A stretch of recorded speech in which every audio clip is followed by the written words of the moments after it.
guys, just a heads up, they just issued tornado watch until 11 o'clock tonight.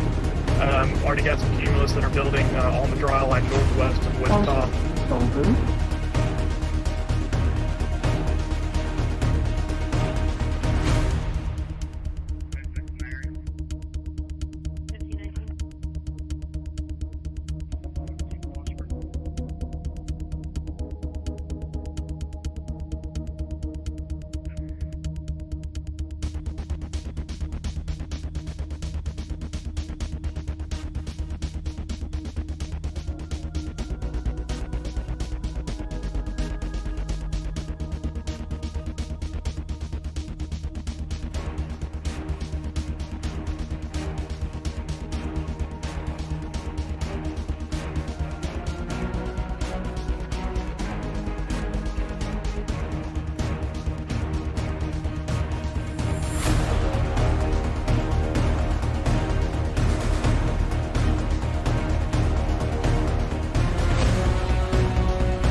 Welcome in. Hello. How many people do we have here, and where are you from? Go ahead and drop that. A new tornado watch has been in issued. the chat right now. Look at there. We just got a new tornado watch. Brand new tornado watch just issued now for portions of Kansas and more of Nebraska, I believe. Okay, what you're looking at in front of you here on your screen is 6 of the best storm chasers in the world. They're all out there in Kansas right now along the I-35 corridor, looking at these clouds. Man, they are just watching these clouds as they approach from the west. We got an outflow boundary that's probably going to cause some problems with some tornadoes and potentially some big hail, damaging winds, and all of that. It's all possible today as we are watching a potentially a very bad day for severe weather. If you guys live out here, especially in Kansas and in the eastern part of Kansas, over towards Wichita, Salina, up north and east towards Topeka, I think that we are just, I hate to say it, I think we're going to enter a very, very volatile period of severe weather here over the next little bit. There are still some ways that this could not be so bad, but it's looking like it's going to be a pretty bad situation for portions of Kansas here as we go forward. I'm not trying to scare you. Once again, don't be scared. Be prepared. But I am just trying to be completely transparent with you. I've been watching this all day. You see that right there? You see those clouds popping up? This is a little bit of an outflow boundary. Just a tiny little poof, little puff of cool air that's getting blown out of some previous storms that were back here in Nebraska or western portions of Kansas. That little bitty tiny disturbance is moving over into some very warm air, some very unstable air, and it does look like that little poof is starting to convect here. Some clouds are popping up, some towers are popping up. You can see those pretty good on Vortex Chasing's live feed here. This is Zach Hall and Freddie.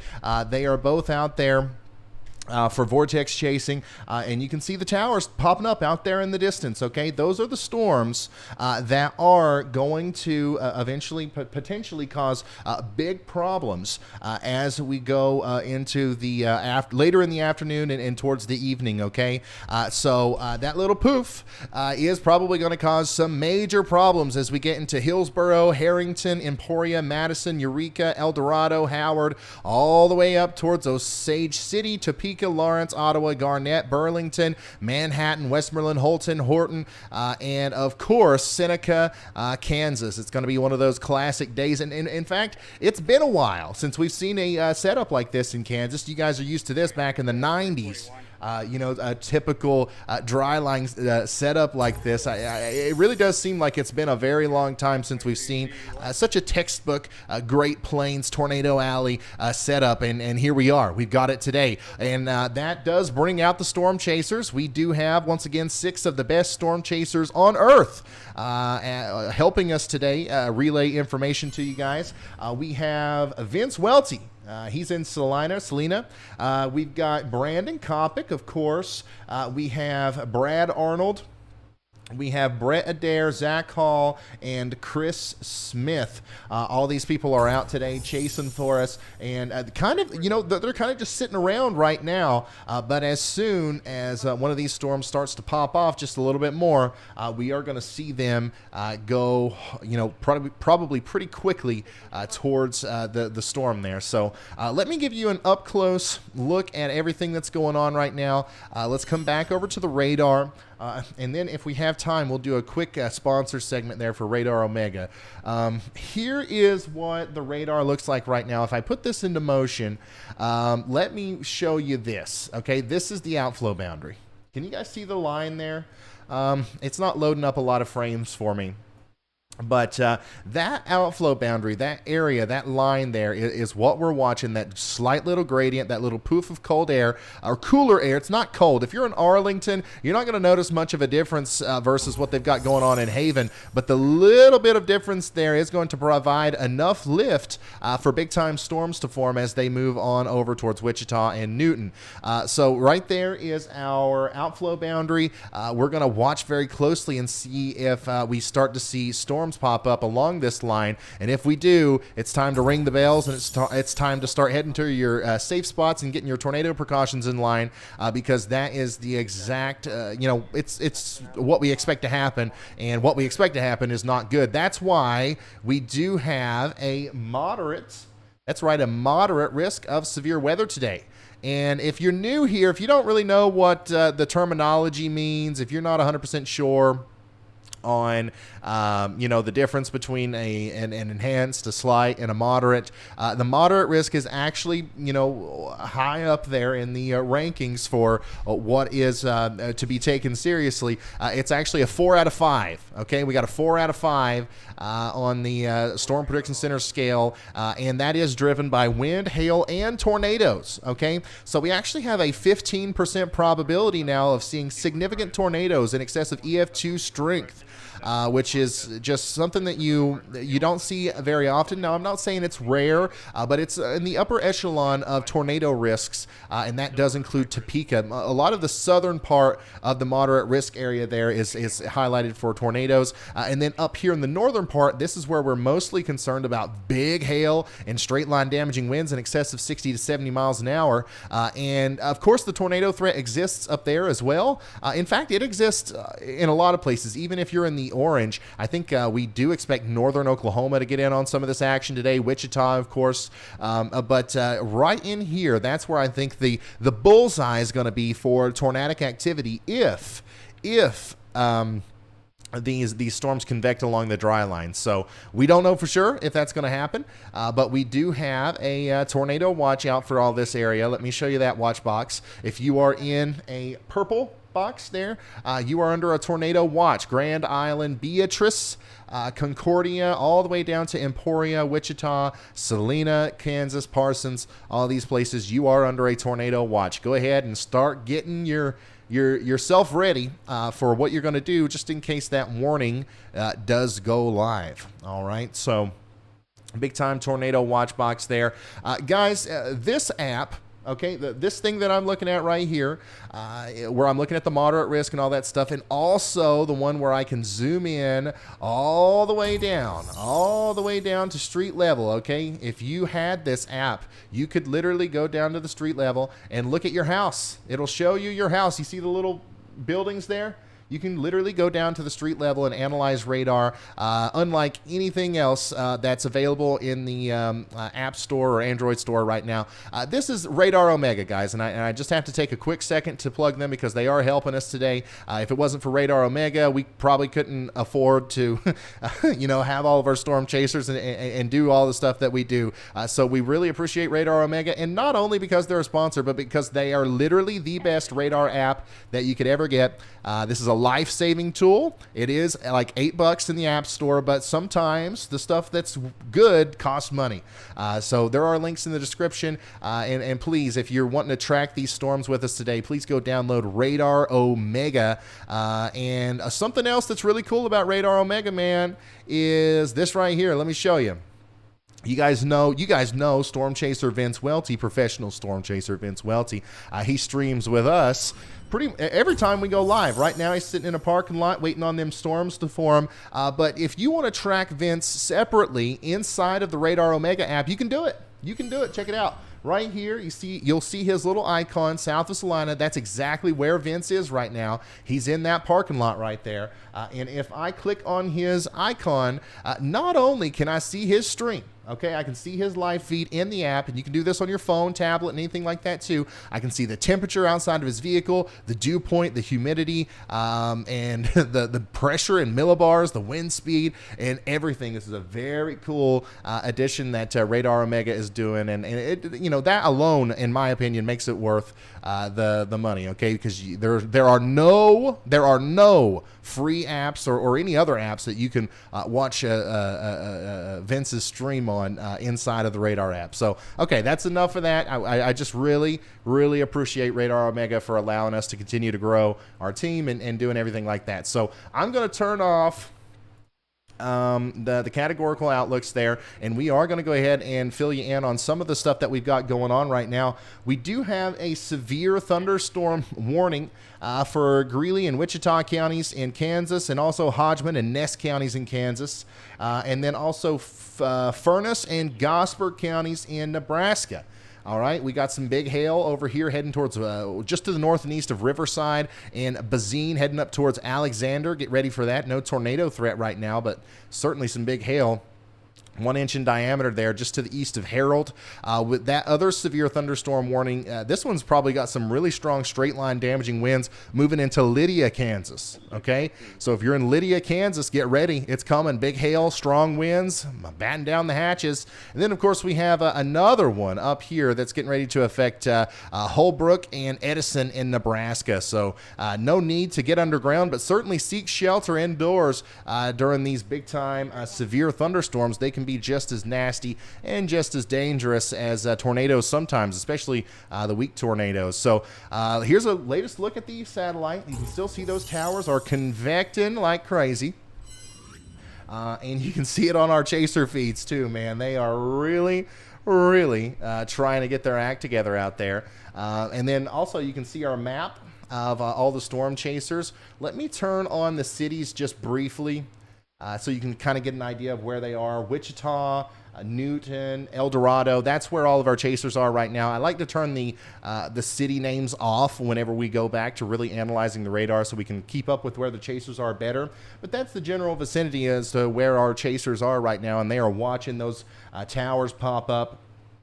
And we're going to see what happens as we go into the next little bit. Let's see if weatherman or Andy Hill, meteorologist Andy Hill, has anything for us.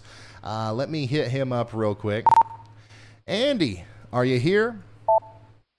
And we'll see what Andy's got to say, and then I'll start going through some other things as we wait. We're I am here, Ryan. What's up? On these storms to convect. Just give us a real quick rundown on your thoughts about today. I haven't got to read a lot of the latest mesoscale discussions and stuff. What's going on right now? What are we looking for? And when are things going to start popping off, you think? So this is meteorologist Andy Hill giving us some insight information here. So we have a dry line oriented risk today, which is the north-south boundary where our moisture changes the most across the boundary.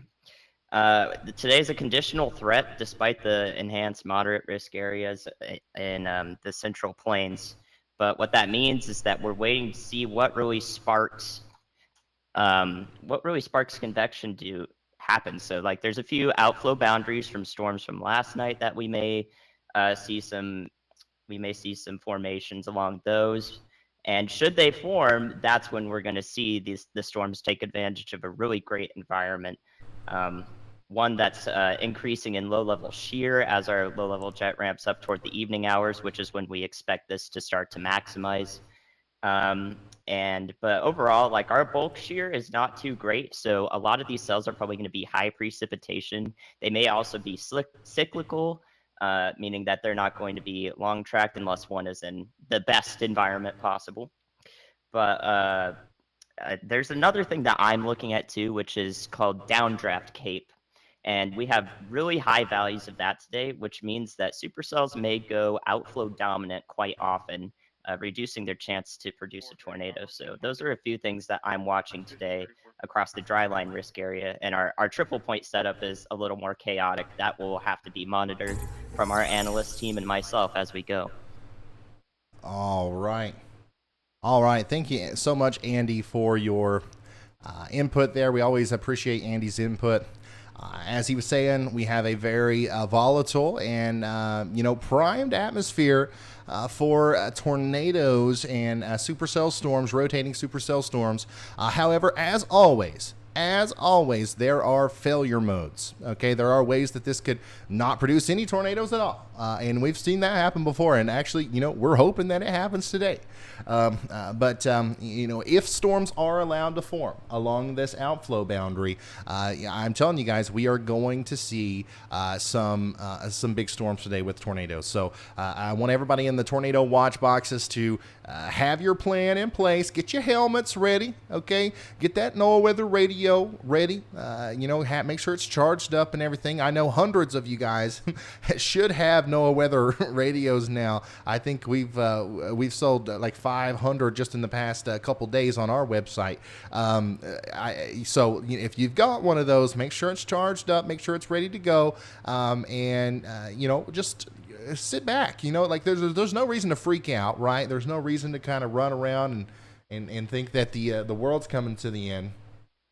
To an end, but there is certainly a reason to be kind of extra weather aware today. Pay a little bit more attention than you normally would, and I think that our stream it just makes that an easy thing to do. Like I am going to holler at you, I'm going to ring a bell, I'm going to flash the siren lights and everything whenever tornado warnings are issued, so you won't miss them here. Okay, if you want to leave this on in the background or watch closely, it doesn't matter. You're not going to miss anything.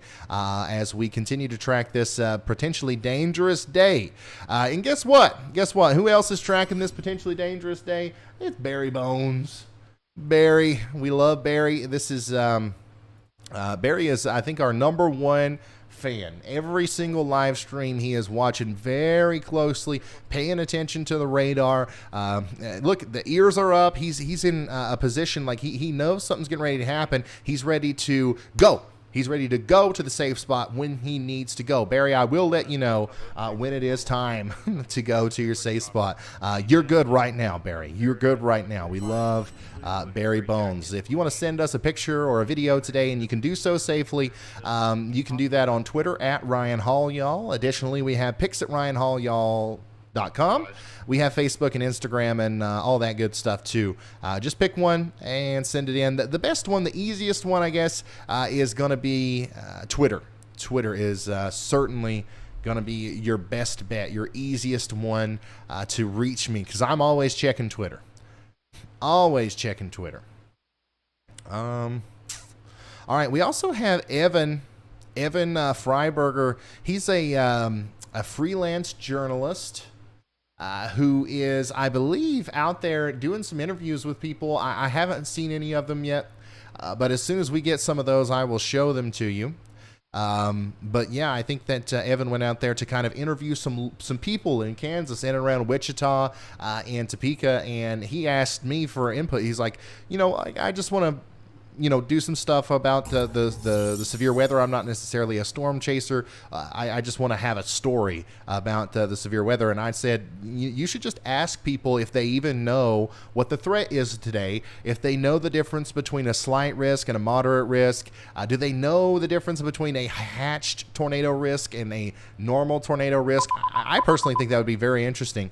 So I'm looking forward to seeing those interviews and those videos from Evan. And as soon as he puts them up or sends them to me, I will relay those here on Twitter and on this stream. All right. So here's the latest mesoscale convection discussion. We're monitoring supercell development this afternoon. Strong tornadoes, very large hail, and damaging gusts will all be possible if storms conform. If. The big if. Wow, that's a very clear view of the line that we're watching. And by the way, I've been showing you in Kansas where that outflow boundary is and where those towers are going up. But we also can very clearly see that it extends all the way down into Oklahoma. So Oklahoma City and Tulsa, you guys are also in the line of fire for some strong storms today if they can convect over here. They're just little tiny poofs right now. But the bigger those poofs get, the more lift there will be, and the more concern we will have about these storms as they go forward. We got 6 storm chasers out there approaching the outflow boundary, watching it closely, keeping their eye on it. And I'm sure we'll hear something as soon as something, incredible happens. But so far, it's been all right. It's been all right. We haven't seen a whole lot of severe weather just yet. Like Andy was saying, another thing that we have to watch closely is the triple point. Okay, so we actually have 3 total areas of concern for today. We've got the dry line. We have the area under the low pressure center where the dry line, the cold front, and the warm front kind of all intersect. We call that the triple point. Storms up here will also have a large hail and tornado threat with them. And then later tonight, we have a cold front threat. Where a new line of storms will enter an area of nadir juice or increased lower level jet winds in excess of 70 knots. And I think the MLQCS tornado threat there is going to be off the charts. So this is going to be a long evening. I don't think this will necessarily be a 10 or 11 hour stream like we normally do. But once things start, it's going to get pretty intense, pretty fast. And then it's kind of be intense until it's over. But currently we have no tornado warnings. We have only tornado watches. And we have a couple severe thunderstorm warnings. And that's it right now. We don't have any reports of damaging hail. We have a couple 1-inch in diameter hail reports over here in Kansas. But for the most part, everything's going smooth right now. And that's one of the reasons why I'm so interested in hearing those interviews from Evan, because let's see here. Because it's sunny outside. If you're in eastern Kansas and you're outside today and somebody tells you there's going to be a tornado, if you're not really paying attention to the Storm Prediction Center outlooks, you're probably going to tell them they're crazy because it's such a nice day out. Okay. I think that our radar is in front of our warning screen, so let me fix that. There we go. There we go. So now when there's warnings, those should pop up in front of the radar. Sorry about that.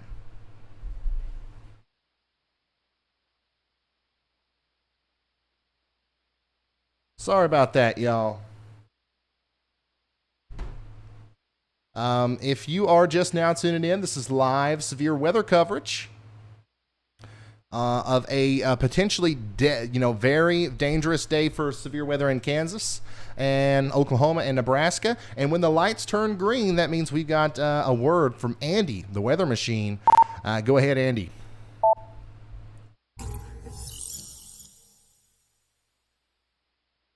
Hey, Ryan, I'm seeing the cumulus field start to pop up right in central Kansas if you want to take a look at the satellite. It's just east of those current elevated storms that may be producing hail in west central Kansas. Yeah, I'm looking at it on our radar.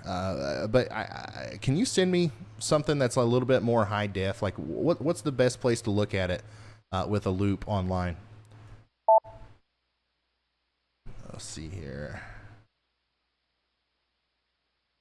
I'm So, yeah. looking at it through College of DuPage. I can try to make a GIF and send it to you so you can show it. All right, Andy, the weather machine. All right, let me make a couple adjustments. Guess what I'm doing, guys. If you're not new here, you should know. I'm making a couple adjustments to the air conditioner. Yes, that's right. It is already a balmy 75 degrees in the weather room today, as we do have 18 computer monitors monitoring all of the situations. There is literally no situation that could possibly be missed by us. But at the same time, we probably need a mist machine or a mister just blowing on me because it gets so daggone hot in here. Let's see what Brad Arnold has to say. This is Storm Chaser Brad Arnold. He's using Radar Omega. Hey, look, once again, these guys storm chase for a living. All right, they look at radars for this is what they do. All right, and every single one of them uses Radar Omega. I'm just saying. He says the dry line is advancing east, and this will be my main focus for severe weather this afternoon. Already seeing cumulus fields to my west. Should have initiation within the hour. So we should have initiation along the dry line there within the hour. I think he's absolutely right, and I think it'll be within the next half hour that we'll see that. Ooh, thank you, Andy, for the wonderful GIF. Look at that. Here's the satellite. Oh, man. Let me zoom in on that. Yeah, that's all you need right there. This is a perfect representation, or a visual representation of what's going on here. This is the outflow boundary. Okay, this is the area of slightly cooler air. This is the area of very unstable and warm air. The little poof is going to continue to move into the warm air, and you can see that especially over here, some of those updrafts are really starting to reach higher into the sky. And if they can reach high enough, and if these storms can become surface based and kind of reach their full potential in the vertical space, everything's going to line up perfectly for tornadoes, pretty much. Okay, we have incredible wind shear that is increasing with time. So the further we go into the evening, the better conditions I guess are going to be for tornadoes. We have a lot of moisture. We have a lot of low-level spin. We got everything is just kind of lining up. So, but the one thing that we need to happen if we're going to see tornadoes is we need to see those storms become as big and as tall and as beefy as possible. So hopefully that doesn't happen, but it does look like that is what's going on right now. Let me zoom in even more here. Incredible imagery from the College of DuPage with that satellite, and I am going to try to open this up in my own browser so that we can get this update so we can look at this updated every time that we need to. Power Tracking says, I remember when you had like 30,000 subs like 8 months ago. Yeah, the channel has been growing incredibly fast, and I thank you guys so much for that. It's been exponential. We were at 100,000 literally just a couple months ago. We were at 400,000, I feel like, a couple weeks ago. So thank you guys for subscribing. Thanks for all the support. We just went on a storm chasing trip out to Kansas, Oklahoma, Texas, and I actually got to meet a lot of you guys at random gas stations and stuff. I was surprised. I was honestly surprised because a lot of our, a lot of our coverage has been focused on Mississippi, Alabama, Tennessee, Georgia, that area, because that's kind of where most of the severe weather's been happening. But man, even in the western panhandle of Oklahoma, we had people out there who knew all about Ryan Hall, y'all, and the Storm Seeker, and they were coming up to us, and it was great. I had a great time, and obviously we're working on a full YouTube video for that. Michaela, thank you so much for becoming a member. WOHP, he says, I'm a retired 911 dispatcher, a ham radio operator, and a train spotter. I'm curious what communication device you use to talk to your chasers. So we use a cellular network push-to-talk system. It's nothing special. It doesn't require a license. It's not associated with amateur radio, but it is very useful. We're working on coming up with something even more useful, but yeah, that's what we're using right now. Thanks to everybody for all the support and becoming members. That's super awesome. Brennan, thank you. You should chase more. Yeah, you know, I would love to get out there. I'm gonna be honest with you guys. I had the time of my life. Being out there chasing storms. You know, some of you guys don't know this, but it was my intention when I first started this channel. I was just gonna be a storm chaser. Like that's what I wanted to do. That's why I had that truck. I think some people also thought that I just recently bought and built that big giant storm chasing truck that I have. No, you're just new here. I've had that for a while. I just never use it because, you know, I made the channel. It was going to be like, I was going to do what Vince Welty does. I was going to travel around storm chase. Went on my first storm chase. It didn't go very well. We'll go watch the top video on my page if you want to learn about that. And then while the truck was being rebuilt and fixed, I started doing this. Hurricane Ida was the first one that we really went all in on with our live coverage, and ever since then, it almost feels irresponsible of me to not do this because, man, I'm telling you, I know you guys know this, but there's a lot of people who depend on this, and a lot of people that we've helped, and the letters and the messages and stuff that I've gotten about how, you know, some people really believe that if it wasn't for the way that we do this, the platforms that we do it on, the way that we present things, the way that we explain it, they may not be here. A lot of people from Mayfield, a lot of people involved in those tornadoes. Also some tornadoes earlier in 2021 around Noonan and some other places, some really impactful stories that no matter how much I love chasing, I do also love this. I love sitting here talking about the weather. I love it. So, you know, I'm going to most of the time choose this because I know that this is more impactful. But I am more often going to go out there and have some fun looking at clouds and chasing storms and stuff. All right, look at this, Chris. Chris has got a really nice view. This is Chris FL Tornado on Twitter, but he's got an incredible view of. Let me see here. Where did that come from? Yeah, he's got an incredible view of some towers going up out here near Wichita. Okay, so that you see that? You see what Chris sees there? That is this. It's that one of those towers right there popping up, one of those big cumulonimbus clouds starting to form up. That'll probably be one of the first big storms that we've got to deal with today. And look, Chris has lined himself up perfectly with it. Chris is an incredible up-and-coming storm chaser. It's almost like out of nowhere. He's one of the best. Very happy to have Chris on the team. And let me make sure we've got the most recent up-to-date data on our radars. And we'll start tracking these little towers as they start to show up on radar, which they should be pretty much visible at this point.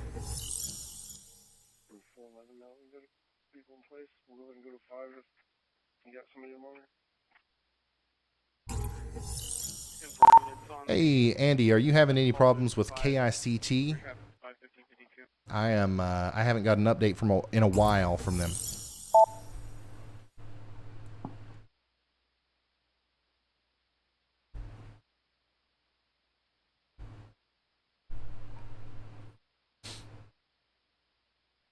424. Go ahead. Hey Ryan, I've got the latest frames from KICT. 325. Huh. 1553.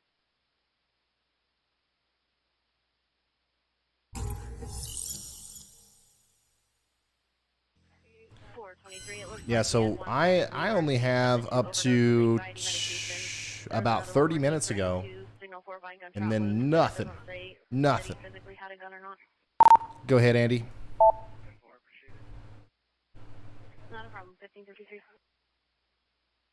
Now you could try restarting your app, but I also wanted to mention that HRRR is notoriously bad at convecting the dry line.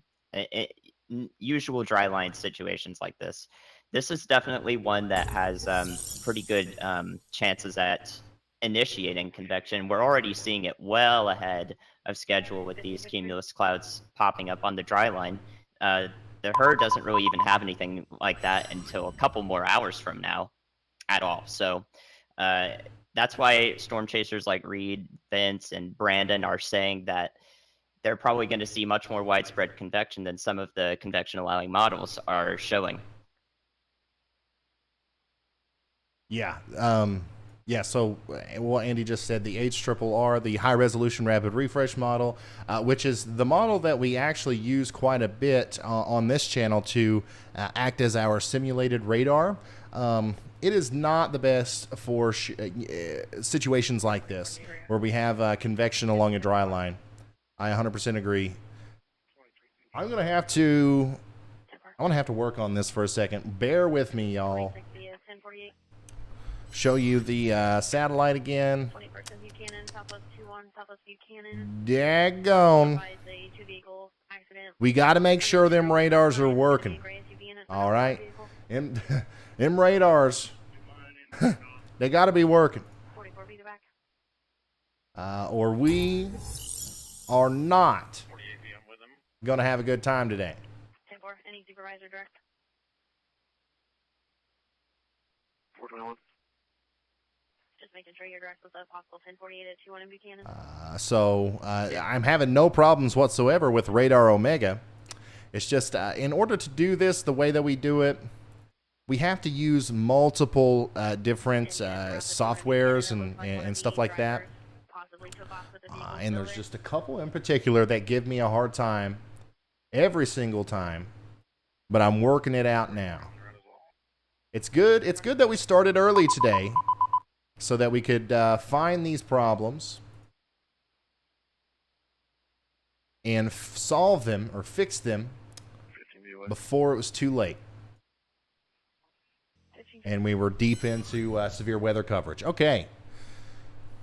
All right. So we still can't see much. We still can't see much at all on our radar here. There's not a lot of precipitation anyways showing up, but the convection is definitely happening.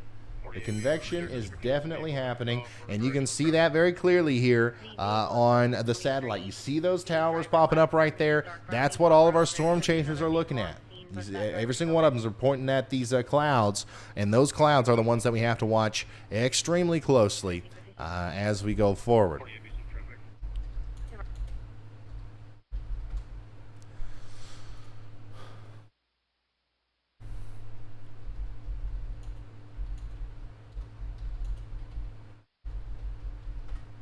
And like Andy was talking about, that HRRR model doesn't do a great job with convecting in situations like this. And there's actually a lot of people probably that are watching this right now that are kind of new to tracking severe weather that probably are unaware of that because it's been so long since we've had to deal with a situation like this. It's such a classic dry line situation. A lot of times the HRRR does really good, but in this one, it does look like we're going to see much more widespread convection than what we originally thought we were going to. Here is an updated look at that. Let's see here. Let me try to get in closer. I want to really look at them daggone clouds. All right. Yeah, so right there you can see very clearly that those towers are really starting to ramp up. It looks like there might be some more help from this area of outflow that comes out of this storm, or that could also disrupt the very intricate process that's trying to go on here. So it'll be interesting to see what happens once this meets up with the crashing dry line that's moving across Kansas right here. This is intense. Like this is actually kind of intense to watch. Like what you're seeing happening here in front of you is pretty significant, guys. If you are downstream. If you are downstream from these clouds right here, and what I mean by that is if you are in the line of fire to get impacted by them as they go off to the north and east, this is not a good sign. Okay, you definitely need to be preparing for a very potentially, I don't. Once again, I don't. Don't be scared. Be prepared. I'm not trying to scare anybody. I'm trying to watch the language that I use. But just be ready to take shelter if a warning's issued for your county, because it does look like things are coming together in the way that we didn't want them to, for us to have to be concerned with that. Those things are going up fast, and it looks like our storm chasers pretty much all have their eyes on it. And Vince has got his eyes on a big old mail truck.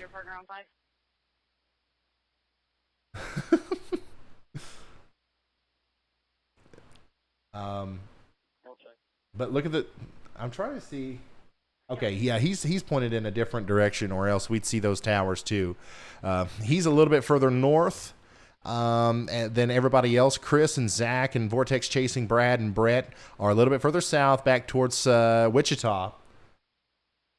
But Vince is up there to the north, really giving us a marvelous look at this USPS mail truck.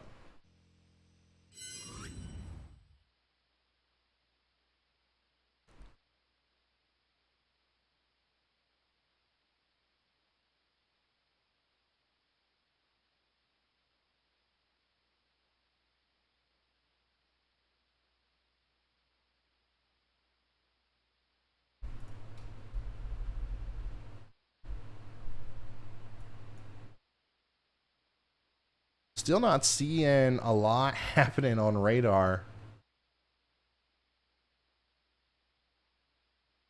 But certainly with the satellite, you can see exactly what's going on there. Let's check in on some of these storms back here. A little bit further west in Kansas. Now, these are not associated with the dry line, but they're still very strong storms that we've got to watch. I don't think they're rotating that much, but they are starting to develop a little bit of rotation. Okay, so we're going to watch these closely. No severe thunderstorm warnings for them right now. All of the severe thunderstorms warnings are up here in Nebraska, where we actually just recently got a 2-inch in diameter hailstone report.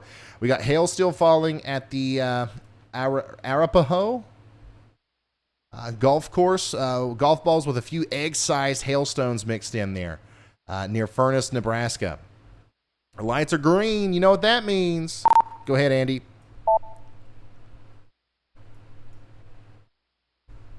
Hey, Ryan, I don't know if it was touched on earlier. I wasn't here for the intro. Did you go over the extreme fire risk? Because if not, we do have an extreme fire risk, which is the highest level of fire risk in southeast Colorado, parts of northeast New Mexico, near the Texas Panhandle as well. And that's for expected 35-mile-per-hour sustained surface winds. Those are downslope winds, so basically westerlies from the Rockies, bringing down dry air. And so that's definitely something to be watching too. There is a wildfire report actually in east central Colorado from about 40 minutes ago. So that's definitely severe weather that we should be watching. And yeah, like you see, the Las Vegas fire there, or the fire near Las Vegas, New Mexico, is still going on. Yeah, so here's what Andy's talking about. We've got an extreme fire risk today in northeastern portions of New Mexico, portions of Colorado into Kansas, a little bit of the panhandles of Oklahoma and Texas as well. And basically, that's equivalent to a high-risk severe weather scenario where you would get the the big tornado probabilities and hail and stuff like that. We've got that, but for fire down here in this region. And this place has just been ravaged by dry conditions for the last little bit, and it's all kind of culminated up to this point to where we have ongoing wildfires. You can see on the satellite here, we have some ongoing wildfires over here in New Mexico, and we're going to probably see many new fires start today, like we just heard, potentially there in Colorado. We got a new fire starting up, and these are going to spread fast because the winds coming around to fuel the dry side of the storm are really going to be whipping. They're going to be even drier the further we go into the evening, and yeah, it's a very unfortunate situation. If you live in the red or the pink hatched area there, get ready because we do have a critical to extreme wildfire risk today, and I'm not sure how far into the future that carries. It looks like it's just elevated for tomorrow. But certainly today into tonight, it's going to be a big problem for the fire weather outlook out there. Remember, we're calling this area, this outflow boundary, we're referring to it as the dry line. Why are we saying that? Because this is all dry. This is all dry air, cooler, drier air. It's not necessarily cool. It's not cold. It's moving into a warmer sector. And so we got the dry line, and that is being fueled by all the dry air back here. That's going to continue to cause the big fire problems. So be aware of that as we go forward. I'll try to keep you updated on that as much as possible. Looks like radar is starting to light up a little bit over here on the Wichita radar. So I'm going to bring that up and see what I can see. I can't see anything, is what I can see.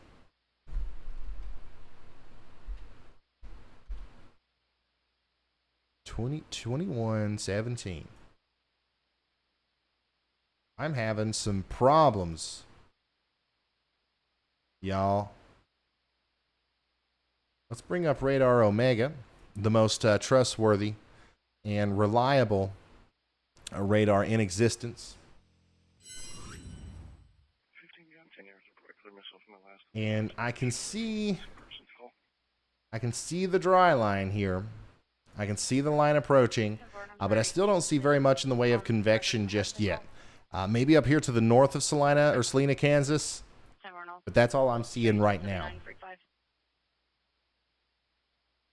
So we're going to continue to watch that extremely closely. Man.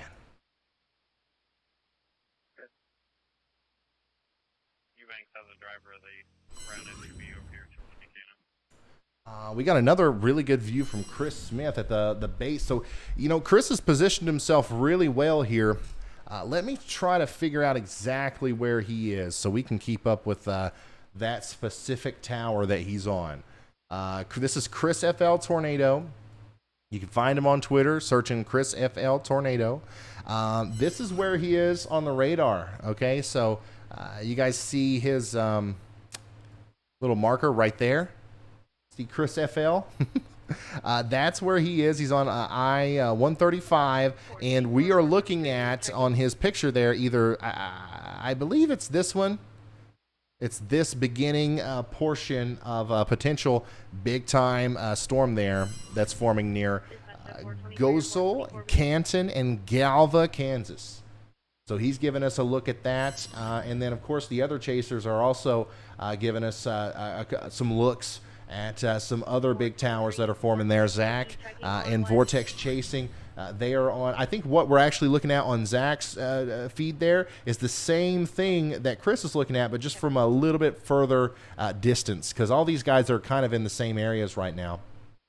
So that's what's going on there with these storms that are popping up. This is different, guys. This is way different than any other storm chasing, but storm coverage that you've seen from me before. It's a waiting game right now where I'm literally on the edge of my seat. If you could see where I'm sitting on the seat, I'm on the exact edge of it, just waiting for these things to kind of pop off. Now, I'm hoping that things stay calm. I'm hoping that things don't go AWOL. But the truth is that's kind of what I'm waiting for. I'm waiting for that first storm to pop up. that requires us to lock our attention in on, and then from there it's just going to be a constant trying to keep up with warnings and stuff, because I do think we're going to see supercells pop up here, all the way down the I-35 corridor. Look at this. You seeing this?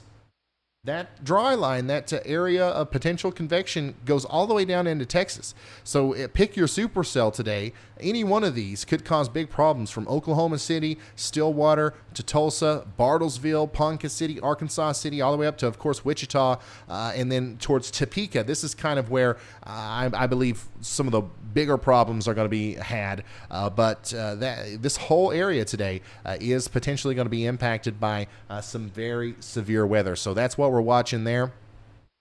I'm going to look at Twitter again. Looky here. Beth's got her new shirt in. She's a lover of blue blobs and swirly things. Now, if you want a conversation starter, there you go. Wear that shirt out in public. I love it. That's one of my favorite ones. The lights are green. Let's hear from Andy, the weather machine. Go ahead, Andy. Hey, Ryan, I just wanted to say that there's like 35 mile per hour, 40 mile per hour gusts at the surface and observations in East Central Kansas, all the way down through Texas, and also behind our cold front in northeast Colorado is gusting to 50 miles per hour there. So I'm wondering if people in chat, what are you guys feeling right now? Is it hot and windy there, or what are you feeling? I want to see it. Yeah, guys, this is one of the cool things about doing this on YouTube with a live chat and with Twitter and everything. You guys can be reporters too. Go outside, go out on the front porch if you're in eastern Kansas, and give us a little weather report. Point the phone at you, or you can point it away from you. Let us see how the winds are blowing. What's the temperature like? What's it feel like? Maybe give us one of these. You know. I mean, I think there's something that can be told from that, right? Go out and send that to me on Twitter at Ryan Hall, y'all, or send it into the email. We'll get it up here. We have I don't know how many people are watching, but we have 13,000 live weather reporters with us. That's more than the Weather Channel and every local news network combined. All right. Looks like it's hot and humid in Ottawa, Kansas. Somebody said I'm from Canada. Well, you know, we're mostly focused on Kansas right now. Oklahoma, Texas. Let's see here. Arkansas City. Okay, so Arkansas City and Kansas is Arkansas City. That makes sense. That makes a whole lot of sense. And you know what? We also have storm chasers on the ground. Let's get an update from them. Hey, Brad. We are sitting here waiting on the storms to pop up right along with you. Seeing a lot of surface observations out there that the winds are ripping. What's the surface wind gusts and stuff looking like where you are? So this is Brad Arnold, one of our storm chasers. If he can get back to us. Yeah, as of right now, we've gotten out a little bit and observed. We're back on the road right now, headed north towards that cumulus, the cumulus top that's popped up just to our west. But I would say the surface winds are probably anywhere between 30 to 35 with higher gusts. So surface wind will not be an issue today. Those winds are whipping around like crazy, kicking up some dust. May even be strong enough to knock over some outdoor decorations if you have those. So make sure you got those locked down. Awesome. That's Brad. Let's hear from professional storm chaser Vince Welty. Hey, Vince, if you got a second, let us know how it feels out there. We're getting a lot of reports that the winds are kind of ripping in the warm sector there, 30, 40 miles an hour. Is that what you're experiencing near Salina, Kansas? Professional storm chaser Vince Welty, y'all. Yeah, I'm down here in Salina right now, and I'm going to be heading north on I-35 up toward Minneapolis. That little tower is starting to develop. That's the one we've been watching on my stream. I am unable to measure the wind right now. The anemometer was damaged by some debris in the last chase, but it's basically almost 90 degrees down here. So it's very warm. Dew points are coming up almost to 63. Over the past couple of hours, the dew points have risen a few degrees as well as the temperatures. And we're going to see if this tower that's going up north of Salina can do anything. but absolutely surface winds are very strong here today. All right, thank you, Vince. Professional storm chaser Vince Welty there on the road, giving us a very clear view of the road today. Look at this. Well, here I was getting ready to go through and brag on all of our storm chasers' clarity on their live streams, and then the next one I go to. No, for real, every single one of them is looking good today. You know, this is not Mississippi.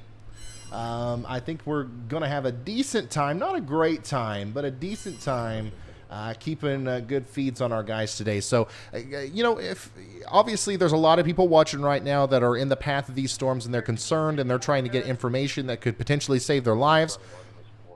Hey, 100%. I'm here hey, for Ryan, this is Brad. We are on that towering cumulus that is near McPherson, Kansas. I'm also noticing that we're getting some convection northwest or just west of Coffeyville, Kansas.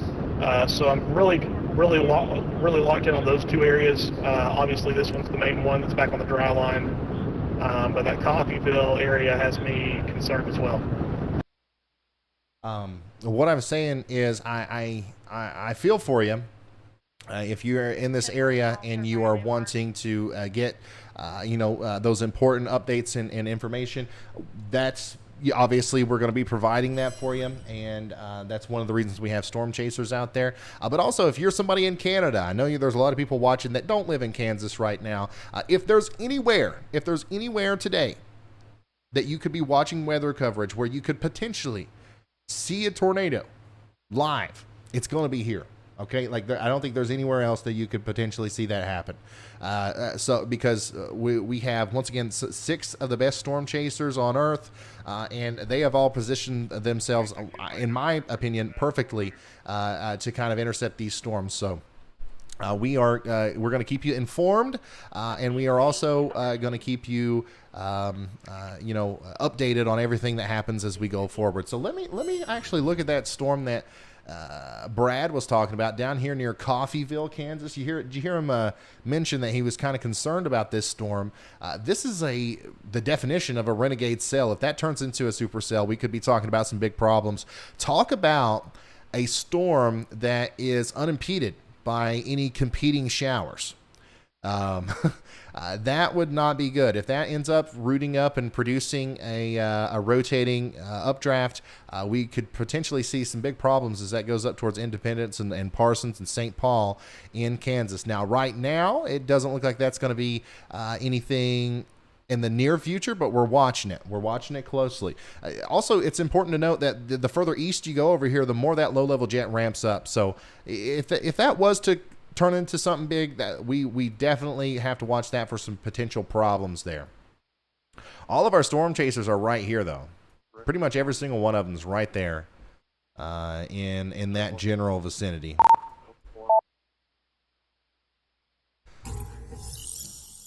So we're going to continue to watch the clouds go up, y'all. I'm so glad we started earlier. Usually I'm 2 minutes late. There's already tornado warnings and everything, and I'm rushed coming onto the live stream, but it feels good to have a little bit of downtime in the beginning, in the first part of our stream. We got Barry Bones sending us another update. Man, I'm not kidding. I think that dog sits there the entire duration of the streams exactly like this, because it seems like this is 4 or 5 times per stream we get a video like this from Barry. Barry, you can take a break, man. I promise I'll let you know. I will let you know if you need to take shelter. We have the siren, we have the alarm. We also need a dog whistle. We need a dog whistle here on the stream. To get all the dogs riled up if we got to get to shelter. And that's a good reminder, guys. If you do have to quickly run to shelter today, take your dogs with you, take your pets with you. I know a lot of you guys would never forget that, but it's always important to kind of mention it. Here is Mars on Twitter. She says, "Did y'all know I'm a huge weather nerd? Having a comfy day inside watching the Ryan Hall, y'all, with my new coffee cup. Look at that. We got the Nader Juice cup. I love it. You know, that's actually the best-selling thing on the site. That's the #1 by far best-selling thing on the site. Nader Juice coffee mug. Very cool. All right, seeing if we've got any other weather reports coming in. It's low 80s, strong winds out of the south, and clouds are starting to build in Council Grove, Kansas. All right. Let's see here. What else we got? This is downtown Kansas City, near the eastern Kansas border. According to the flag, it's decently windy. According to the deck chairs across the street, we're in a tornado. Yeah, so Kansas City, you're still quite a bit away from the main show today, but it will get there eventually. You're actually not under a tornado watch right now.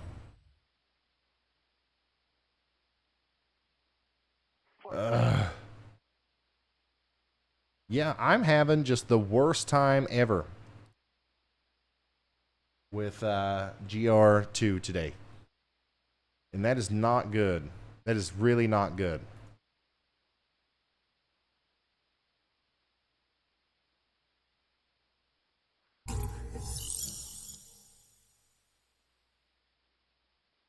Hey, Chris, they're coming back now. Hello?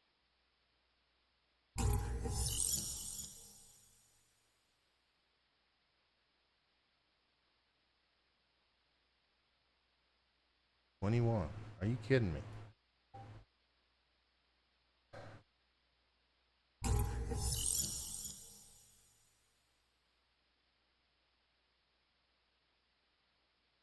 Let's see here. Robert Snow, thank you for the very generous super chat. He says, I'm getting this out of the way early before all hell breaks loose. I appreciate that, man. Let's see here. Caleb. Caleb became an official sponsor. Thank you so much, Caleb. That's awesome. Really appreciate you. Sherry Johnson, thanks for becoming a member. So we've got a lot of towers out there. We got a lot of stuff starting to happen.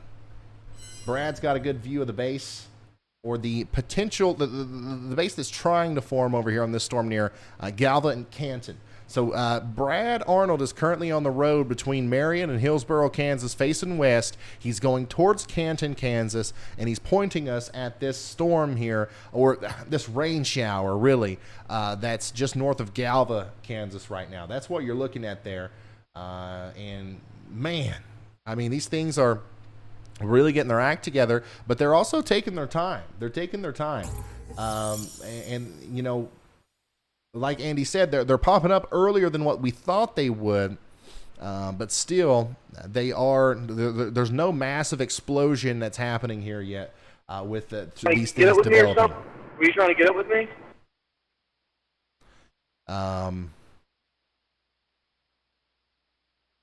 Who was that? Oh, that was David. Yeah, just ignore that. I was trying to ping your location there so it showed up on the map. If we, if you end up on a storm that looks interesting, we'll probably come to you.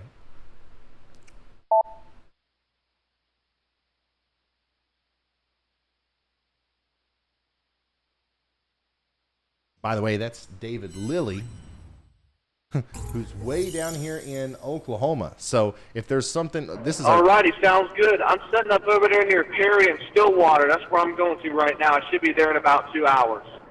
Okay, so David's actually right here in Oklahoma. So if we do end up having something that happens in Oklahoma, even though most of our storm chasers are up there in Kansas, we do have eyes on the ground in northern Oklahoma, near the Oklahoma City area as well.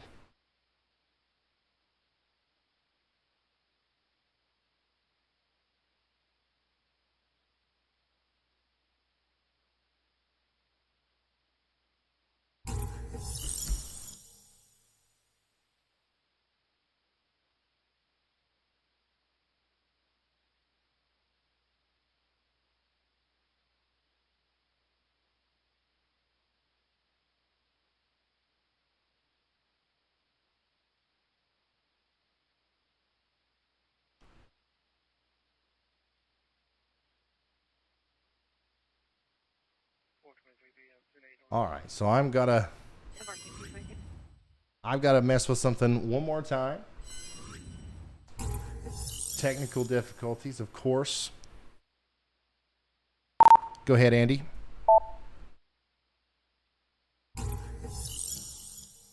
Brian, I am noting that we also have convective initiation in southwest Oklahoma near Lawton.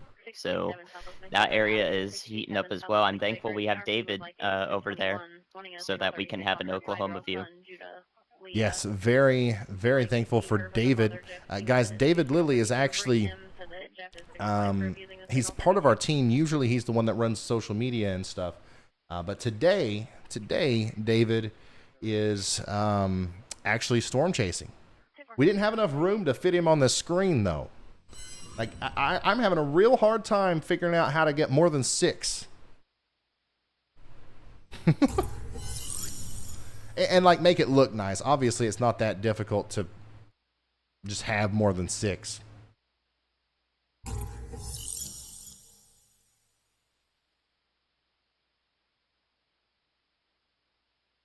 Oh, you're kidding me.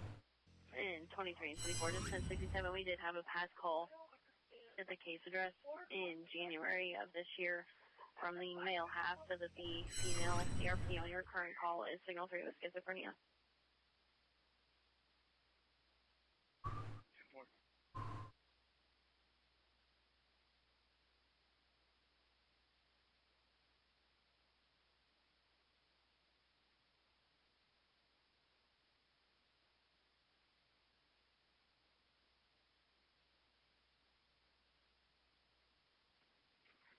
DFE wave report. Barley status, okay. Barley status. 7 and all other units are back in the back. Andy, are you using the red target arrow place files for the chasers on your instance of GR2?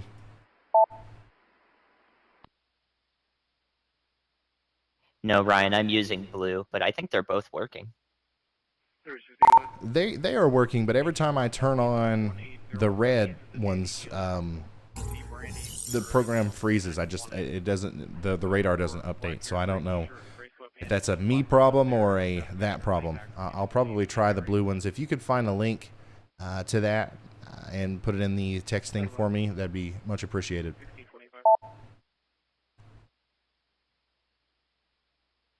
Will do. Here's a close view of these storms that are popping up. Look, they're beans. They are beans. You see the shape? A little bit of a bean there. A little bit of a curvature, a little bit of turning winds with height. Oh boy. All right, let's try this. 1070, go ahead. 1070 partial to 10-6 at a warm release until 2030, and the subject's going with AMR. 10-4. Make 10-6 off the air. 10-4.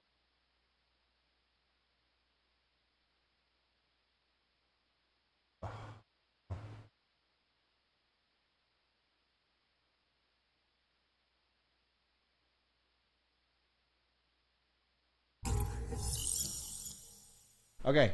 All right. I think I've got something figured out. Bad beans.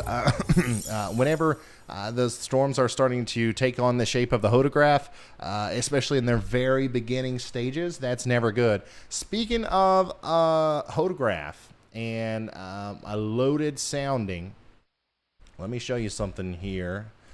This is an observed sounding.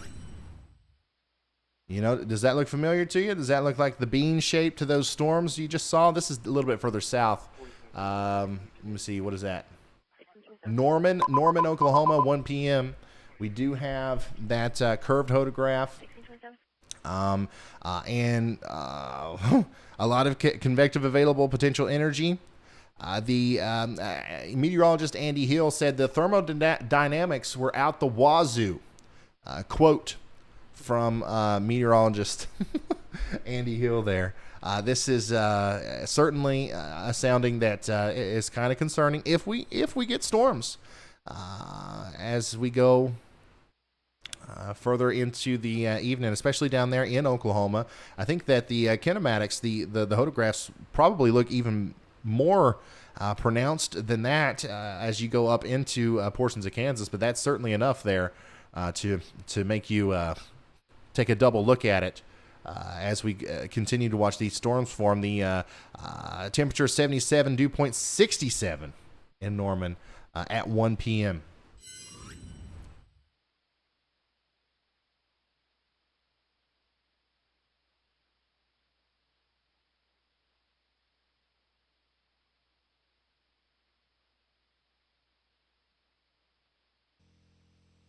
So here's a weather report coming from Topeka, Kansas. She says, these clouds mean a storm is coming. I love it. I love it. A storm is coming there in Topeka, Kansas. I get ready because these things are starting to far up. Along the dry line. Watching the dry line. Oh, we got another sounding probably getting ready to come in. This is National Weather Service Norman. They have launched their 21Z 3:30 p.m. weather balloon.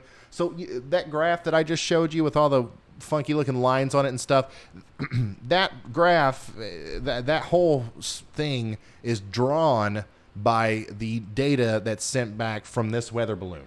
So they send these weather balloons up into the air. They record the temperature, the moisture, the wind speed, the direction, and everything as they go up into the air. And then all that gets put into software, and then it can tell us stuff like what's the CAPE, what's the convective available potential energy, how much is the wind changing and veering with height, is it veering or is it backing in the mid levels? Like there's a million things that you can tell just by sending a balloon up into the air. And that is what's going on right there at the National Weather Service in Norman.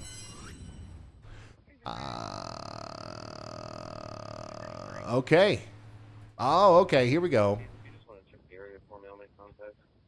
So here's a sounding. Here's one of the balloons from Topeka, Kansas. Now that is a curved noodle. Okay, remember we call these things right here danger noodles. they're really called photographs. So I like to call them danger noodles. And if they're curved, they are even more dangerous. The critical angle is 74. I mean, seriously, if we get storms today, they are going to be rotating. They are going to have the potential to drop tornadoes. No doubt in my mind. There's no ifs, ands, or buts about it. We have very low, well, not very, but low enough LCLs. But look at this. You see this? You guys see this right here? That right there, that little nose? That's the only thing on here that is stopping storms from happening right now. And that's what we call a cap. All right? We got a cap. A warm level or a warm layer of air above the surface.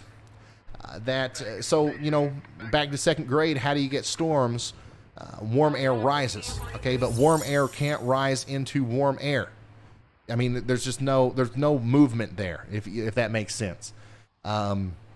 So we've got this area of warmer air that's hovering above the surface, and that's stopping those clouds from, you know, that's stopping the buoyancy. But that cap is likely going to erode very quickly as we go later into the evening, and also as this dry line does work on it. So, yeah, we're also starting to see some storms form down here near Lawton in Oklahoma, like Andy was mentioning. We have some convection starting to happen down here, and we're continuing to watch this storm back here towards Coffeyville. We're going to see what happens with that. I don't know for sure if that's going to be something we have to watch, but it currently looks a little concerning.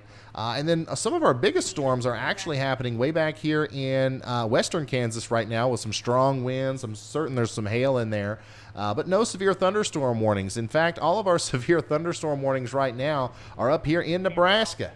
All right, Lexington, Nebraska, Elwood, Holdridge, Alma. Man, these guys got kind of clobbered yesterday with some big-time storms. Well, Alma, you're under a new considerable severe thunderstorm warning with potentially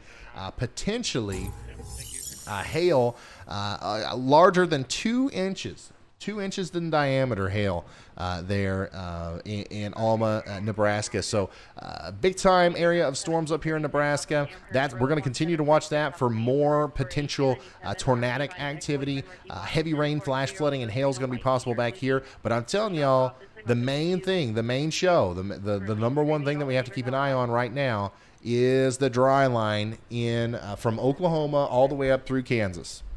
10-4, 45 and 97. Looks like PD was in a standoff with him about 3 weeks ago, and he's threatening to signal 23 DRP. Brad's got a good view of the base of one of those storms over there in Kansas. So you see what I'm saying? If that thing was to decide to drop a tornado, like how would you miss it? How would you miss it if you've got access to Brad Arnold's feet?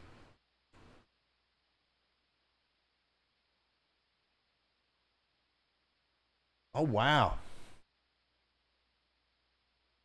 That's a really good look at the base there near Florence, Kansas.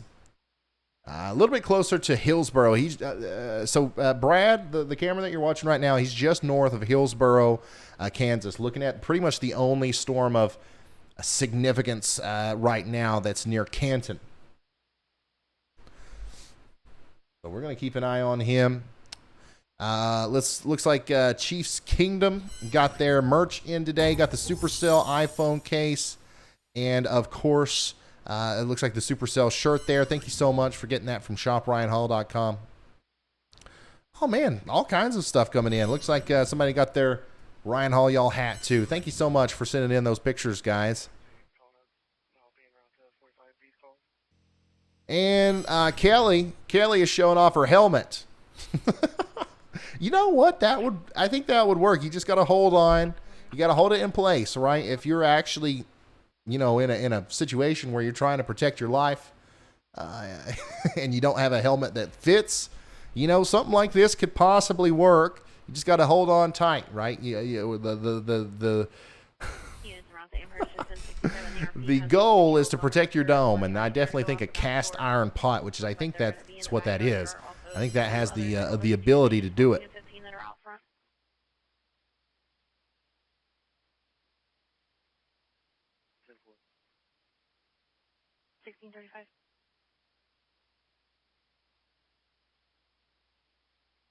So I'm continuing to look through Twitter. Water, y'all. Water, y'all. Thanks for the reminder. I got to hydrate. I think things are about to pop off.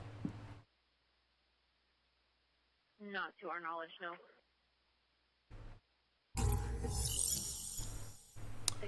Get you some water, y'all.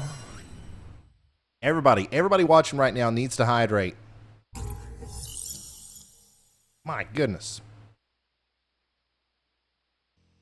Is that like a square TV, or is this thing just the proportions messed up?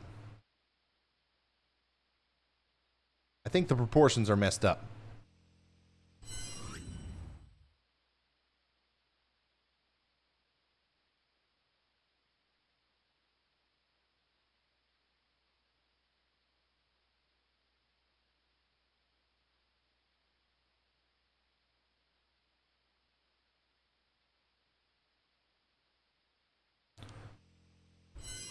All right, so we got a new mesoscale discussion from the Storm Prediction Center for Oklahoma now. Potential for an isolated storm or two to increase along the dry line. So now we're talking about potential problems down here in Oklahoma. Remember, if those storms form, they are going to cause problems. No doubt about it.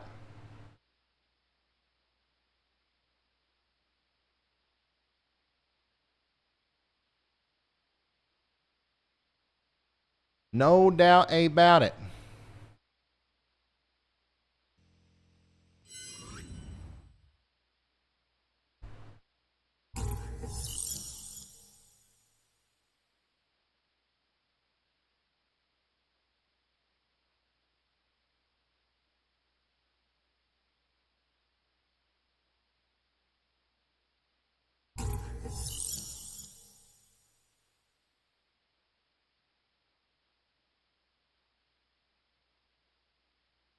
Yeah, I'm still not getting updates. Still not getting radar updates. Not sure exactly what's going on there. 16 east in Shepherd. I mean, I'm getting them, but they're late. Good. Last name is Jimmy Boyle, Ocean Young, like that. And first name is Lionel, Lincoln, Ida Ocean, or Edward Lincoln. He's a flight team code 3, 47. Yeah, I think that's what we're gonna have to do. Give me just a second, y'all.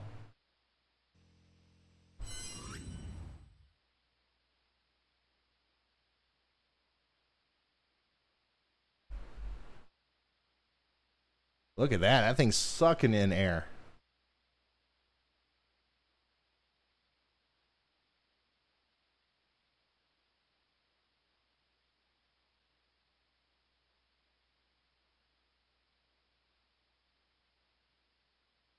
Go ahead, Andy.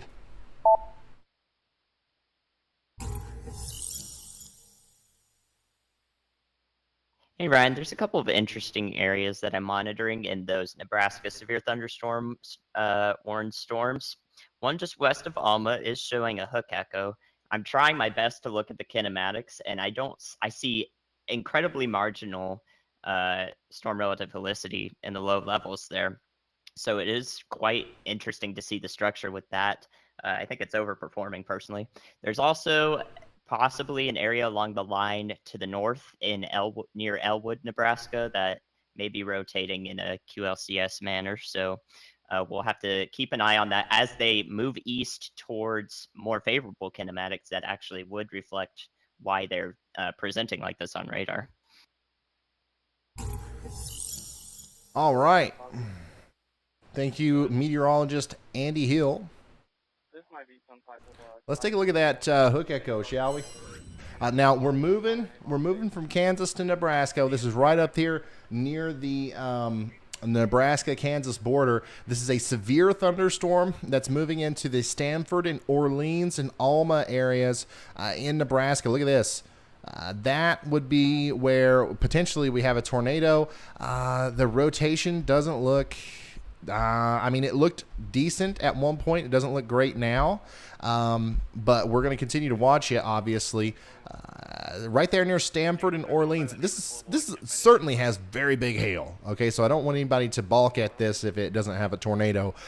You got to be seeking shelter there in Orleans and Alma in Nebraska, because this thing's going to cause some big problems, especially as it moves off to the east. Like Andy said, it's going to get into some more favorable kinematics, some more spinniness that could end up causing some problems with tornadoes here, especially with the structure that this storm has.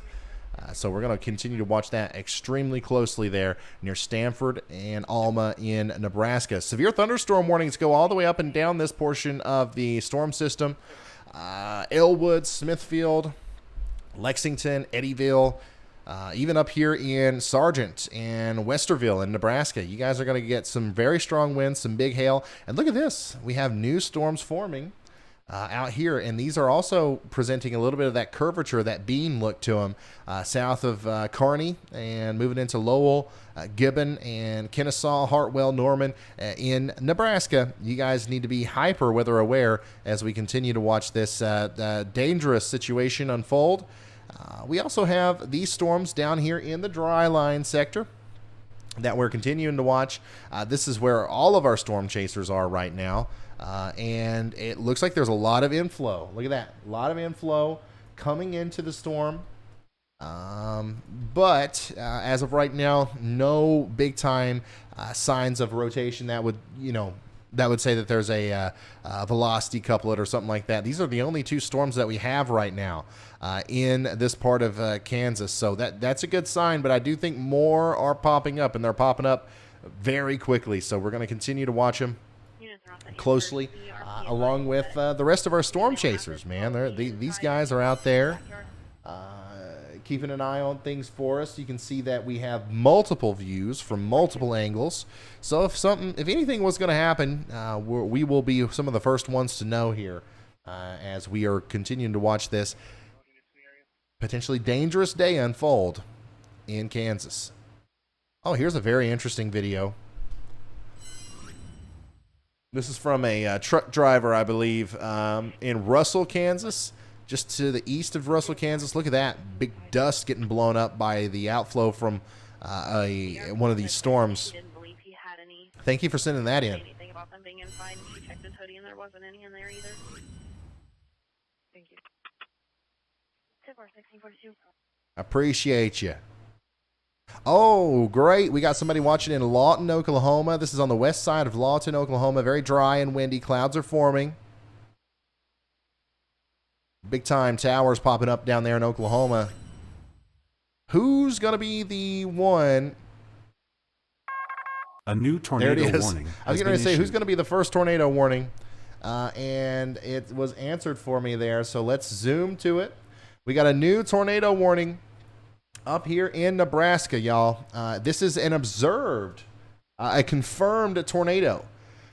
All right, let's ring the alarm here. We got a confirmed tornado on the ground. We have a confirmed tornado on the ground up here in Nebraska. This is for Phillips and Harlan counties in Nebraska and Kansas, okay? This does not include the town of Alma just yet. However, I would certainly not let my guard down up there because we were just looking at how close this was to Alma. Let's switch radars again and let's really start to dissect and try to understand this thing and what's going on. You see that hook echo feature has gotten a little bit more pronounced. And the velocity couplet also has gotten a lot more pronounced right here, where we have potentially two areas of main rotation south of Stanford, south of Orleans. This is going to be moving to the east at what speed there? 15 miles an hour. So it's moving slow. You got time to get to shelter in Woodruff, and everybody in Phillips and Harlan counties in Nebraska and Kansas needs to seek shelter now. Let's take radar Omega over there too, because we really need to be able to see down into the street level on this one and call out some of those smaller communities. And guys, thankfully, there's like no communities in the path of this other than Woodruff and areas just to the west of Alma. This looks like a very rural area. However, we still have the Sapa Park over here. We got Highway 708 that eventually leads into Highway 89 that'll take you into Alma next to the Harlan County Lake. That's what we're looking at here with this very dangerous storm. So we got a tornado on the ground that was confirmed. Let's see here by a storm spotter. We got a slowly rotating ground circulation evident. That was the report, I think. Slowly rotating ground circulation evident. I don't know what that means. But you know what? We're going to go ahead and assume that it means that there's a tornado on the ground if we're in Woodruff and we're seeking shelter immediately. Okay? We are seeking shelter immediately. And that's... as of right now, that's all I can tell you. There's not a lot that I can see here on radar that could help me tell you exactly where the tornado is. But we're going to trust the National Weather Service there, and we're going to get into the lowest level of our home, preferably a basement or an interior bathroom. And we're going to cover our heads if we're in Woodruff in northern Kansas and Phillips and Harlan counties in Kansas and Nebraska. Take shelter now, guys. That's a nasty looking hook on that thing, though. That's for sure. Here's some wildfire smoke. This is the Las Vegas, New Mexico wildfires. Some of the latest imagery from that. So thank you, Eric, for sending that in. A new tornado watch has been issued. We also have a new tornado watch.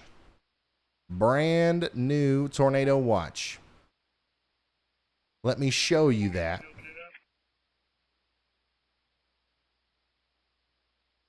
With the graphic here.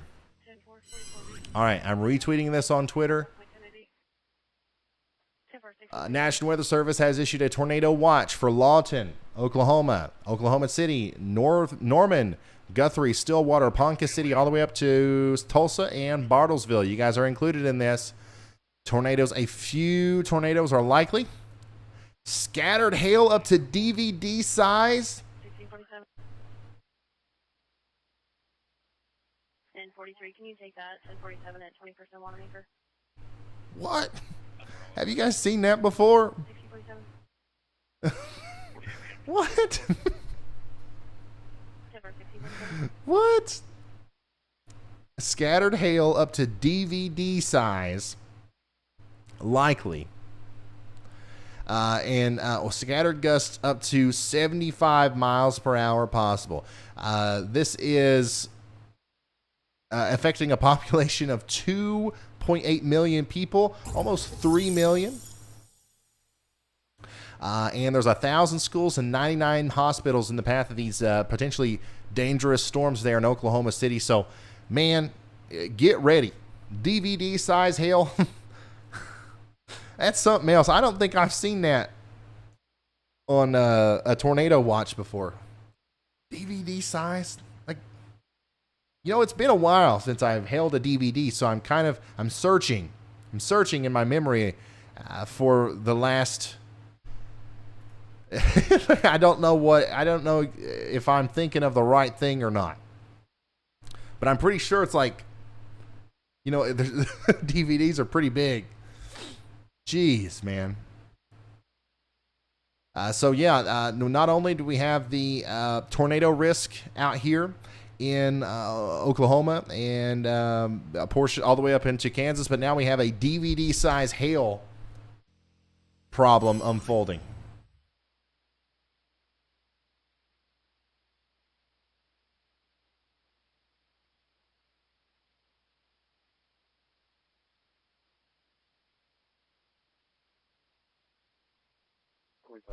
My goodness. Huge hail. Sorry, tonight. There we go.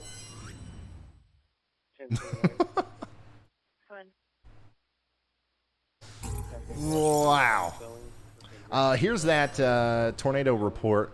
Various reports of a dusty ground circulation near Road 704. 10-4, are you 10-12? Various reports of a dusty ground circulation Failure to appear. Original offense is going to be traffic related. near Road 704. And he's got a suspended Class A Charles out of speed. We got a funnel, I think. Is that a funnel, really? Yeah, we got a little funnel that's popping up on this storm near Carlton, Kansas. I can't share that on the stream. That's like a weather channel guy. They'll probably copy strike me or something. But I retweeted it if you guys want to see a little funnel, an odd looking funnel, I must say, on one of those storms near Carlton, Kansas that's popping up. I'm surprised. Oh, we can see that on Chris's. Is that a funnel? 601 7.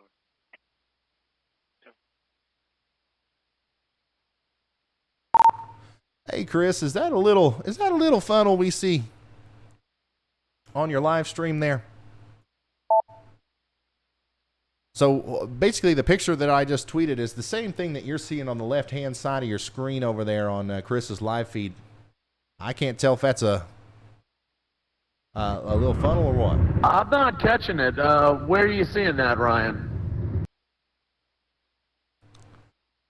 So we had somebody on Twitter post a picture of the feature that you're looking at. So the wall, the lowering on the left side, just moments ago, there was a little dangly bit hanging out of that cloud.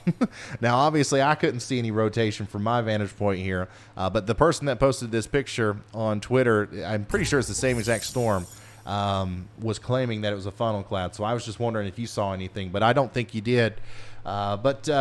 Yeah, what else is going on, Chris? What's it feel like out there? What do you think is going to happen with this storm as we go forward?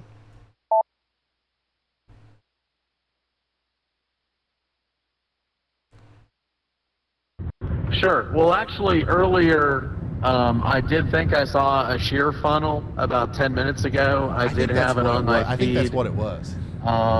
So it's probably about 10 or so, 12 minutes ago. There might have been a little shear funnel that I was trying to zoom in on. But this storm here, there's two back-to-back, and the southern one is taller, and it looks to be, the storm to be on right now. And they just have to do their thing. They just have to get going. You know, so we're watching. Actually, you know, there might be a little shear funnel again. Hold on, let me try to get on it, Brian. I'm gonna stop. Okay, so Chris is gonna really investigate this storm.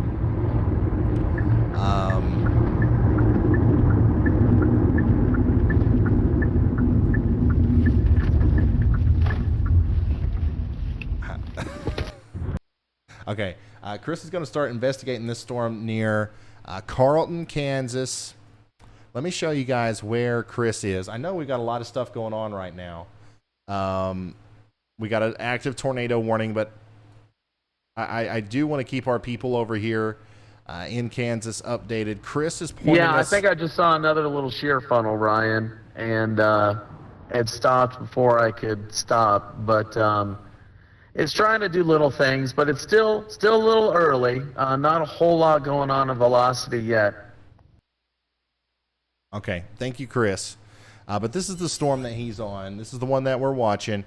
Chris and Brad and Zach are all right down here on the line, keeping an eye on it for us. We're watching the base of that storm for a potential funnel as it moves up towards Tampa and Ramona. Tampa and Ramona and Harrington in Kansas. We also have an active tornado warning up here for... It doesn't include Alma. It does include Woodruff. Okay, so Woodruff in northern Kansas. That's one of the places that we're watching very closely. Let's come back over to the radar to try to get an update on that.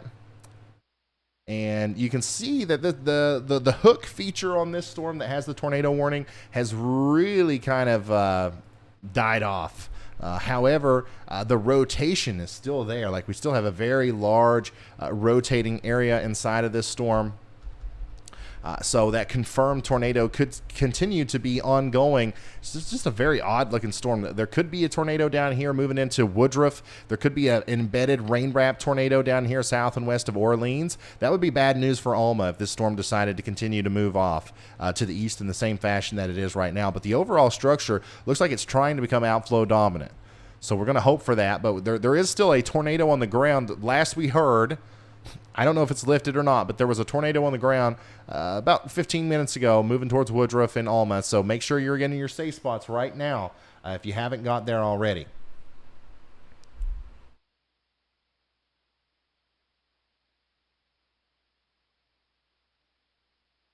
Big hail. Big hail is going to be a problem with this no matter what. No matter if there's a nadir in there or not, you are going to get absolutely clobbered by hail, I think. Here's a broad view of everything that's going on. We got tornado watches in Kansas. We got a big tornado watch box in central Oklahoma. We got a big tornado watch back here in northern Kansas into central portions of Nebraska. And all of our storm chasers, almost all of our storm chasers are on that storm over here in Kansas. The one that you see on radar right there, that's the one that we're all looking at, except for Copic and Welty. Vince and Copic are not on that particular storm, but all of these guys on the sidebar here, they are.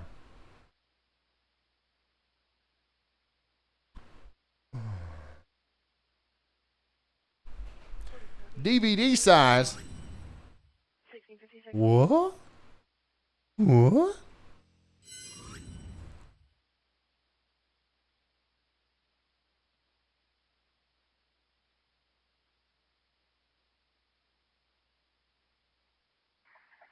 We're going to be en route to 2733 Southeast Maryland. Reference this call. Carly is with us. Yeah, Carly, our news relay Carly is here today. There's just no news yet. There's no news yet. The only news we got is DVD size hail. What?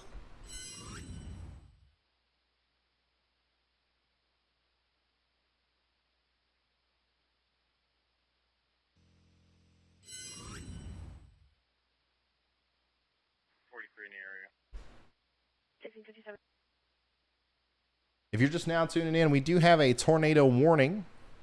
We do have a tornado warning for Phillips and Harlan counties up there in northern Kansas, southern Nebraska.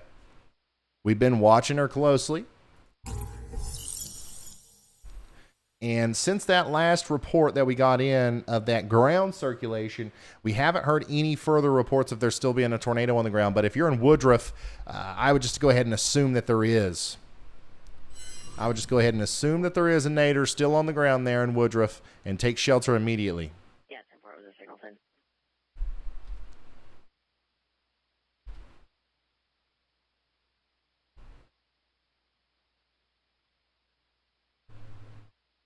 But it has been 5 minutes since we've got an update on the radar from there, so. Stand by, it just came in.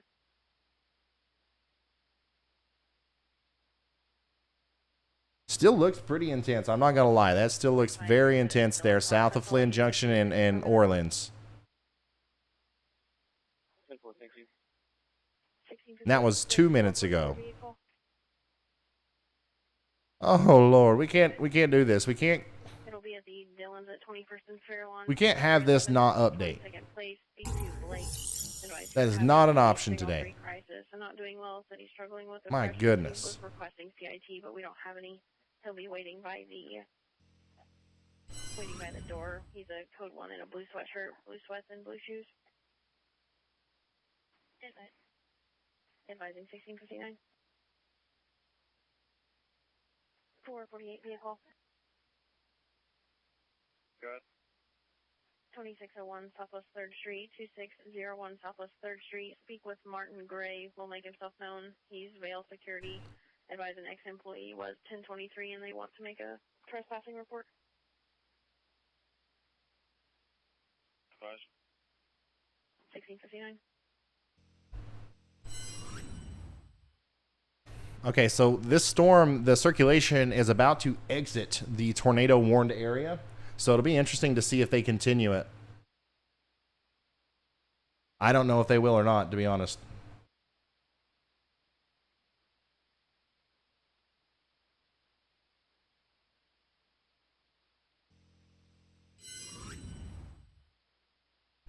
If you're just now tuning in, this is live severe weather coverage. We have millions of people currently under tornado watches right now. We got a moderate risk of severe weather from the Storm Prediction Center.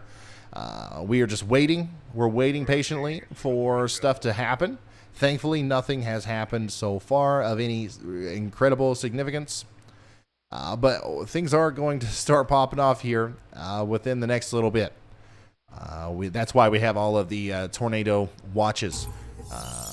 It does look like these storms are starting to really get their acts together.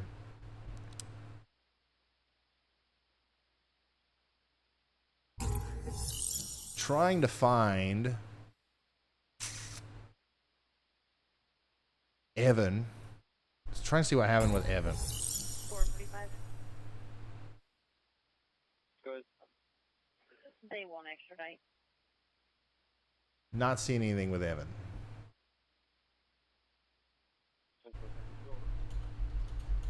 1701.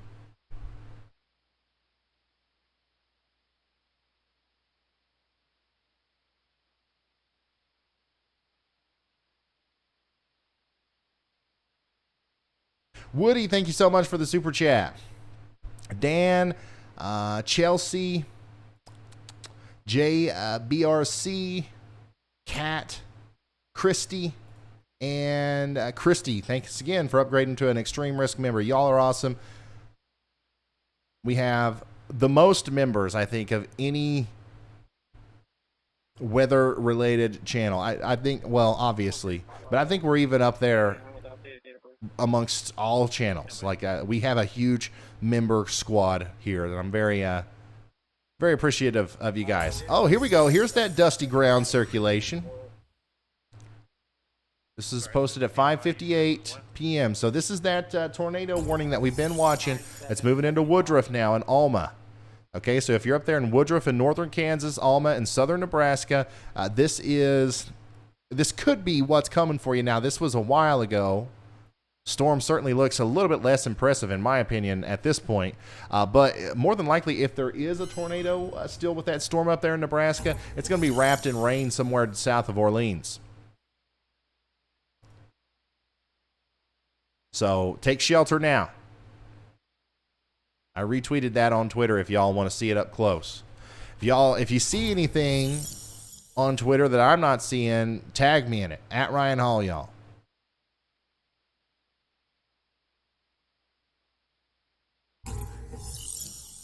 Oh, somebody got a DVD on hand.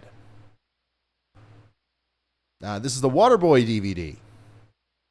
It's almost 5 inches. Woo, boy. 5-inch hailstone. My goodness. If we see something like that, that'll be crazy. There's some DVD size hail. Can you imagine?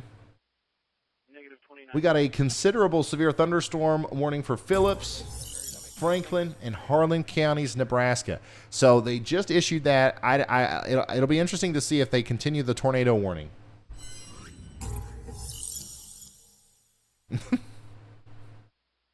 Wow, this DVD hail came with the it came with the cases and everything. Good one. That's a good one, Tanner. That's a real good one. 48B, I can reroute. 10 for any units back. 44B, traffic. 43B on 10 with comments. I'll be in route.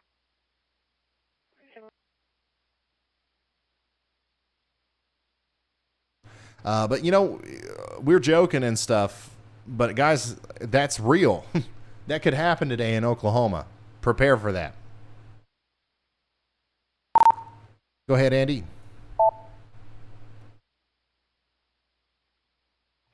Ryan, there's some incredible hailstorms popping up near Kearney, Nebraska, along I-80. Just ahead of the existing line, these storms have popped up in the last 30 minutes and are already dropping 1.5 inch hail, if not greater than that, in areas of 70 dBz reflectivity. Wow. It is a hailstorm frenzy up here in Nebraska.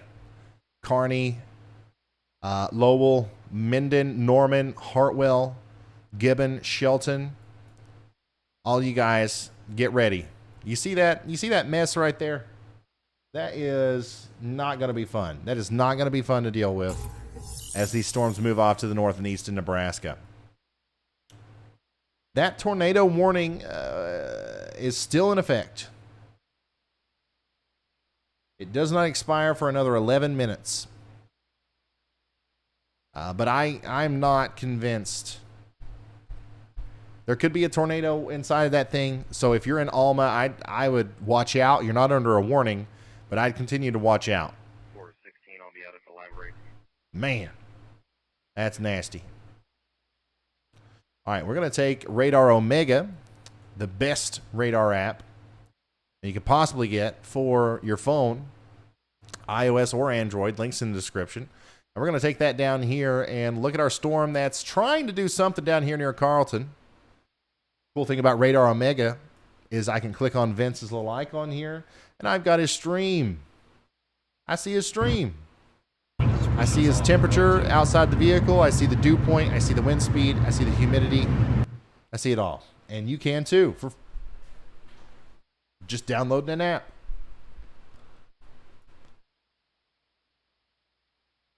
Big hail. Big hail up here in Nebraska. Now, this ain't the DVD size hail. That's coming in Oklahoma.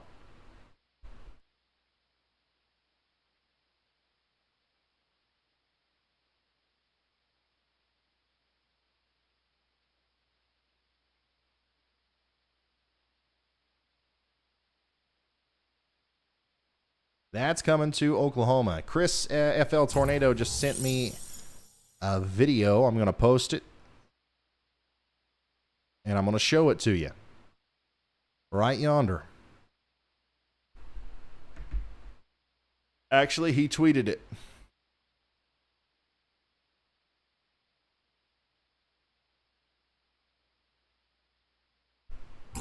Okay, so this is west of Tampa, Kansas.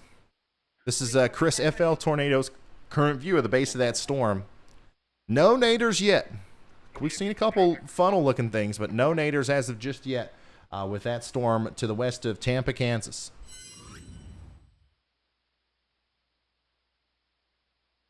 Bailey says, fun fact, Ryan, the first movie to ever be released on DVD was Twister. Wow.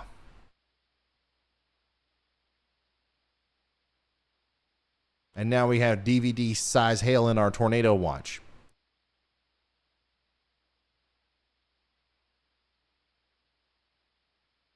Oh, okay. So, man, here's another look at our storm. So, by the way, the National Weather Service has allowed that tornado warning to expire, but right there is just like 10 minutes ago. No, that was about 30 minutes ago. South of Orleans, Nebraska, the storm that we were looking at. That's what it looked like on the ground there, with a quick spin up on the front side of that storm. I don't think that was associated with the big area of rotation that we were seeing. But still, those are dangerous storms over there in Nebraska and Kansas. Brad Arnold says he's observing numerous mid-level funnels on the storm in Hope, Kansas. Lots of spinning going on.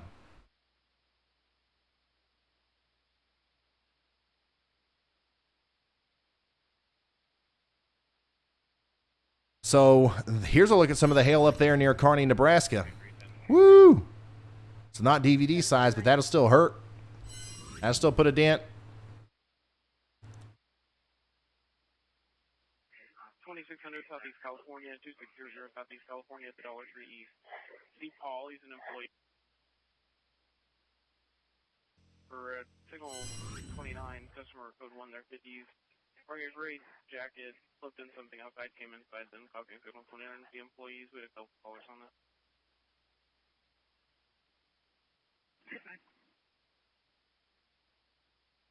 Yeah, we're going to watch Brad's stream. You can see all of them right here. We got Vince, Brandon, Brad, Brett, Zach, and Chris Smith. They're all pretty much on the same storms. Not exactly. But Chris, Brad, Zach, and Brett, I believe, are all on that storm right there near Hope in Kansas.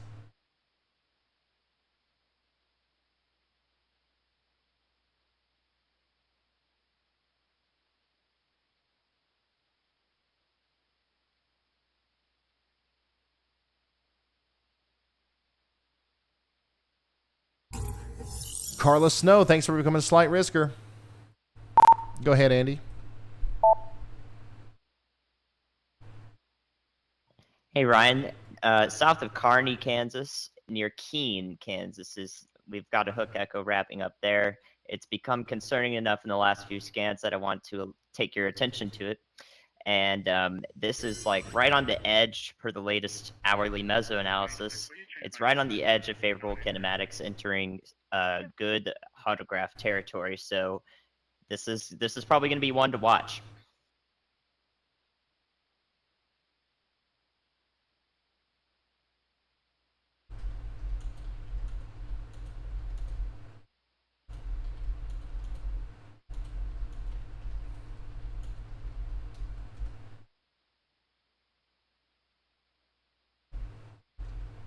Thank you, Andy.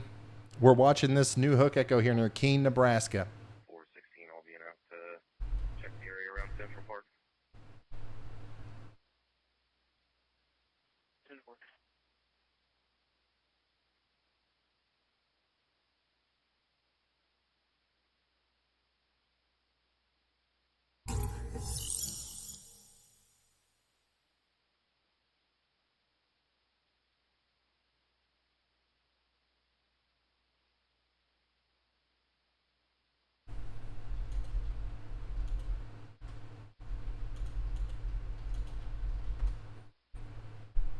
Got some technical difficulties on the back end again. Give me just a second, working with the team.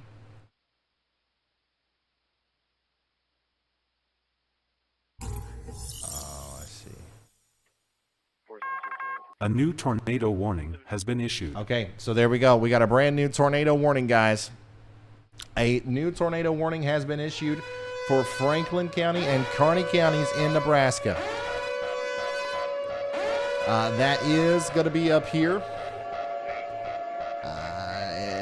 with the storm that we were just looking at with the hook echo there, near Minden and Hildreth and Norman in Nebraska. Take shelter now. Take shelter now. If you are down here near Minden or Keene in Nebraska, the National Weather Service believes that this is potentially rotating enough to produce a tornado. That is a radar indicated tornado warning, I believe. And a huge shout out to the team here who called this one out once again several minutes before that warning was issued. Hopefully we got people in Minden getting to shelter right now.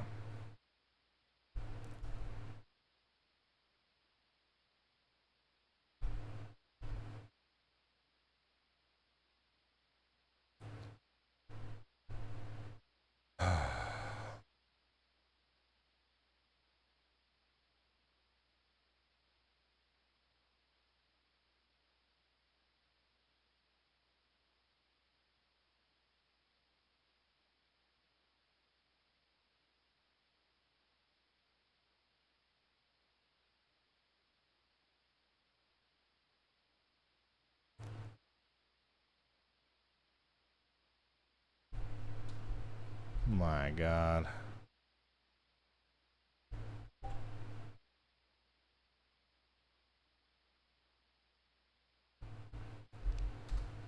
So we are having a little bit of a problem with the locations for our chasers. So those might not be updated correctly for the next little bit, but we're working on it.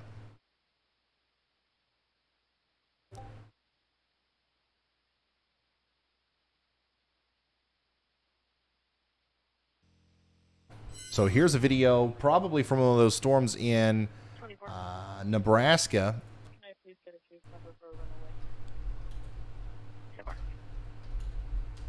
Remember, if you send a picture or a video, please try to include the location as to where you took it.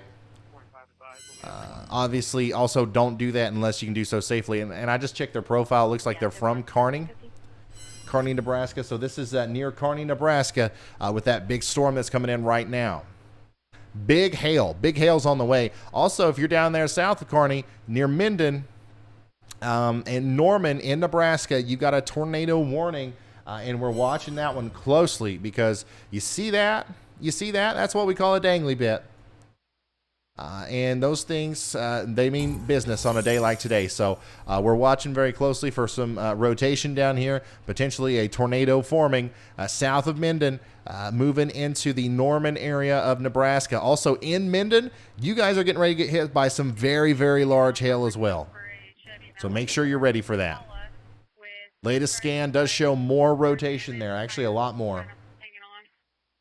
And wow, look at this. Vince Welty's got a great shot of the base of this storm in Kansas. I'm telling you guys, that looks like a baby tornadic thunderstorm if I've ever seen one.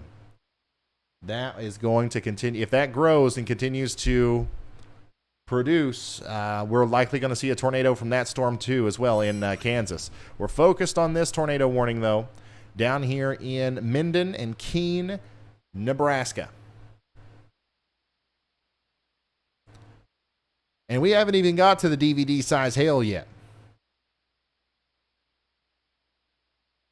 That's a real thing that we're worried about today.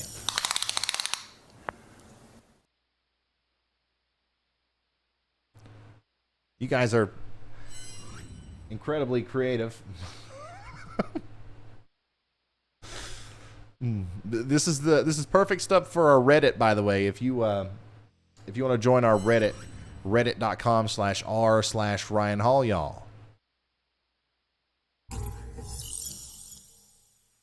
Here is a view of the storms near Lawton, Oklahoma, taken from Norman. So this is quite a bit.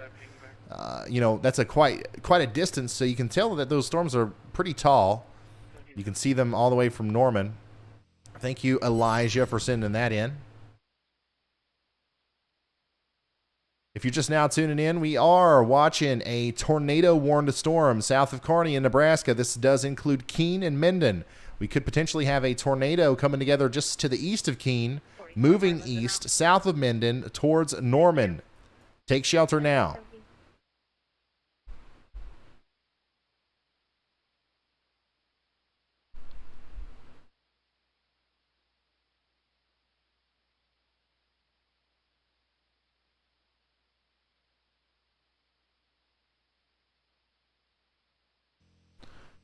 Rudy says, my neighbor just sent this to me. This is from April 21st and wanted to share this with you. This is Elkhorn, Nebraska, around 8:40 p.m. on April 21st before the... Oh, so this was actually out there when I was out there chasing.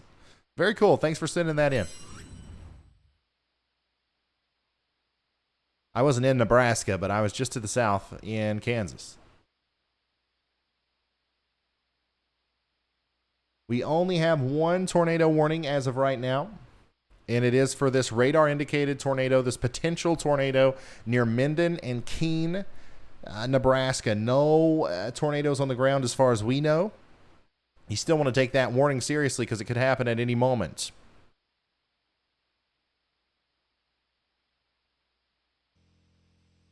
And all of our storm chasers are circling in on that storm in Kansas as it does continue to grow and look very interesting. Obviously, it's got a very low base on it. Man, we're getting so many members today. I think, you know what I think it is? I think it's because you can now become a member on Apple. I was wondering if this was true. Yeah. Yeah, you can see the join button now. You can see the join button now on Apple phones, right next to where it says subscribe. I don't know how that happened. That was something that could never, that was like against the law or something before, but there you go. 34B. Good. Can you put me in 413 at an open talk at 411 Southeast Norwood? Sure.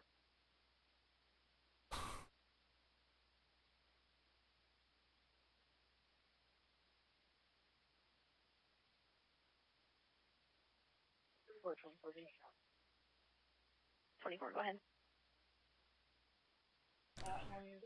Also some interesting looking storms. So obviously we have the tornado warning up here back there towards Minden, Nebraska. But also these storms that are popping up out in front of the main line over there, those are kind of concerning.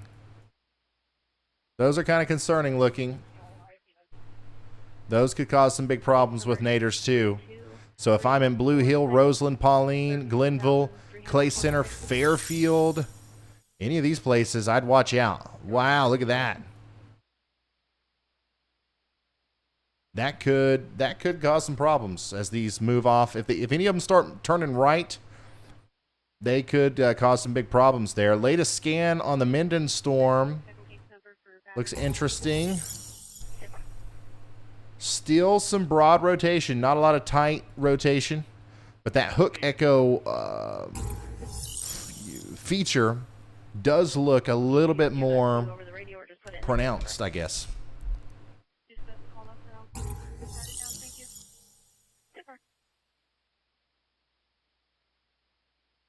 Wow, Vince has got a great view.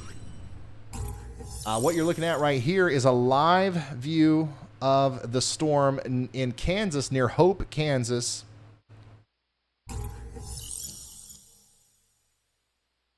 Wow. Wow. So this is a live view of a severe thunderstorm in Hope, Kansas that is developing a wall cloud, it looks like. Who else has got this? Brett Adair's got a good view of that. Look at that. This is one of those supercells that we were concerned about earlier in Kansas. That little poof, that little tiny cloud that we saw is now a big grown-up supercell, and it is rotating. 36 feet of 402. Now, it's not rotating a lot. It's not rotating a lot. It's nothing to be hyper, concerned about right now. But it's certainly following the trajectory of eventually becoming something that we need to worry about.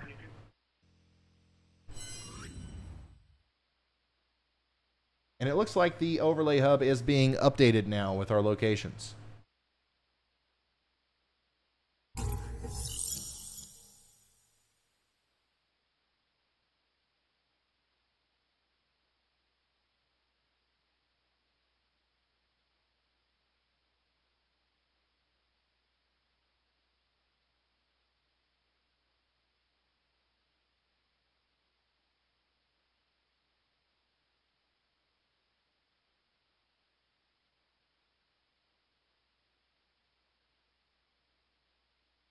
Yeah.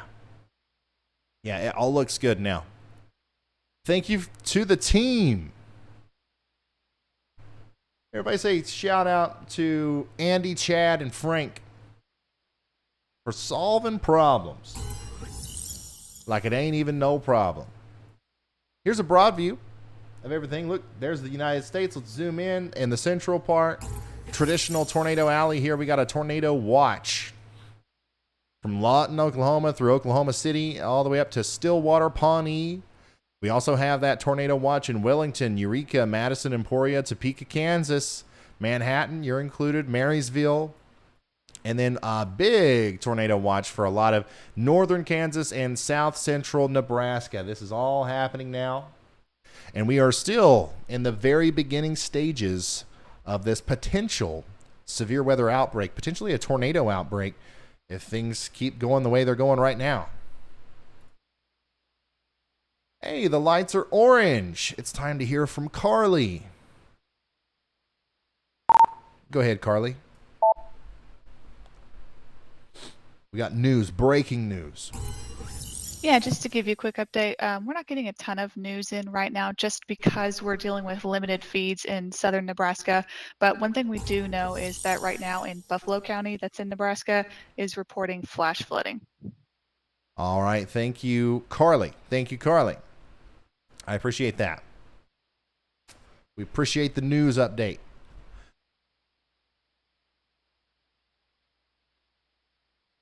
Andy, I'm going to leave for like 2 seconds. So if you have anything, go ahead and let us know.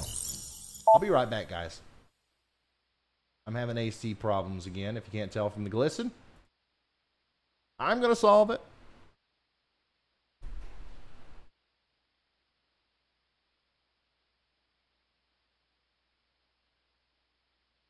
Hi, friends. It's Andy here. We've got a line of severe thunderstorms moving east through central Nebraska. Those are our primary things right now, but we've got chasers out ahead of the dry line in east central Kansas as these storms develop and move to the east. We're also watching southwest Oklahoma near Lawton. Those storms are moving to the east-northeast right now. Currently not in the best kinematics, so we're not seeing seeing obvious rotation on the radar yet, but this event's just getting started. We're expected to peak in our evening hours here coming up for our central daylight time zone here in central U.S. So that's what we're watching. Large hail in the line through central Nebraska. I'm seeing 1 3/4 inch diameter hail reports. And that just moved through Kearney and is traveling along I-80. So if you know anyone on I-80 going through Nebraska, make sure you tell them to stop on the side of the road while these storms move through because they're pretty dangerous and are entering an environment where they may see some spin-ups on this quasi-linear convective system. I think I'm able to classify it as that because it's definitely forming a meridional line, which is a line oriented north-south. So quite an active day so far, but we've got hours to go. You may have seen those soundings earlier. They look destructive. So if something roots in the atmosphere in those environmental conditions, we will be monitoring it and getting you guys to safety. So please stay tuned. Thank you for watching. Go ahead and tell me. I'm looking at the chat right now. Go ahead and tell me what it feels like out there if you're in the risk area or if you're just east of it. I want to see what you guys are telling me. Thank you.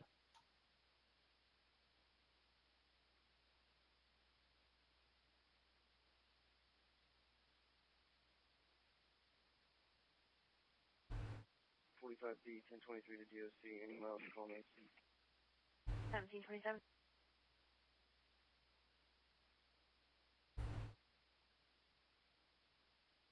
We do have a tornado warning for that cell that I was talking about earlier near Keene and Minden, Nebraska, as well. That just got issued for Kearney County in Nebraska.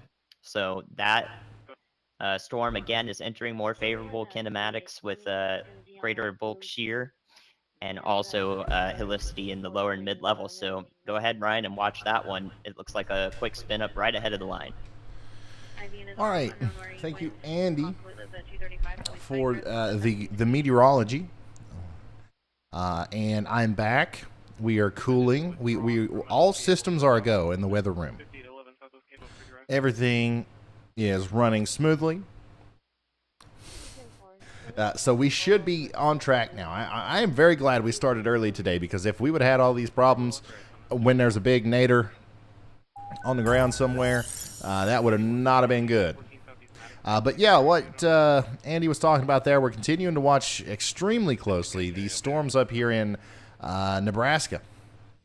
A huge line of damaging hail, strong winds, and embedded tornadoes is all that's moving through Nebraska near Kearney. Now moving into Gibbon, Wood River, Kennesaw, Campbell, Franklin. Get ready for it, y'all. Potentially a spin-up tornado on the front of the line here near Gibbon and Lowell. That's going to, man, these storms are going to cause problems. So everybody out in front of these downstream through even all the way over to Grand Island and Hastings and Blue Hill in Nebraska, you got to get ready for this. Tornado or not, that's going to cause a lot of problems with destructive hail, straight line damaging winds. Are these rotating? These little guys aren't rotating as much as I thought they were going to. But man, so the tornado warning down here still exists. Very, very weak area of rotation there. I would be surprised if there is a tornado on the ground, but just in case, let's get into our safe spots if we're in Kearney County, Nebraska. We're watching probably most closely this storm near Woodbine and Lyona in Kansas. That's where our storm chasers are right now, or most of them. And you can see above my head, Vince Welty's got a pretty good view of it. 1730. New storms are also popping up down here near Canton and Hillsboro. We'll see what happens with those as they continue to move up to the north and to the east. Like we've mentioned a lot today, this is a classic dry line setup. If a storm is able to route today, it's not looking good. So let's just hope that doesn't happen.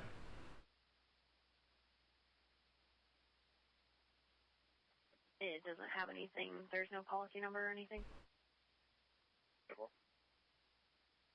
1731.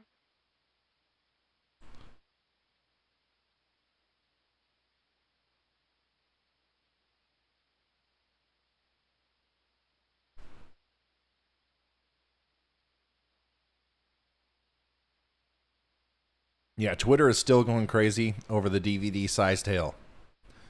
DVD-sized hail is possible today in Oklahoma.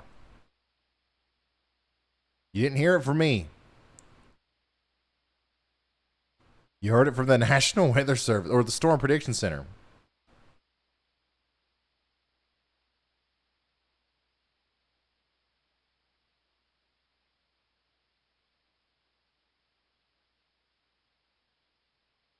I still have my jug of water, but every once in a while I like to, add a little flavor to my life.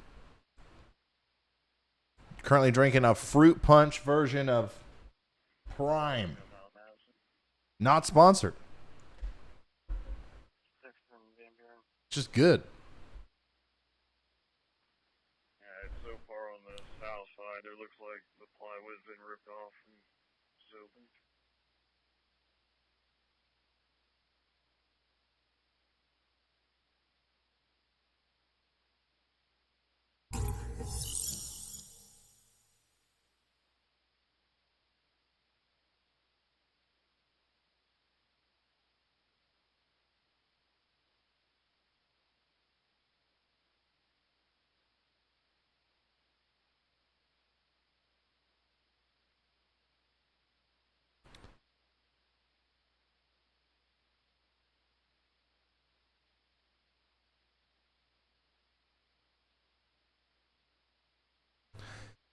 This is a great picture. Wow, this is a great picture from Tracy.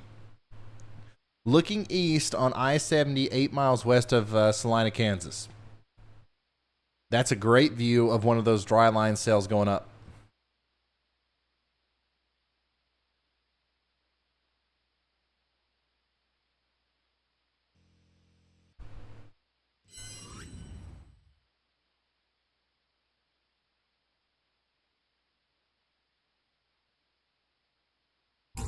Thank you, William.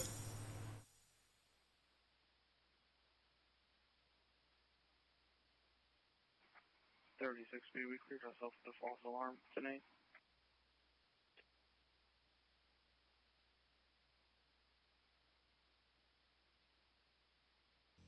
Here's an update on our dry line. Cumulus clouds are continuing to pop up along the dry line. You can see we've already got some big storms that have formed up here on the northern extent. I expect that this will continue to happen all the way down through Oklahoma. But there's your line.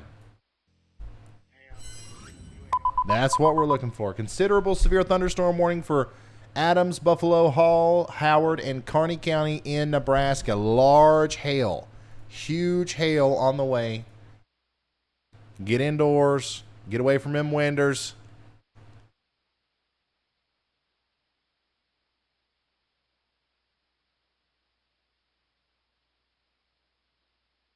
Even James Spann says, what? To scattered hail up to DVD size likely. Speaking of James Spann, I'm going to be on Weather Brains on Monday. What is today? Friday? Yeah, so Monday, May 2nd at 8 p.m. on James Spann's YouTube channel. He's got a podcast weather show that he does. I'm going to be on that.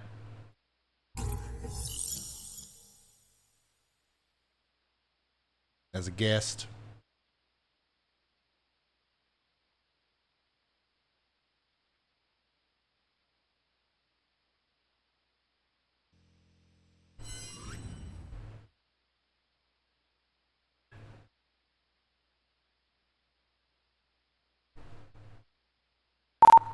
Go ahead, Carly.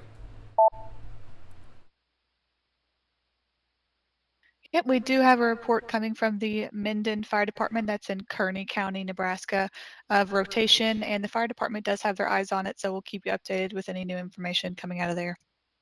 Okay, thank you, Carly. So these guys are listening to live communications between local fire departments and stuff up here in Nebraska. Sounds like there might be some rotation.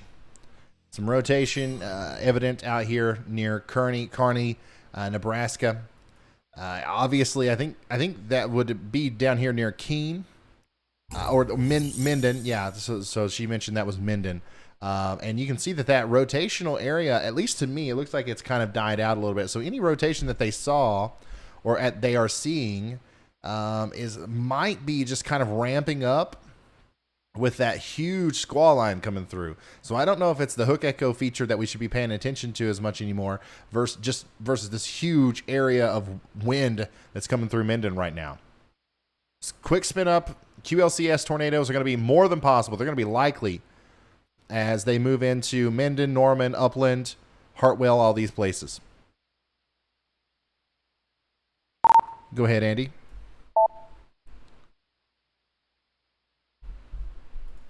Hey, Ryan, we're looking at the big cell in Concordia, Kansas, in Cloud County, in northeast Kansas. It's trying to wrap up on the south side of it, a nice high precipitation supercell. So we have probable rotation on the southern end of it, possibly forming a hook echo. I'm looking at that from the Topeka radar, but you can also take a look at it from KUEX as well. All right, thank you, meteorologist Andy Hill. Got some rotation on this storm near Concordia and Rice. There's not a tornado warning on this yet, but y'all watch out up there in Clyde, Calderhead, Brantford, Agenda, and Kansas. Could be something forming here very soon. That's a huge sail. That's a huge supercell storm right there. big hail with that as can be expected too. I was, this one over here started to catch my eye. Latest scan from the radar over here near Blue Hill, Nebraska. Look at that. This is east of Blue Hill, east of Lawrence and St. Stephen's. It's not, it's not rotating a lot, but it's got that look. It's got that shape. So if this roots up on the surface here, I think that this would likely be one that we have to watch for a potential tornado. None of those storms are rotating as much as what the reflectivity would lead you to believe. Just a wall of, just a mess getting ready to come through Wood River, Kennesaw, Roseland, and Upland right now. Just an absolute mess. Put your cars inside, not inside, but like indoors, like in a garage or under a carport or something. You get what I'm saying. And brace for impact as some very strong winds and large hails getting ready to come through a lot of south central Nebraska.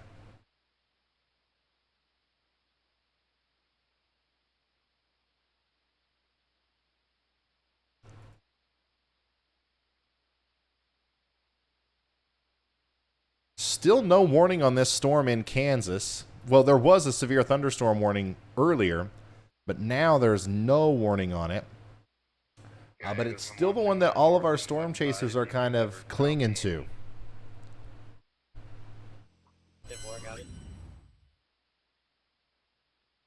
I mean, it looks interesting, don't get me wrong. Just not a lot of rotation.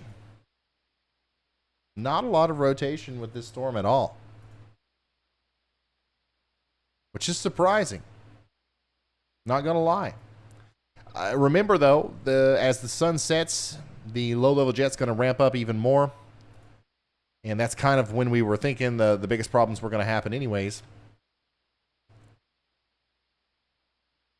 So we'll likely see something happen with that soon. 13 Bravo, 29 by Vin.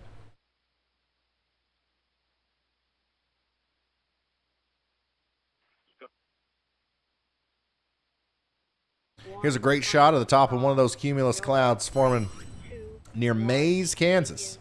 7-1, Edward David, 37794.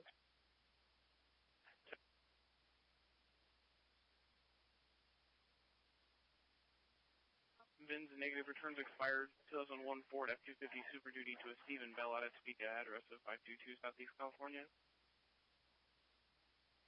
Hey, what are you? 74.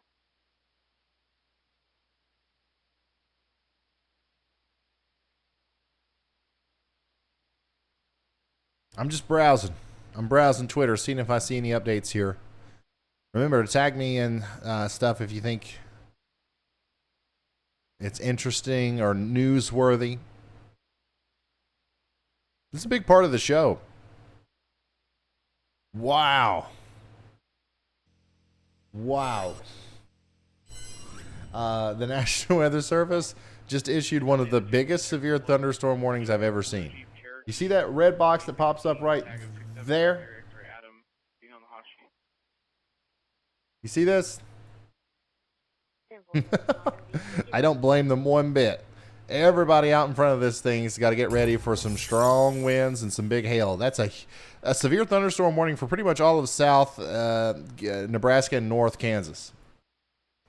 We've already got 60-mile-an-hour wind reports in northern Kansas before the line even hits. So that was estimated by a National Weather Service employee along the outflow surge, 60-mile-an-hour wind.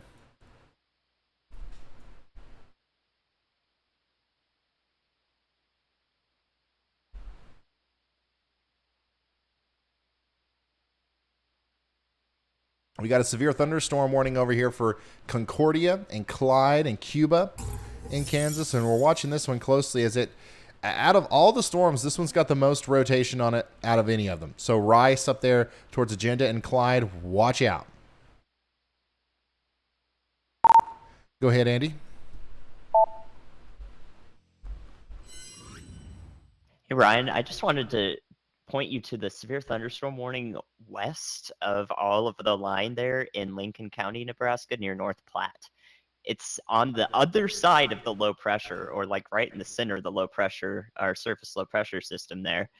And that just points to how like potent this system is, because I don't know if that's like a rear inflow jet that's causing these winds to go down to the surface. Maybe so I can't even tell you what that is, but all I know is that that's warned for 60-mile-per-hour winds well behind the line of storms going through central Nebraska. So you can't see it on velocity data, but dang. Well, 1048, just to make sure I don't call two look companies at for that. the same vehicle. A severe thunderstorm warning for North Platte. Let's read this. I got to read this. The National Weather Service has issued a severe thunderstorm warning for northern Lincoln County in southwestern Nebraska. A severe thunderstorm. It was located over North Platte, moving east at 20 miles an hour. 60-mile-an-hour wind gusts. Expect damage to roofs, sidings, and trees.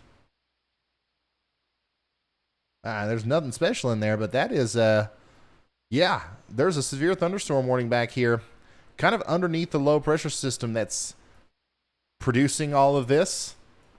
And there's really no storm there. So it's got to be just from the wind associated with it. Crazy. And now we got a new considerable severe thunderstorm warning for Republic and Washington and Cloud County, Kansas. Considerable severe thunderstorm warnings are more intense, I guess, than regular severe thunderstorm warnings. They only issue the considerable tags whenever the hail's going to be considerable or the winds are going to be considerable, I guess. This, I mean, just looking at this, you can tell that's a considerable storm right there. I consider getting indoors in Cuba, Haddam, Washington, Hanover, Hollenberg, all these places in Kansas. It's going to be a nasty one.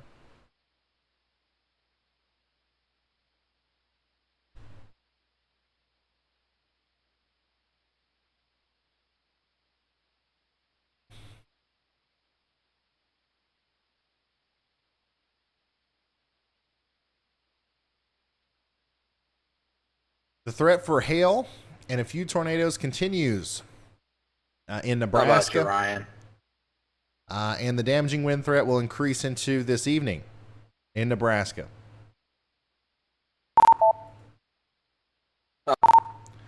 Go ahead, Brandon. Just wanted to give you a heads up. So personally, at least myself, these storms down here near I-70 really aren't piquing my interest quite yet. Vince and I were watching the one up near Concordia earlier and decided to go east after these ones. Personally, I'm going north. I think Vince is probably going to follow along. The storm up near Concordia right now, I believe if it can maintain itself, if it latches to the warm front and turns right, I think that one's going to be the best tornado producer. But we'll just have to wait and see. But that's the current plan right now. I'm heading up towards the supercell east of Concordia, Kansas. All right, thank you, Brandon. So that was Storm Chaser Brandon Kopic. He's going to head up to this storm. So Brandon currently is on this storm, which everybody is.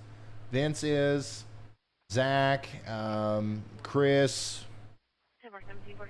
Brad, Brandon, like literally everybody's on. Brett, they're all on the same storm. But it looks like Brandon's not impressed.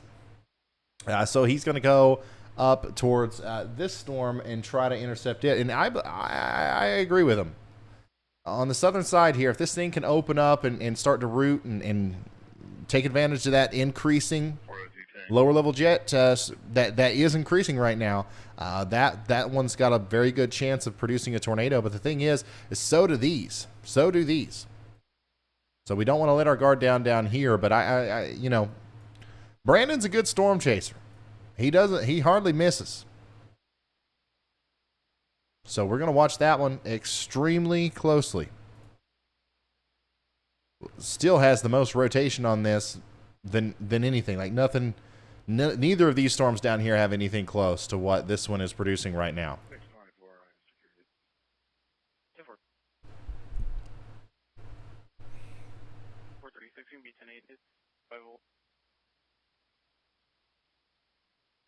Sorry, thank you.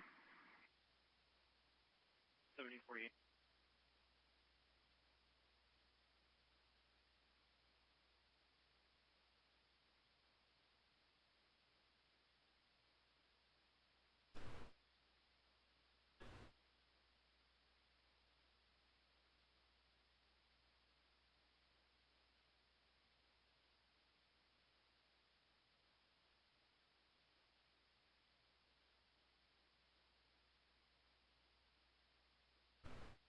$435 a call. Yeah, it has been crazy. 2350. It has been crazy. Southeast Ohio is the address here. RP gave 2530 Southeast Ohio. RP declined for code 2 in a pink shirt driving a blue four-wheeler in the church's parking lot was kicking up rocks and dust. RP was possibly just annoyed by the noise and wanted us to have them stop. The subject then left westbound on 26. Just the amount of coverage that this event has. If it does end up going super tornadic, I think it's going to be a little bit overwhelming, but hopefully things stay on the lower end of exciting.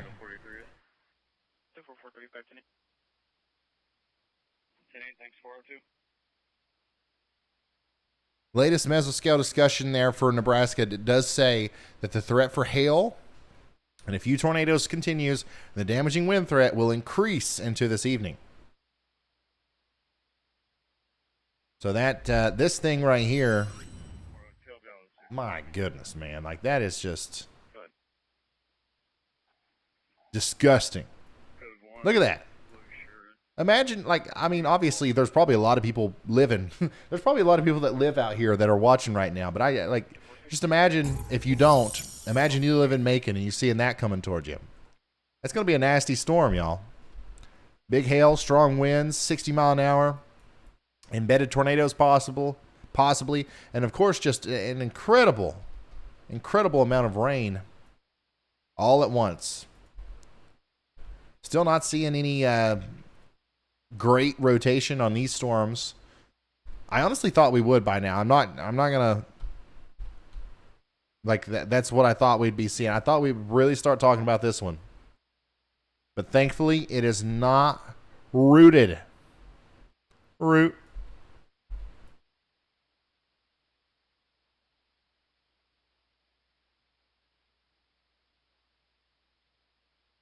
This one continues to look more and more impressive.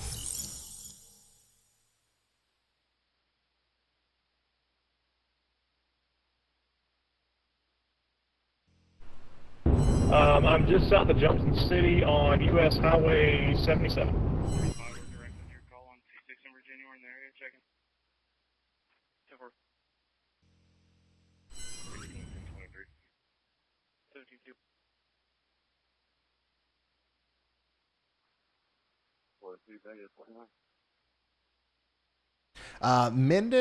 Minden is not under a tornado warning anymore. Somebody just asked about Minden. You're not under a tornado warning anymore, but the worst of the storm is coming. Doesn't matter if you're under a tornado warning or not. You got 70 mile an hour winds happening now. You're going to see more of that. This thing definitely looks better than it did 20 minutes ago. What you're hearing is some communications between our storm chasers, who are all, literally all, on the same storm out here in Kansas. I'm just baffled at this left split. I don't know how it's intensifying. It has low-level rotation in it now. I can see a lowering wall cloud off there. That makes zero sense.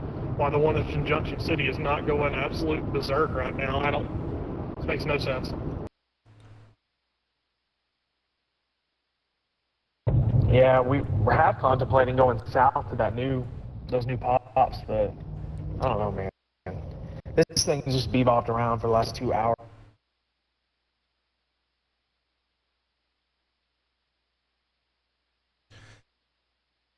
So those are, once again, communications between our storm chasers who are talking about the storm near Junction City in Kansas. Vince and Brandon have already decided to bail on those storms, and it sounds like Brad and Zach might also be thinking similarly, and potentially they're going to go after a different storm further to the south. So it's interesting to keep up with the communications between these storm chasers because, once again, they're the ones on the ground. They see everything as it's happening. And of course, we also have the ability to watch them there through the live feeds.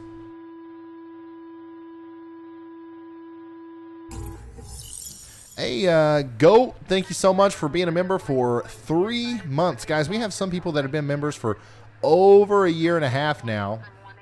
Well, exactly a year and a half.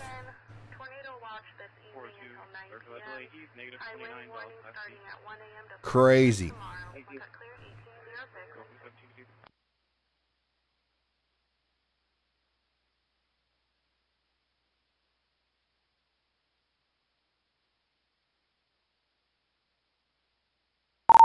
Go ahead, Andy.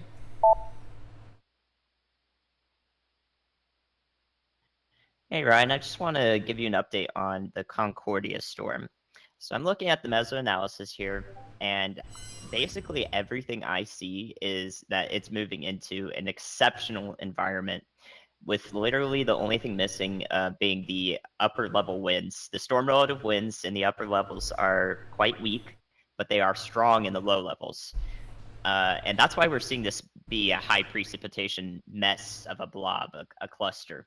But it's moving towards lower LCLs, into better LFCs. It's got 4,000 joules per kilogram surface-based cape right around it. You name it. Like the helicity in the low levels moving up to 200, 300 meters squared per second squared. Mid levels 500. Values 500. And it's moving right into that in our triple point area in southeast Nebraska. So I don't know what's stopping it besides the upper level winds maybe venting it out well enough. Beyond that, this is going to be one of the storms of the night, I think. Yeah, so this is the one that Brandon and Vince have decided to go towards. By the way, if you're in the path of this, Washington, Moroville, Haddam, Brantford, all the way up to Hanover and Steel City, right there between Nebraska and Kansas, in the northern part of Kansas, this storm is huge. Tornado or not, it's going to cause a lot of problems. To get ready for it. But you can hear, so you guys are listening, you hear the storm chasers, you hear Andy. You heard me earlier talk about how everything is primed for tornadoes. It is kind of a good sign that we haven't seen anything more intense than what we've seen yet. Because I'm incredibly surprised that we haven't seen one of these supercells do what they're supposed to do in this environment. It'll be interesting to see, if this continues to be the story tonight. I'm not saying that it's going to. I think that we are unfortunately, I think that we are going to see tornadoes tonight. But if this continues to be the story, it'll be interesting to see what it was, what happened. Thank goodness it happened, but what happened? But yeah, I think that as these things continue to move off to the north and to the east, they're going to enter that, the number one thing. Now, this is just for me. You guys know me and my nader juice. The number one thing that stood out to me as I was looking through the models leading up to this, I don't do my own forecast outlooks for this stuff. I just relay what the SPC shows. But the number one thing that stood out to me is that those lower level jet stream winds really don't ramp up until now. Until right now, points on into midnight and 1 a.m. And don't get me wrong, that's normal. That's to be expected with any storm system like this. But they were incredibly low from what I've seen at the very beginning stages, in the very beginning initiation stages of the storm. So I don't know exactly what those numbers look like now, but that's kind of what I'm thinking. I think as these storms progress into that bigger area with more nader juice, I think that they're going to start producing tornadoes. I hope I'm wrong. But man, it's just an absolute mess out there right now.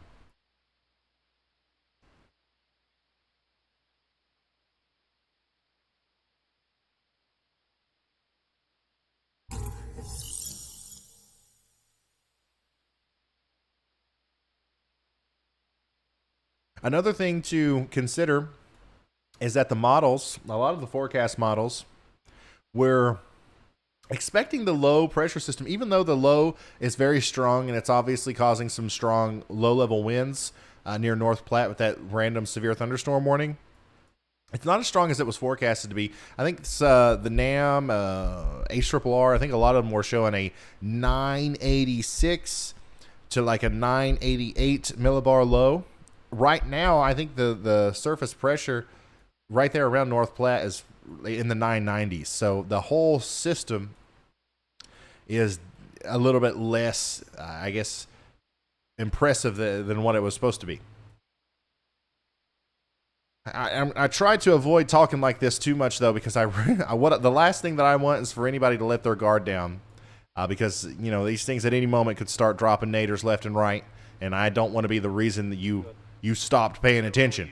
You're still under a tornado watch. You're still under a moderate risk for severe weather from the Storm Prediction Center. There's still incredible ingredients in the atmosphere for tornadoes to happen. So don't let your guard down, at least not until that tornado watch is allowed to expire. A new tornado warning has been issued. We got a new tornado warning. National Weather Service has issued a tornado warning down here in Kansas for our very storm that we've been talking about. Carlton and Abilene, Kansas are included in this. Actually, that's not the very storm we've been talking about. What? Hold on, let me switch radars here. This is the southern storm. So the ones that we've been watching on through our chasers, that's up there near Junction City. Now there's a new storm that's formed to the south near Carlton. That's the one with the tornado warning. That is a radar indicated tornado warning. Lots of inflow into the storm. Not seeing a lot of rotation. Is anybody else able to hear Riley when he talks?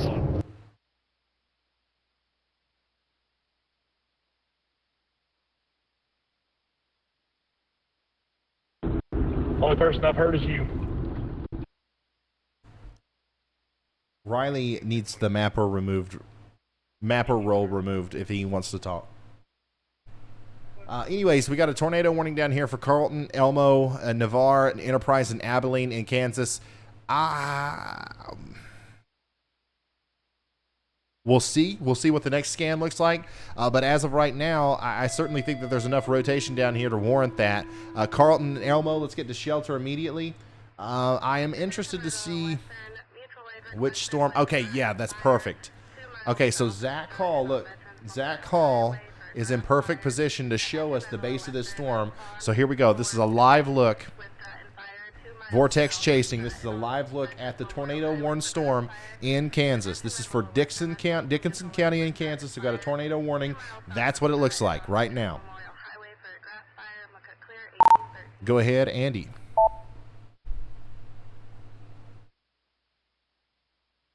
Hey, Ryan, I'm looking at that tornado warning from Topeka radar. It's a bit tough to tell, but I think I see why they issued it. Just got to keep in mind that the lead time on the velocity is 17 seconds ahead of the reflectivity scans. So try to look at the circulation that way.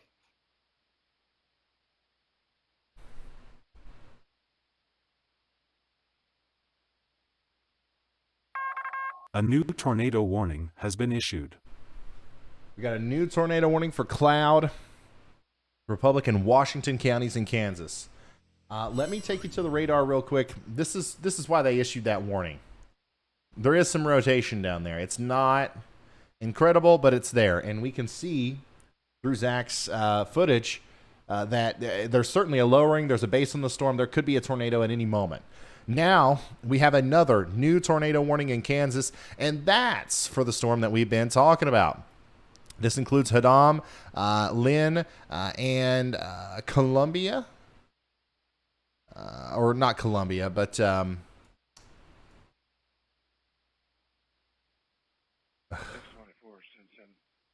Agenda. Sorry. In Kansas with that big area of rotation there. You see, that's what rotation looks like. All right, it's broad, but it's there. This storm a little bit further to the south, it's not as evident. But look at this. What's this?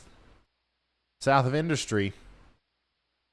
Another potential area of rotation popping up. So these storms are moving, once again, into a more favorable area for tornadoes. So we got to start watching them extra closely now, as we now have multiple tornado warnings. We have Cloud, Republic, Washington, and Dickinson counties in Kansas under tornado warnings right now. This is what the Dickinson County, Kansas storm looks like.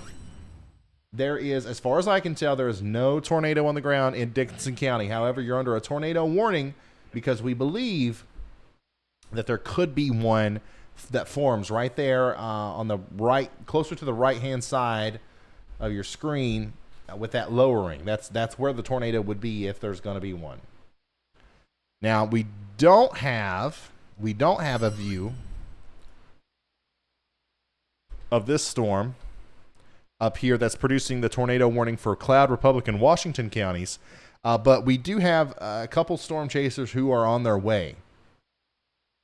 Let's see here. Brandon Kopic and Vince Welty are both on their way up here to this one. So we'll see what happens with that. You see Brandon Kopic's little marker right here? He's heading north to get to that tornado warning. So that's what we've got going on right now. We now have 2 tornado warnings in Kansas. Everybody in Dickinson, Cloud, Republic, and Washington counties in Kansas needs to take shelter right now. Things are starting to start. Wow. Wow, wow, wow.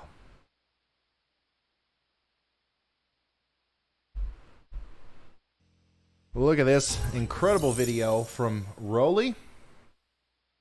This is the storm 10 miles to the east of Concordia, Kansas now. Man, that is a beast. That is a beast of a storm there, and you got a great view of it. Thank you for sending me that. Guys, if you want to send in pictures and videos today, and you can do so safely, please do that over on Twitter at Ryan Hall, y'all.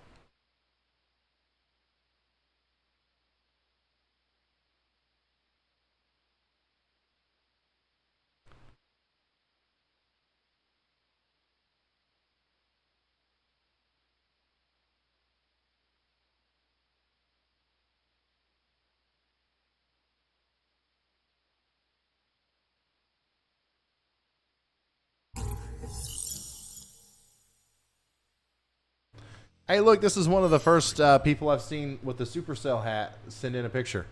Very cool. Looks good. It looks, I'm telling you guys, they look good in person. Not just on our picture.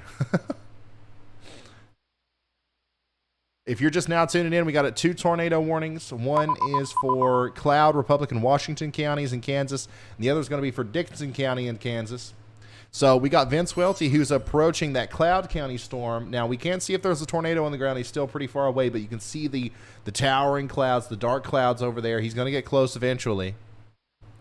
And then we also have Zach and Vortex Chasing. They are on the Dickinson County, Kansas tornado warning. If I can find him. Yeah, there we go.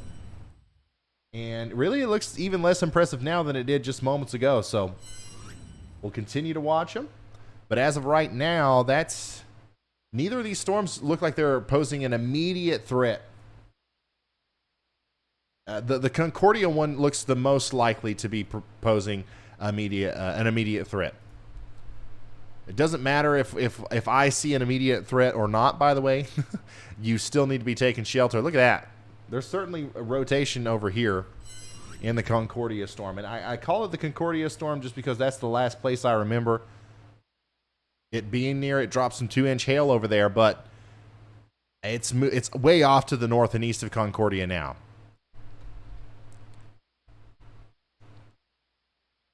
Go ahead, Andy.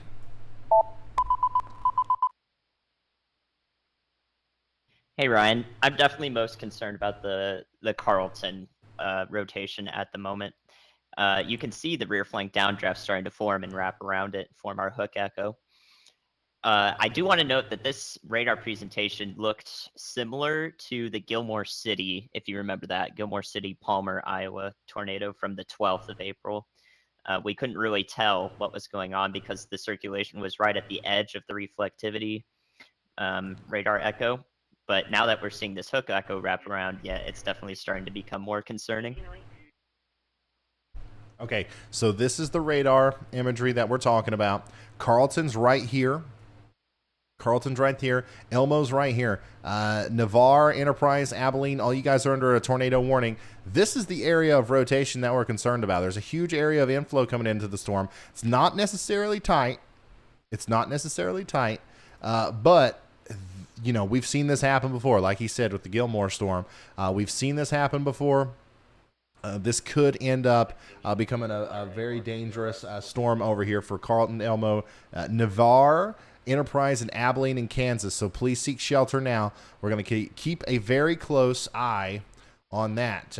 Some rotation up here near Talmadge, too, with that storm moving up towards Industry. We're going to have to keep an eye on that one. And, of course, the very significant rotation up here north of Clyde and Clifton.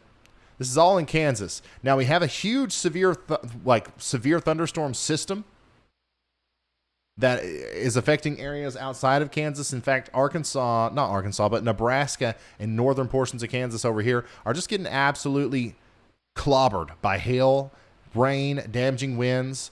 This is a huge severe thunderstorm setup and everybody in the path of that thing needs to be concerned about quick spin up tornadoes, hail, and of course damaging wind as we go all the way through the night. Like this isn't going to slow down. The wind threat, the hail threat over here is going to continue to go up as we go later into the evening. So get ready in York, Geneva, and Hebron in Nebraska. Also Osborne and Russell and Hayes in Kansas. You guys are going to be getting it soon. And don't let your guard down in Concordia and Belleville and Salina, McPherson, Ellsworth. You know, it seems like some of the big storms have moved past you, but that line is going to eventually get to you and continue to cause some big problems there in the I-35 and 70 corridor there. We are mainly focused on this group of storms over here, which is the ones that our storm chasers are focused on, because that's where we have the tornado warnings. We like to focus on the tornado warnings just because, you know, our goal here is to reach as many people as possible and get information out to as many people as possible. And we try to get the most important information out. And usually in situations like this, the tornado stuff is what people are needing to know about. So we have a big area of rotation on that southern storm with that tornado warning for Abilene. We're going to continue to watch it as it moves off to the north, because it looks like it's starting to wrap up and potentially produce, even more rotation and more problems as we go into the future. Look at this. I'm looking at the storm now from KICT.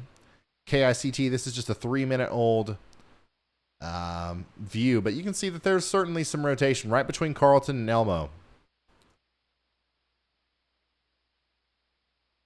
Switching back and forth between radar sites. Look at all these reports, by the way. Osborne, look at this. Hayes, 50 mile an hour. 70 mile an hour winds back here near Kearney. Lots of damaging winds reports coming in with these storms.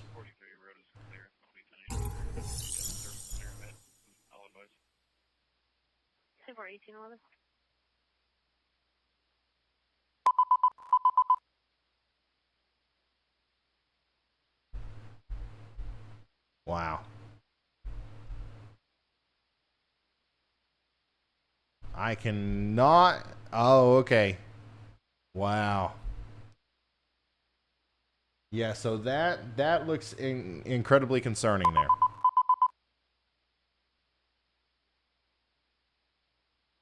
You see how we're starting to see those reds pop up? If those reds and these blues right here kiss, it's nadir time up there in Enterprise. So seriously, guys, it's time to start getting in your safe spot right now in Navarre and Enterprise, Kansas. This is starting to look very concerning there with a big area of rotation. A lot of those inbounds and outbounds are kind of tightening up, and we've got that little hook here on the bottom of the storm. Wow. Yeah.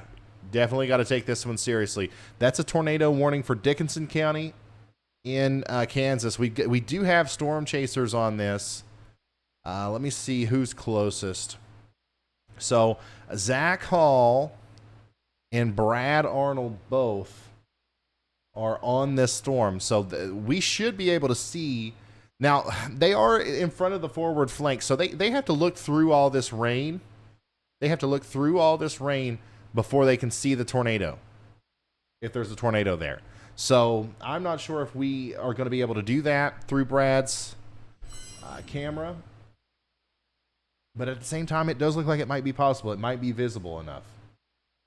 So Brad and Zach both are experiencing a little bit of connection problems. But here's a view from Zach. He's getting close. This is Vortex chasing. He's getting awfully close to Carlton there, where he will more than likely see the tornado if there's one on the ground.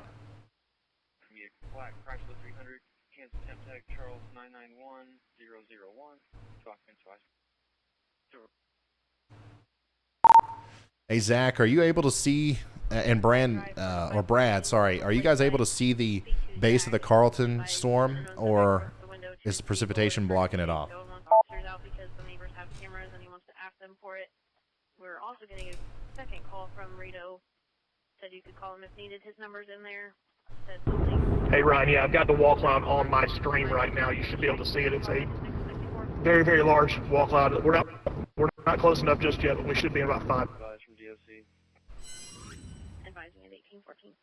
Okay, so Brad Arnold's feed is kind of frozen on me right now. 10-4, I'm sorry, what was the 20? It's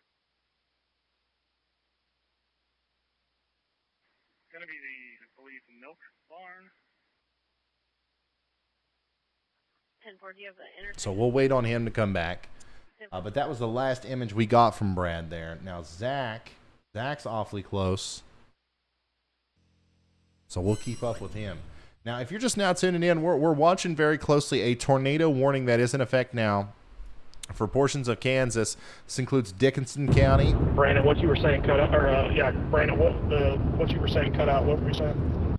And we're really concerned about a potential tornado here imminently moving up towards Enterprise and Abilene in Kansas. So take shelter immediately. We also have a really nasty severe thunderstorm just to the north of that in Industry, Wakefield, and Upland and Chapman.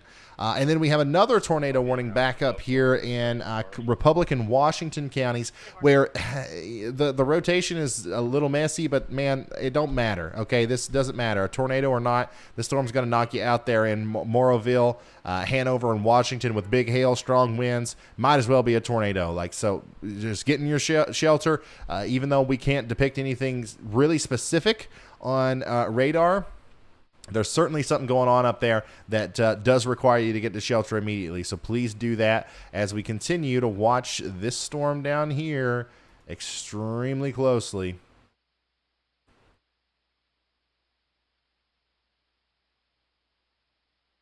As we wait ever so patiently on a daggone radar update. Wow. Oh, okay, Brad's got another freeze frame for us. Hey, Ryan. There you go. Yeah, what's up? That's the wall cloud for the storm near Holland right now. Chris has a funnel. He's working on getting it up on stream. Okay, so Chris Smith has a funnel. Where is Chris Smith? Chris is pointing... So Chris is on Interstate 70. This is a live look at a storm chaser. Wow. What a storm. Okay, so this is a live look at a storm chaser. Chris FL tornado on I-70. Looks like he's heading west, or he's now pointing directly to... I don't know. He just changed directions big time.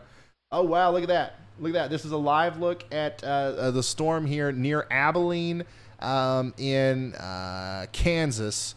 He's on I-70, And we've got a very, very evident funnel cloud there on this storm near Abilene. Now, I don't know if that's associated with the base of the big storm with the tornado warning, or the base of the storm to the north of that, or if this is just some sort of shear funnel on the back end of the forward flank. I don't know. I don't know. But he is currently pointing south towards Abilene and Enterprise. So there you go, little funnel cloud there from Chris. This is a live look at a very dangerous storm near Abilene and Enterprise, Kansas. He is pointed towards the tornado warning, which just goes to show that even, the actual big tornado that could be forming is actually way further south than this. So that just goes to show you that every single part of this storm is dangerous. Okay, so even if you're in Chapman, you got to get ready now for damaging winds, hail, and all that good stuff. Hey, Ryan, Zach Hall is reporting that this is on the ground. Okay, so Zach Hall from Vortex Chasing is reporting that this is on the ground. I don't see it. Oh. Is that it? Is that the same thing? So Chris and Zach and Brad are all pointed at the same thing. That little dangly bit. You see it? All right, let's go back to the map view here. Sorry, guys. Up there, that's the funnel cloud from Chris's vantage point, who's on I-70 on the northern side of Abilene. And then we have Zach Hall, who's literally right under the storm, who has a very similar view to the tornado. This is confusing. They are, according to my map, they're much further away from each other than what this suggests. Let me go back to Zach's. If you're just now tuning in, we've got a live look at a tornado forming here in Kansas. This is happening around Abilene, Kansas, and we're trying to figure out the details. But there's certainly a tornado genesis ongoing right now in Kansas. This is near Abilene, moving up towards Chapman. Take shelter now. If we come over to radar just briefly, you can see that we have that big area of rotation right here. That's what we're looking at. Chris is looking in this direction. And Zach and them are looking in this direction. So this is a tornado on the ground right now. I'm trying to find you a better vantage point to see it. New information. This tornado warning is the best that we have right now. We got a new tornado warning. This is confirmed. Confirmed tornado on the ground. The National Weather Service issued a tornado warning. And this is a confirmed tornado warning for Dickinson County as we continue to watch this very stealthy tornado move off to the north and east here near Navarre and Pearl and Enterprise. Okay? So please take shelter immediately. This thing, the brief glimpses that we have gotten of it have been small. They've been small, but this thing, the kind of storm that this is, could produce a big tornado at any moment. We just got an official report. From Dickinson County Public Services. Spotter reported tornado on the ground north of Carlton. Spotter reported tornado on the ground north of Carlton. Hey guys, has that thing lifted or is it still down? I can't see it on your feed now, Vortex.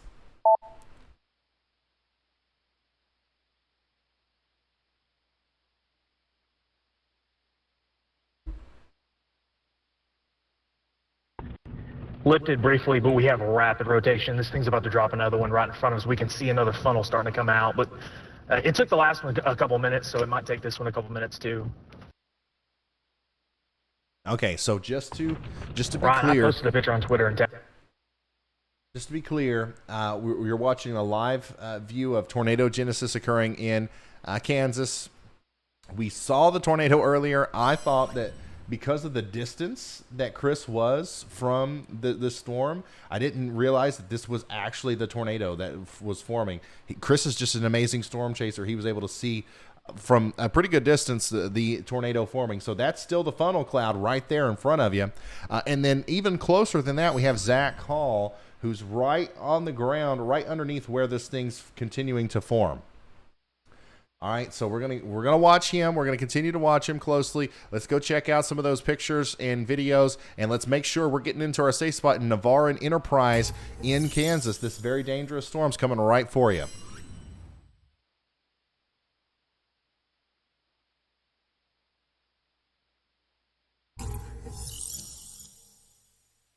The National Weather Service has issued a tornado warning. This is a confirmed tornado for Dickinson County. Dickinson County in Kansas.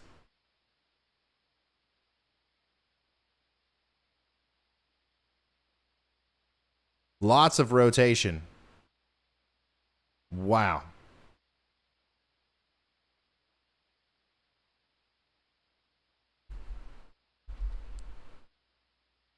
I'm trying to find you that up close view of the tornado just moments ago. There we go. So yeah, this is what we were seeing on the stream Ryan, that quick I update. wasn't confident about, but there it is.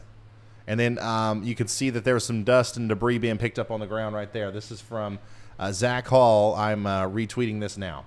A new tornado. So this one has lifted. A new tornado could be forming imminently. Go ahead, Carly. Yeah, Dickinson County Public Safety is reporting the rotation in the funnel again. They say they can see it, and I can drop you that feed if you want. Yes, please. Thank you. So Dickinson County Public Safety are noting that they see the rotation again. A new tornado is forming here, moving into Enterprise. It's a dangerous situation. Take shelter now. Everybody in Dickinson County, Kansas needs to be in their safe spots and their storm cellars. Here's another view of that little dangly bit right there. And we're going to start listening in to some emergency management feeds here to see if we can't get an update on what's going on.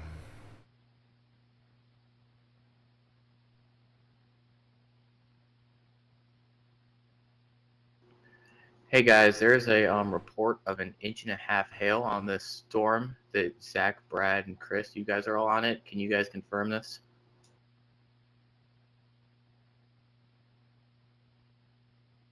A new Brandon, new tornado warning. has been issued. I'm in the wrong one, but Brandon, they continued it. Tornado warning for Washington County, Kansas. Brand new tornado warning for Washington County, Kansas. That's going to be up We here. were able to miss the course, so I didn't get in much hail. Our hail was rather small. This is the storm right here that just prompted that new tornado warning, and that's going to include Washington, Hollenberg, and Hanover. So take shelter immediately. Lots of rotation, big area of rotation up here. A tornado could be forming immediately for Hanover and Hollenberg. You got to get into the most interior room of your home, slap on that helmet. I know you got it. You played football in high school. Go get that old helmet. All right, put it on and brace for impact as a tornado could be forming near Hanover right now.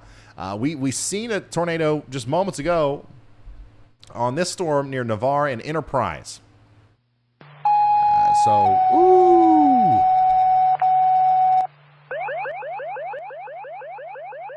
Sorry. That's those emergency management tones for you. That woke everybody up. If you are just now starting to pay attention, we have a tornado warning. A tornado was just on the ground moments ago in Dickinson County in Kansas. Don't know if it's still down. But there's a lot of rotation.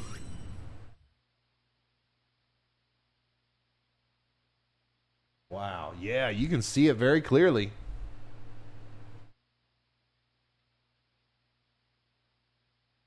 Yes, sir. That whole thing is spinning like a top.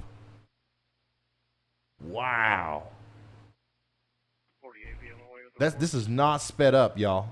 1827. That's going to drop a big tornado.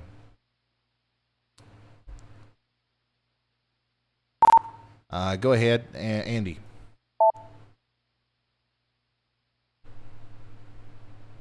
Hey Ryan, I am incredibly concerned with this northern tornado warning over Washington, Kansas right now, headed towards Hanover. It's sitting in, this is a composite index, but it's sitting in a localized maximum area of a significant tornado parameter. And the photograph does not lie. It's incredibly streamwise, vorticity and more than enough low-level shear. So this is a dangerous storm that I've been talking about recently, and now it's finally moving into that environment. And the velocity signature on that is just a monster, as you're looking at. Yeah, so Andy is bringing to our attention, not only do we have that tornado forming right in front of us on Zach's feed, but we also, we can see this coming together over here near Washington, Kansas, a big storm, a huge area of rotation, looks very concerning. I think that the town of Hanover might be in some trouble here. So we want everybody, I'm not saying that to scare you, I'm just trying to say now, you know, we've been live for 3 hours already. And this has been one of the slowest starts to a live stream I think we've ever had. But it's about to speed up. Okay, it's time to no longer be relaxed. It's time to be hyper vigilant and ready and aware of your surroundings and know what you're going to do when that warning comes through. Because, buddy, I'm telling you, Hanover, Washington, and everywhere in between, that is a mean-looking area of rotation. I think there might be a big tornado on the ground right now. Additionally, we are continuing to watch this storm down to the south. Okay, this is moving up towards Enterprise, and Zach A new Hall tornado warning has been issued. An incredible view of the spin. Look at this. This is not a time lapse. This is real, live, right now, happening right in front of us in Dixon County, Kansas. That spin is going on right now. And they just issued a new tornado warning for this storm, and you can see why. That is a very rapidly spinning wall cloud on the base of this storm. That's unbelievable, honestly. That's some of the coolest footage I think I've ever seen of the base of a mesocyclone moving like that. That is a very, very strong sign of what's to come as this moves up towards Enterprise. Okay, so this is the storm we were just looking at right there. This is a look at the rotation in it. I feel that the next update is probably going to show something a little bit more tight. But right there, that's where Zach is. And that's where the tornado is going to be within the next little bit as that rotation continues to tighten up. It's moving right up towards Enterprise in Kansas. Additionally, we had that really concerning area of rotation north of Washington in Kansas, moving up towards Hanover. Two really concerning areas right now. And, man, we just got to go back to Zach's footage. A new tornado warning has been issued. This is unbelievable, man.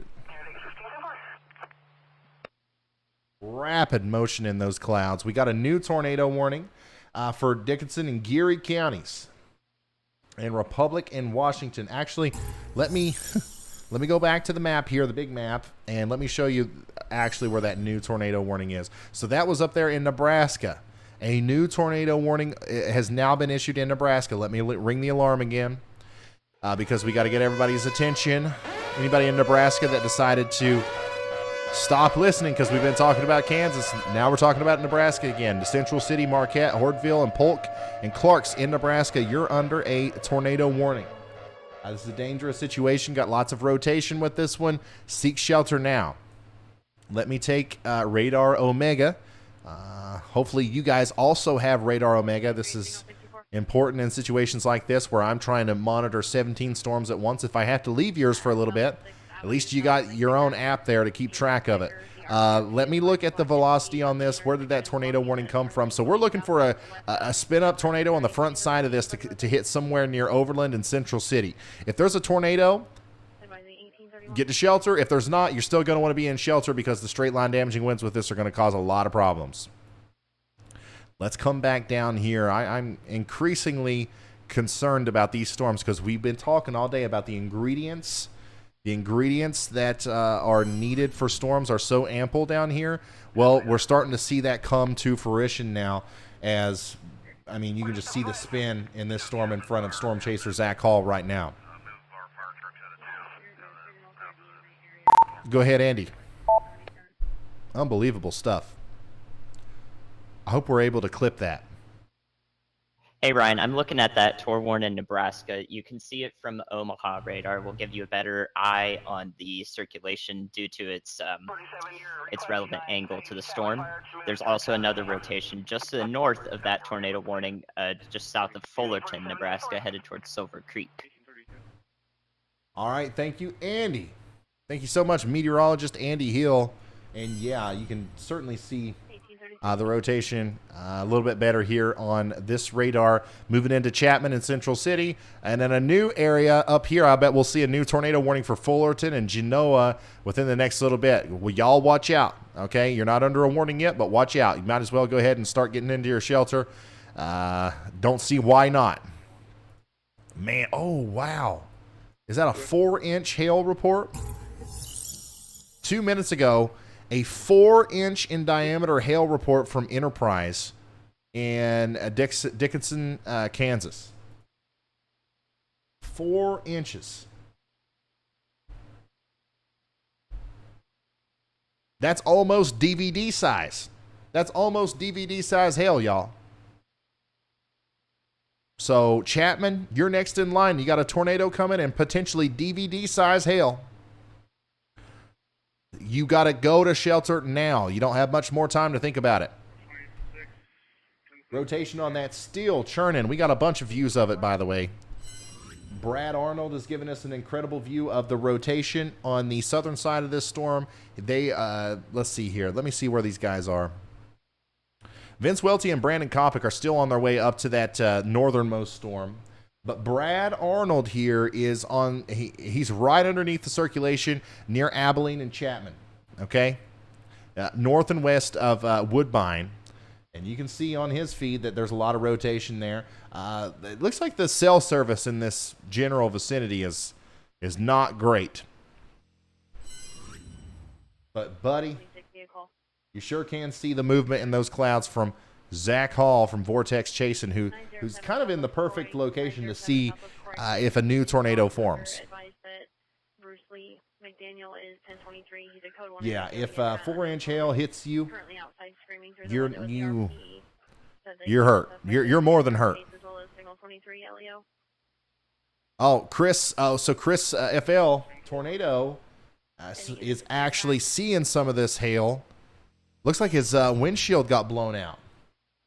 My gosh. Whoa.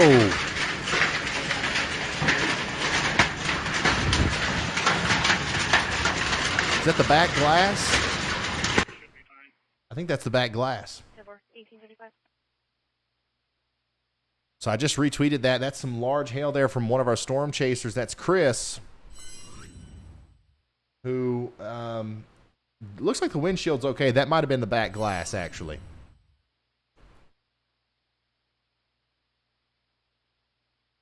So huge hail moving into Chapman right now. Take shelter immediately. You also have a tornado. A tornado is forming. It was on the ground briefly just moments ago. New one's forming right now. Taking its time. But you can see it happening. You can see it happening so clearly here on Zach Hall and Vortex Chasing's page. I think this is frozen. When it's not frozen, you can definitely see the rotation in those clouds. There's a lot going on there.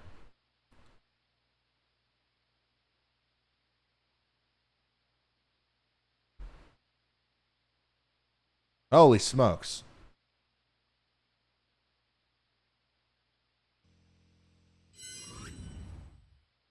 Yes, absolutely. If you have any reports, if you have any pictures, videos, or anything like that, please send those to me on Twitter at Ryan Hall, y'all.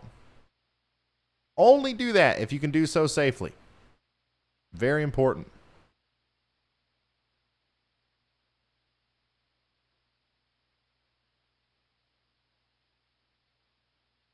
Here's another incredible view of that storm from Zach.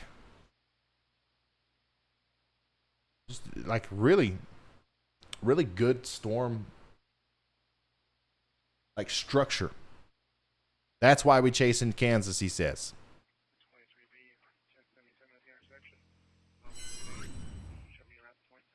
Ah.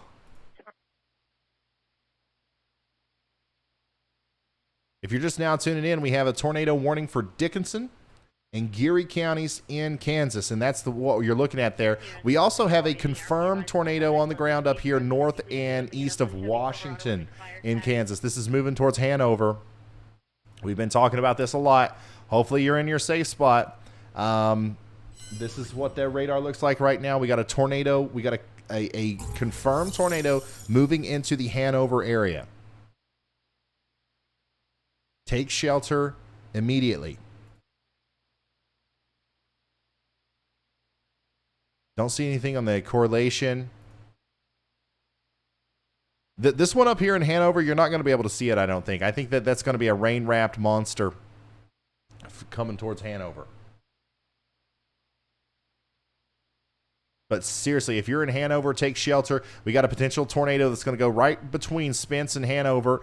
It's going to cross Highway 148 between Bremen and Hanover within the next 5-10 minutes.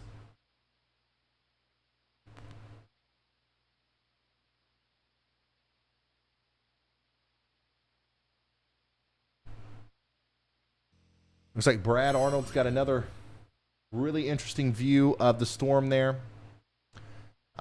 Zach Hall also has it.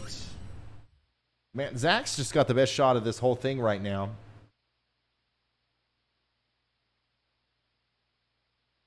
The overall rotation, let me show you what we're looking at. So let me come to the radar. This is the rotation that we're looking at through Zach Hall's stream. So it's really, you saw how fast the clouds were moving and stuff there. Just imagine how much energy is up here. That's why I'm so concerned about the town of Hanover in northern Kansas right now. Everybody over there needs to be taking shelter immediately.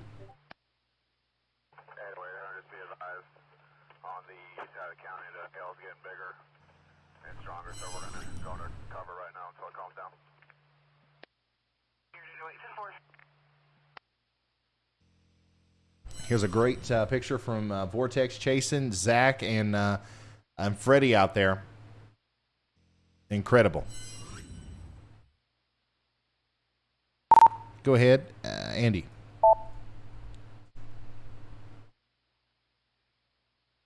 Hey, Ryan, we've got more cells popping up around Wichita, Kansas. They've developed in the last 15 minutes, and already one has a hail report on it. So you know these things are going fast. So I'm keeping an eye on that as well. Okay, thank you. Thank you, meteorologist Andy Hill, for that update. Let's go check out these storms. Popping up near Wichita now. The dry line is convecting. Ooh. Now those are some beans from the beginning. You see that shape?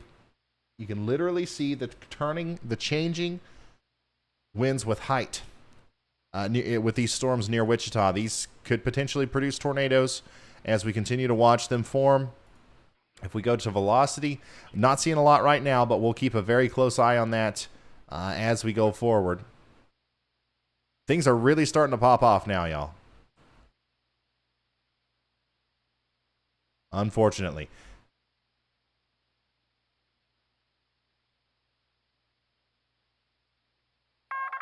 A new tornado warning has been issued. All right, so we got a new tornado warning for Merrick, Nance, and Polk counties in Nebraska. Let's go check that out. Let's go, let's zoom into that warning in Nebraska. Way up here for the northernmost part of that rotation we were looking at earlier. So this includes Silver Creek. If you're in Silver Creek, Nebraska, take shelter now. We talked about this tornado warning down here for Central City and Polk. We talked about that not too long ago. We saw the rotation. We also noted that there was more rotation up north of that. So that's where that new tornado warning has been issued. Silver Creek, seek shelter now. Anybody in Merrick, Nance, Polk, Hamilton, Merrick, or York counties in Nebraska needs to be getting to their safe spots immediately. Look at this big mess of storms down here in Kansas, y'all. Brandon Kopic. Brandon Kopic, where is he? Okay, so Brandon Kopic is actually, so now we have a little bit of a variance in our coverage here. All of our storm chasers, or just about all of our storm chasers, are on that storm in Kansas in Dickinson County.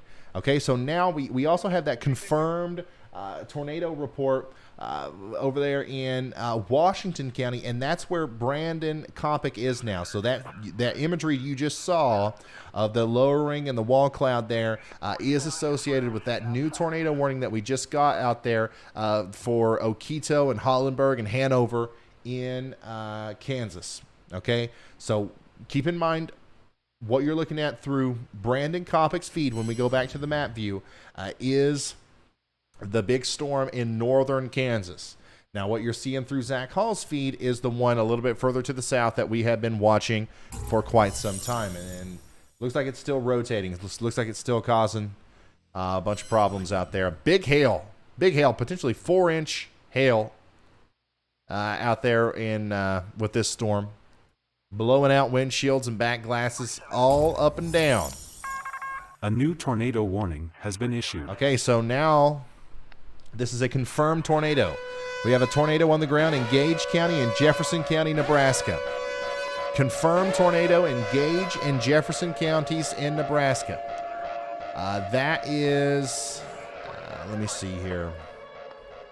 I told y'all this would happen. Things just all of a sudden going a little nuts. That is associated, I believe, if I'm not mistaken, that is associated with our storm up here in northern Kansas, the one that Brandon Kopic's on right now. So we got this really, really nasty area of rotation right near Hollenberg to the north and west of Spence and Hanover. That might be where, yeah, right here. Let me show you. Right there. New area of rotation approaching Lanham, and Odell. Take shelter now. This is a very serious situation. This is an observed tornado. A confirmed tornado was located near Hollenberg or 11 miles northeast of Washington, moving northeast at 35 miles an hour. A damaging tornado and ping pong ball size hail is on the way right now to Odell and Lanham, right there on the border of Kansas and Nebraska. You got to take shelter immediately. There's a tornado on the ground right now coming right towards you. All right, let's see if this is updated any. Yeah, so you can see that very clearly now on this radar imagery as well. So we got Brandon Kopic. We have Storm Chaser Brandon Kopic out here on this storm, but he can't see that part of it just yet. He's going to continue to go north, but he can't see that part of it just yet. This storm to the south, man, we have a lot of storms right now. We also have a tornado warning that includes Enterprise. That includes Enterprise and Chapman in Kansas. Hey, That's Ryan, where we got update that for you. 4-inch hail. This one is also looking like it's trying to intensify as it moves off to the north. So get ready in Chapman. Go ahead, Riley. Brad Arnold is just east of Enterprise, and he says there is another funnel.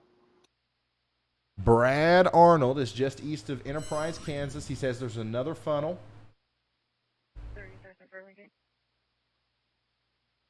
I can't tell if his feed is frozen or not. I'm telling you, when tornadoes happen, just cell service goes out, man.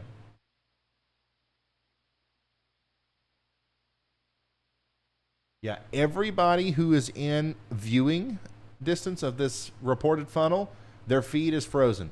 The two people that are nowhere near that funnel, their feeds are working beautifully. But Brad Arnold is saying that we have a funnel over here in south of Chapman in Kansas.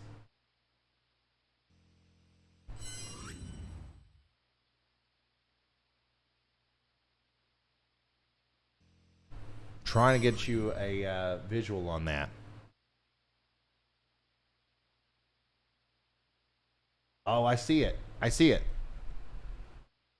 You see it right there in the middle of your screen. You can see the rotating motion right there. It's the most white part of the cloud that you can see on Zach's feed right now. Wow, that's a strong storm.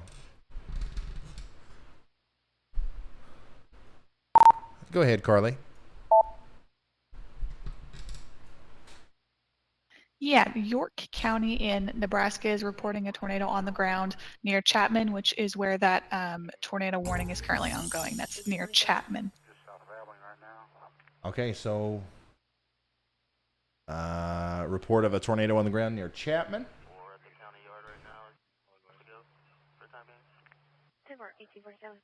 Let's go back. Let's go back to the map view. We have a lot of options for choosing chasers here. I don't see a tornado on any of their feeds just yet, but we do have that report coming in. So if you're in Chapman, I definitely want you to take shelter no matter what. Whether we get it on camera here, whether the fire department says it's there or not, it doesn't matter to me. You got to take shelter. Because this thing is certainly going to drop another tornado at some point. It might be right on top of Chapman. It might be just after Chapman. It don't matter, though. Just go ahead and get into your safe spot immediately. Another update now on the storm, the very dangerous storm up here near Hollenberg and Odell. Confirmed tornado still up here, moving towards the Odell region. Take shelter immediately. And then eventually we have to think about Wymore, okay, in Nebraska. Please take shelter now. This is not one that you want to just play around with.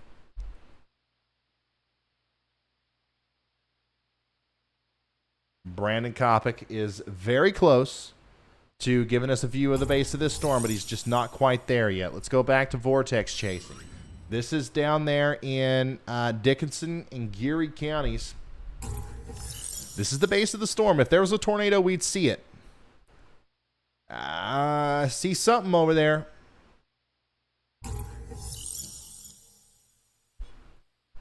I certainly see something. Trying to see if there's another view from anybody else. No, but you can see that there's a lot of activity happening on the base of this storm. See how the lightning is starting to pick up? You see how the lightning's starting to pick up? You can still see the motion. You can still see the motion. But I'm not necessarily seeing a condensed funnel hitting the ground here. It could happen at any moment. That's why if you're in Chapman, in Kansas, you got to take shelter now. You can't wait around. Let's come back over to the radar. On radar, Omega.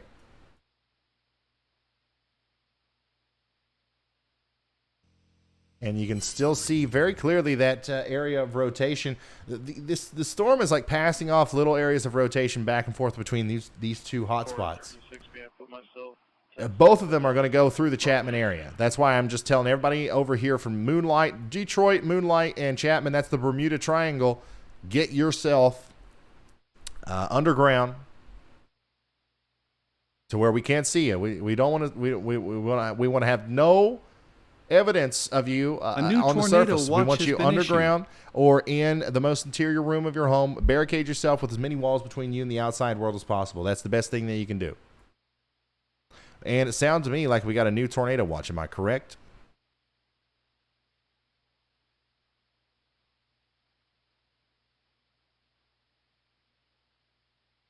Yes, we got a new tornado watch, y'all. First of all, I got to show you this incredible video from Reed Timmer. I'm retweeting this now. You can clearly see the rotating motion on that as well. Oh, Reed is in Wichita. Reed is in Wichita. So this is from one of the storms way further down to the south, and it's already rotating as well.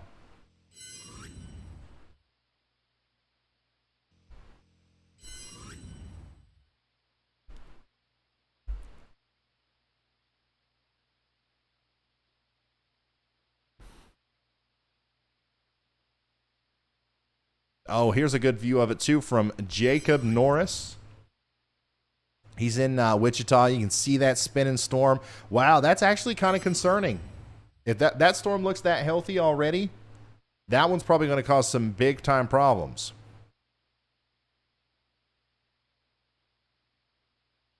Wow. Whoa. Here's a hailstone 5 minutes ago in Enterprise, Kansas. Thank you, Kevin. Thank you, Kevin, for sending that in. That's a huge hailstone. That one right there, not only is it huge, it's jagged. That one's going to leave a mark if you are caught outside in that. If you're just now tuning in, we have 6 tornado warnings. We got a confirmed tornado warning for Washington, Dickinson, Geary, Gage, and Jefferson counties. Dickinson, Geary, and Washington counties are in Kansas. Now, Gage and Jefferson, that's in Nebraska. So if you're in any of those counties, you got to take shelter right now. I can't keep the radar up for all of these locations at once. So I'm just going to continue to verbally announce everything that I hear, all the reports that are coming in. And I will take you up and down the radar real quick.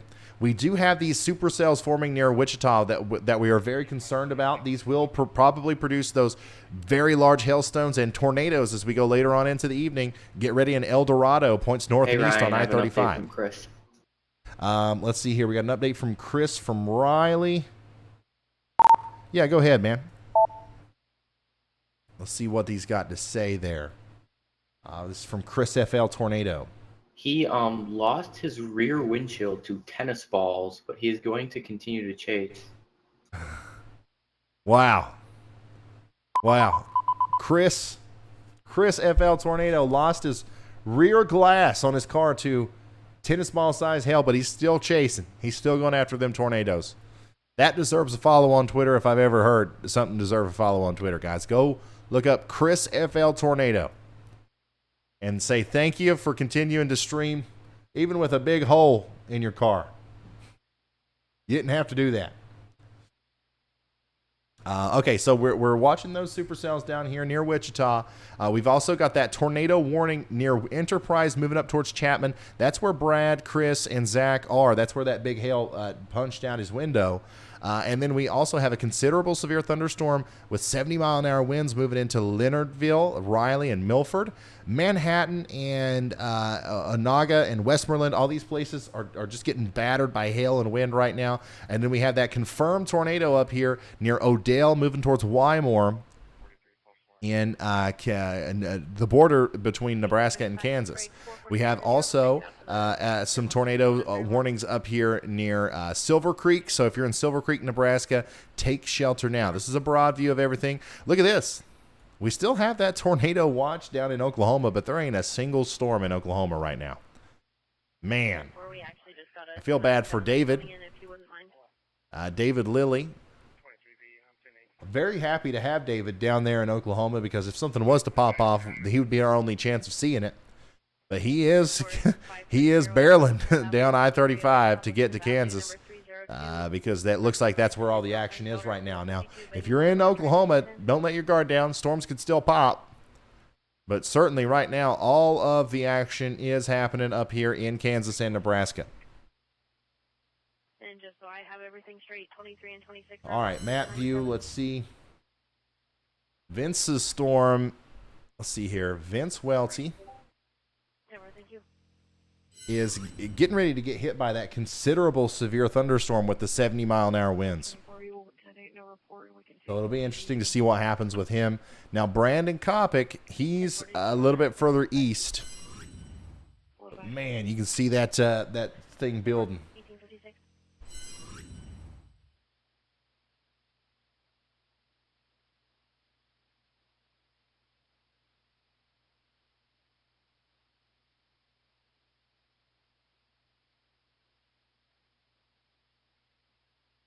And 26, your female is going to be a code 2 named Michelle, unknown last name and unknown clothing. Last update we got from Brad Arnold was that he was underneath the funnel, but it's not on the ground. A new tornado warning has been issued. We got a new radar-indicated tornado warning for Dickinson in Geary County in Kansas.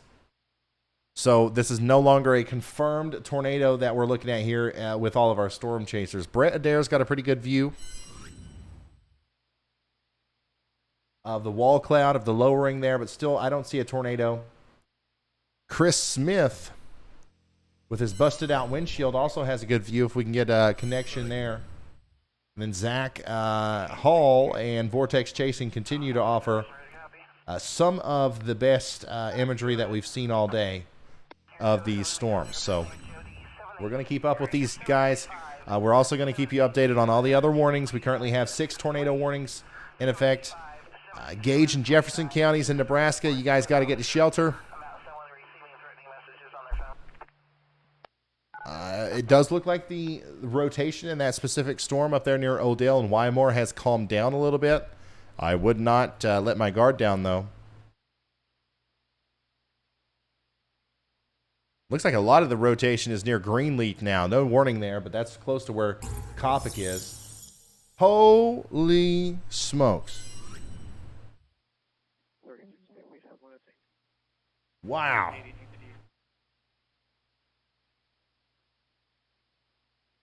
So that's a view and a half from Storm Chaser Zach Hall and Freddie with Vortex Chasing. Let's clip this. This is a live look at the tornado-warned storm that is moving towards Chapman and eventually up towards Upland and Junction City right now. Junction City, you just got put under a tornado warning for this storm. Obviously, it doesn't look like there's a tornado on the ground right now, but, buddy, that's close. That is as close as you'll ever get. That's an almost nadir right there. It's getting ready to go full-on nadir. If you're in Junction City, Upland, or any of these places over here in Dickinson or Geary counties, you got to take shelter now. We're going to continue to watch this for you. Make sure you tune into the live stream. End clip. Let's get that on Twitter. All right. 1-inch hail reported in Chapman, 4-inch hail reported in Enterprise. We're going to watch this very closely, obviously, as Zach Hall is approaching a very dangerous storm here near Chapman. The rotation, it kind of it ramps up and then it goes down. A new tornado warning has been issued in this storm. Like, we haven't seen one really take advantage of all of the ingredients out here in a while.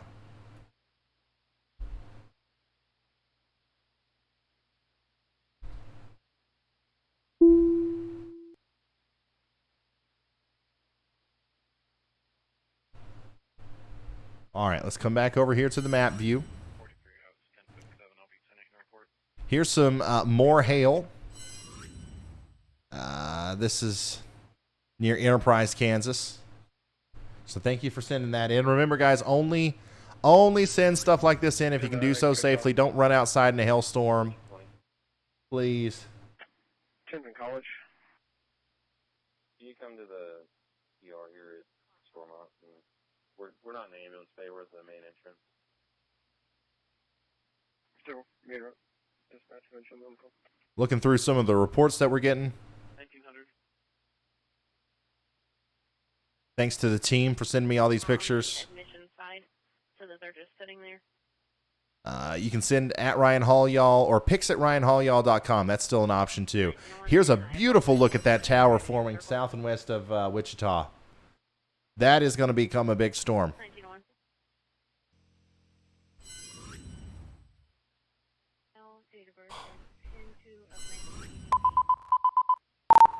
Go ahead, Andy.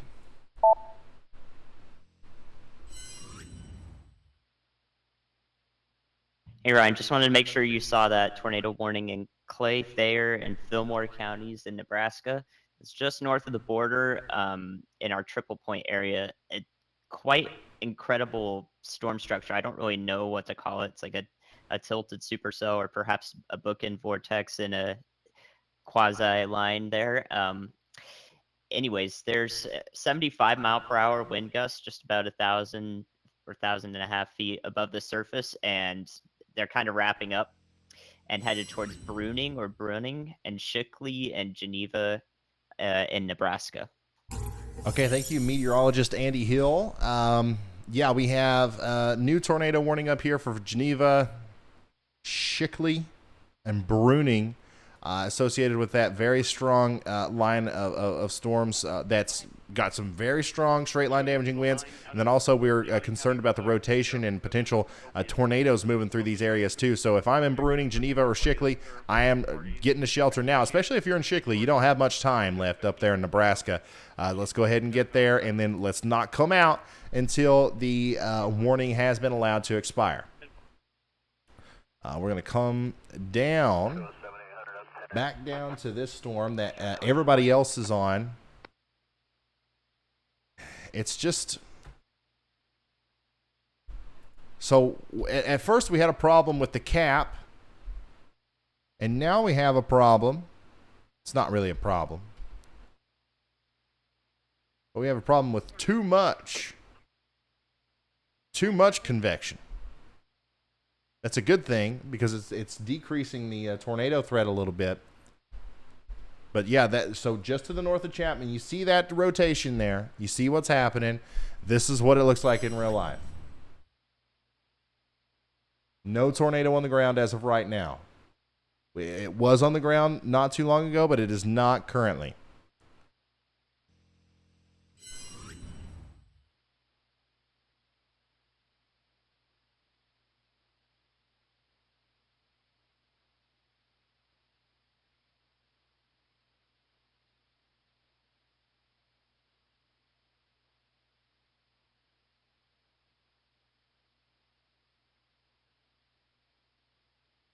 Oh, here's a great view from earlier today near Alma, Nebraska. Wow. Wonderful picture.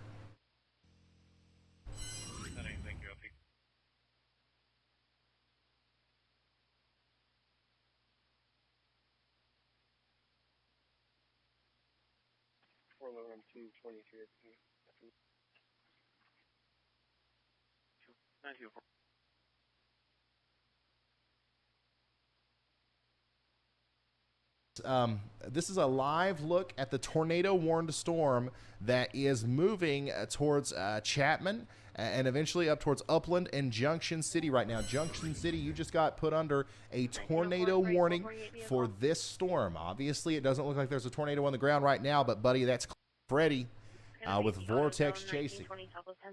Let's clip this. Thank you for that. I'm going to retweet that. I think our clipper, like the actual clipper on my team, I think that his internet isn't working or something. That's why we don't have a clip. Andy. Go ahead, Andy. The people who took it are possibly inside the auto zone right now. Hey Ryan, take a look at Wichita radar. You can see the dry line almost stationary as it begins to retrograde west after sunset. And you can see the cold front getting closer to it and crashing into it. I think that's what is causing our mess of storms, our high precipitation storms now with a bunch of extra convection to the north and northeast Kansas. So we'll monitor where these storms go, and also if these boundaries collide and produce more convection around the Wichita area. But currently those cells that came off the dry line are struggling a bit. They're taking on a multicellular fashion where new ones form on the outflow of the old one, especially on the ones that were just rotating north of Wichita that Reed Timmer was looking at. Yeah, perfectly said there, meteorologist Andy Hill. This is just, once again, it's become a huge mess up here in the northeastern portion of Kansas. But I still think that we have a lot of mess to go, and there's going to be embedded tornadoes in this mess. So we're going to stick here with it. Additionally, these storms down to the south near Wichita, I haven't got to look at them much, but I've got a feeling that those are going to be the ones that we kind of switch our focus to.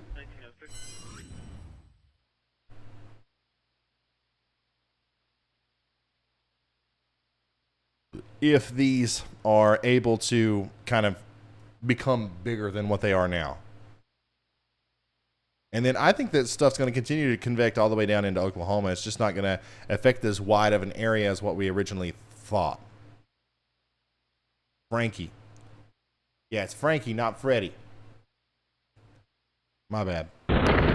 Ryan, not sure if you heard that, but I just posted on the Chaser chat We are just absolutely getting killed with hail right now. We were up in a hail core, probably quarter to golf ball size hail. It looks to be really ramping up that rotation to just west of Junction City. We're trying to get in position to get there. All right, so that was Brandon. No, that was Brad Arnold. Intercepting some big hail there near Junction City. Looks like the rotation is coming together. Let me show you what he's talking about. Big, broad area of rotation. Could very soon become a tight area of rotation. Junction City takes shelter now. Elita takes shelter now. Milford, think about taking shelter. And don't come out until the warning is allowed to expire. So Brad is trying to put himself right in the path of this, where the tornado would likely form.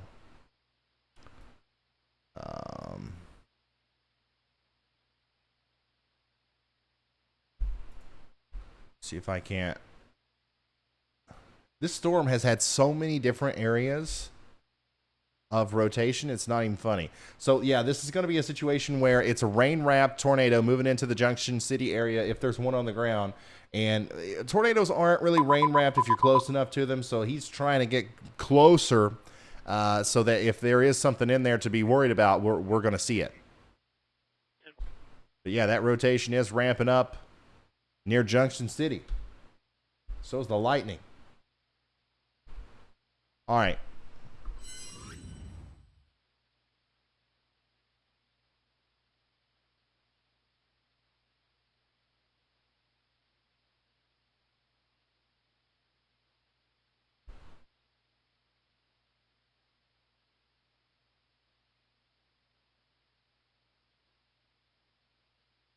Wow.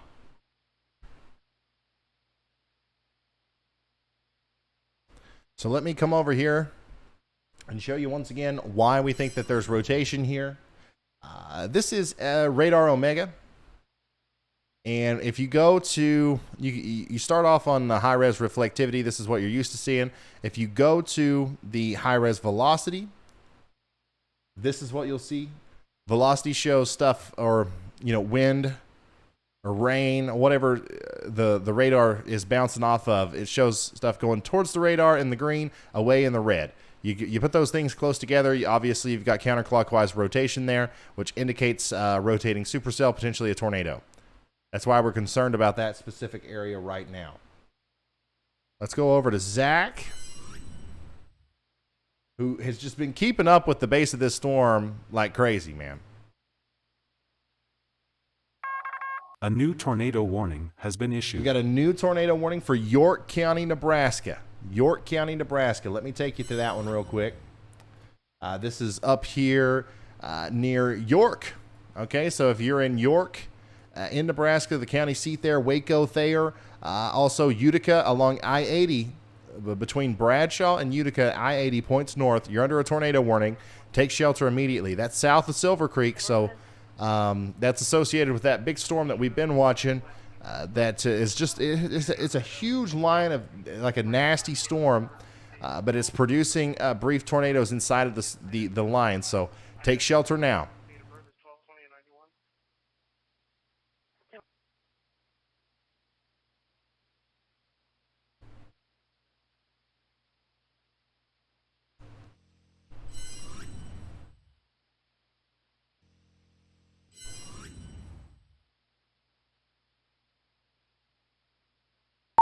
Go ahead, Andy. I'm actually going to step away for about 2 minutes. So go ahead.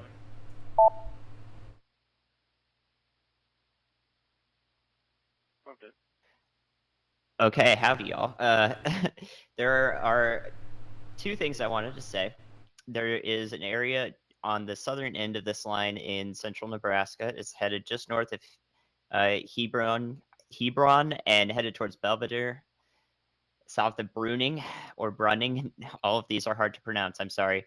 That's the most concerning rotation on the southern end of this line. It's very strong from what I can see on radar. So if you're in Belvedere, y'all watch out. Alexandria to the east of that in south Nebraska, south central Nebraska. That is the area I'm watching. Additionally, for our friends in Oklahoma, almost all of the tornado watch that was issued for Oklahoma has been canceled, except for north central Oklahoma, so north of Stillwater, to the northwest there. So that's good news for our friends in OKC. So if you're in the OKC area, you are not under a tornado watch any longer. It looks like any initiation that could have become mature storms has fizzled out. There's no longer a field of cumulus clouds in the area, so nothing can really convect on the dry line as it begins to retrograde after sunset. So good news for OKC friends. But back in Kansas and Nebraska, I am most concerned about Belvedere area along Highway 81 in south central Nebraska headed north-south.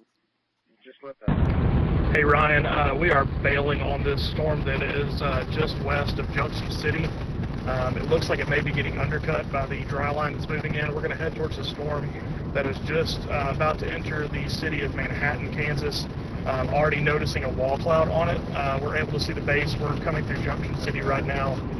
Should be very, very close to it shortly. That actually stole it. He just bought it from the individual that did steal it. So direct has been on the phone with 119. Simple. 26 and 10 I can be in there at the 48 call as well.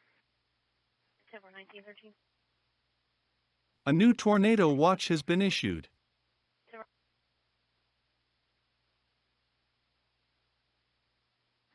402 and round 16 speaking.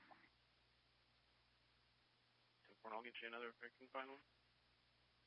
97, I'll be in round as well.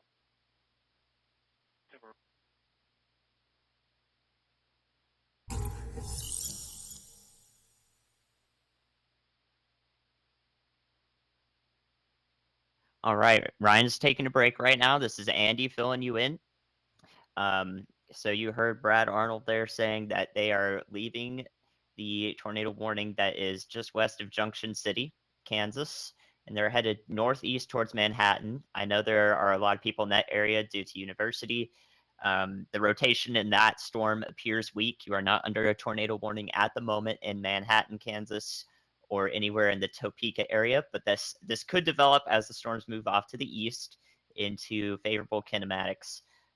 Most of the storms that have died out so far have either done so due to a strong cap on the atmosphere, like a lid, but also we have the cold front moving into the area, not the dry line. The dry line is not undercutting this storm, but the cold front is moving in. It is past Salina already, so it is on the doorstep of these storms and may begin to move them more to the east and also turn them into a linear, a quasi-linear convective system, possibly.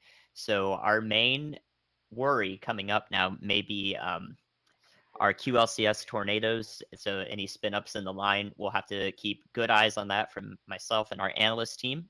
We'll keep you updated. And then we'll have our storm chasers on these more discrete cells ahead of the cold front still headed into the Topeka area.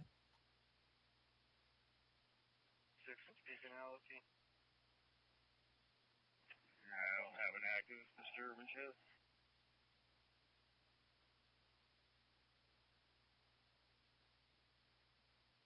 $15, 10, 23. Super. No 119 to report at signal 21. Yeah, it just was reported about an hour ago now. Super.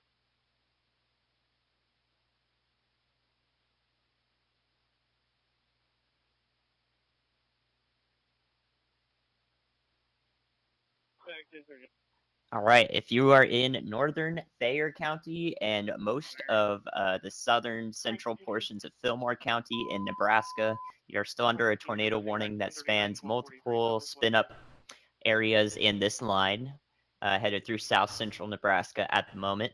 Areas of Brunning, Geneva, north of Hebreen. I saw that pronunciation in chat, thank you.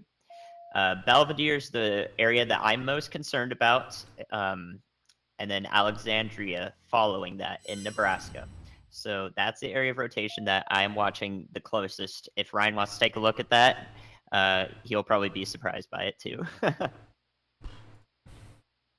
Okay. Thank you, Andy, for the relief. Wife brought home food. I eat the food. It's that simple. I had to do it. But I'm done now. Okay, so we're back to business here, tracking severe weather in the portions of Kansas and Nebraska. Let me see. What was he talking about?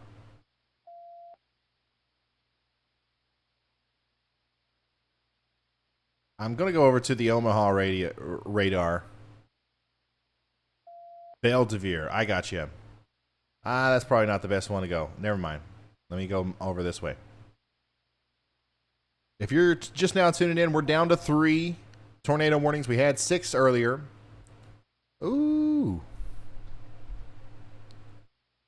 Any unit available to clear and respond 2010 Southwest 36th Street for a possible overdose? We had 6 tornado warnings earlier. Any other units We're down to 3. We've got this one down here near Bruning and Ohio and Strang. You need to be getting in your safe spots if you're down here, because that's certainly a concerning storm with the strong winds and, of course, the embedded tornado potential there. Bruning and Ohio specifically, get to shelter immediately. Also up here towards York, Waco, Thayer. Strong storm capable of producing a tornado is coming up towards you, but it's not, as far as we know, it's not producing a tornado right now. Just good news.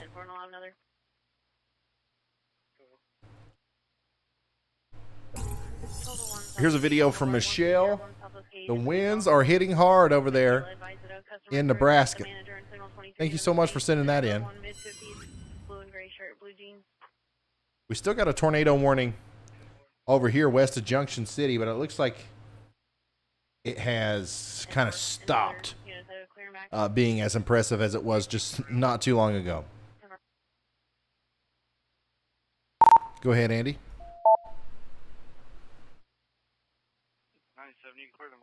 Yeah, Ryan. For Belvedere, I was actually looking at a radar scan that was 10 minutes old. That's my bad. If you want to go look back and look at that, it was pretty intense leading up into it. Thankfully, it has calmed down a bit, but still possible rotation there. Now I'm seeing a more concerning area to the north near Geneva, Nebraska. All right. Thank you, Andy. Nebraska, it's going to be one of those kind of things. I'm telling y'all. We've seen this. I don't know how many times we've seen this. I don't know what's going on. But we just, like, today was primed to be like this perfect supercell event. And it still has ended up becoming a quasi-linear convective system tornado event.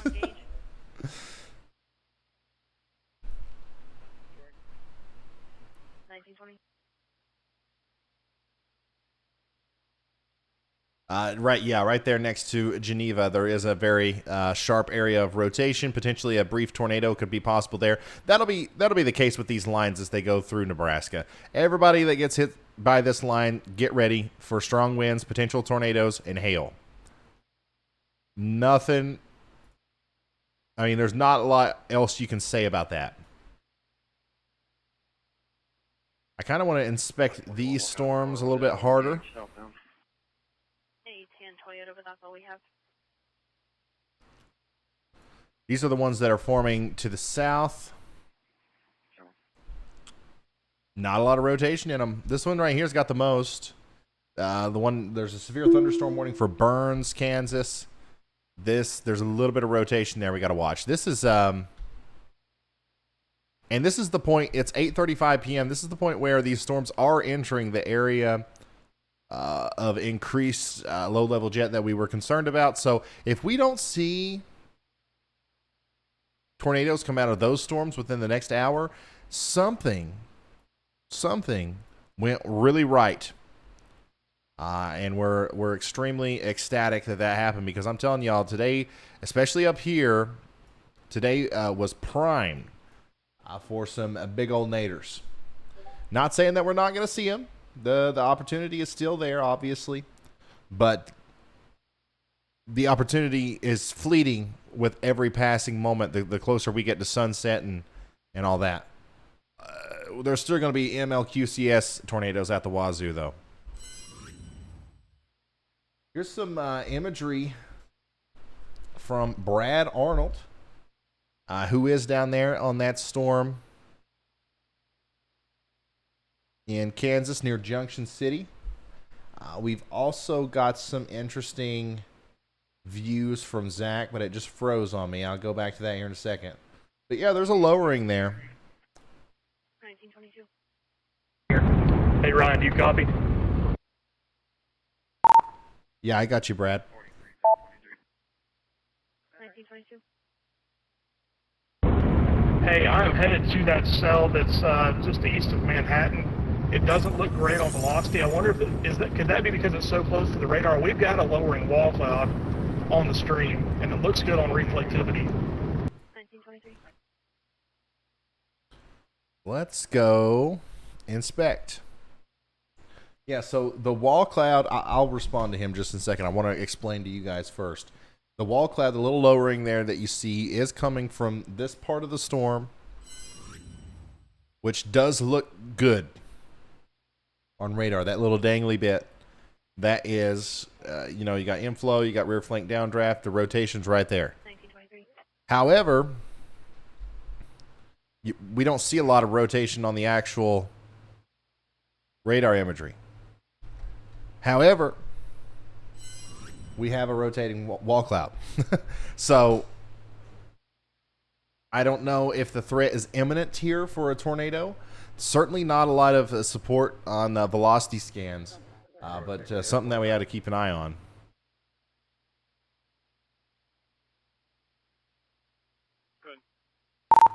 Yeah, I don't know if that's got anything to do with it being too close to the radar or not, but certainly looks a lot more impressive on your stream than it does on the velocity scan, that's for sure.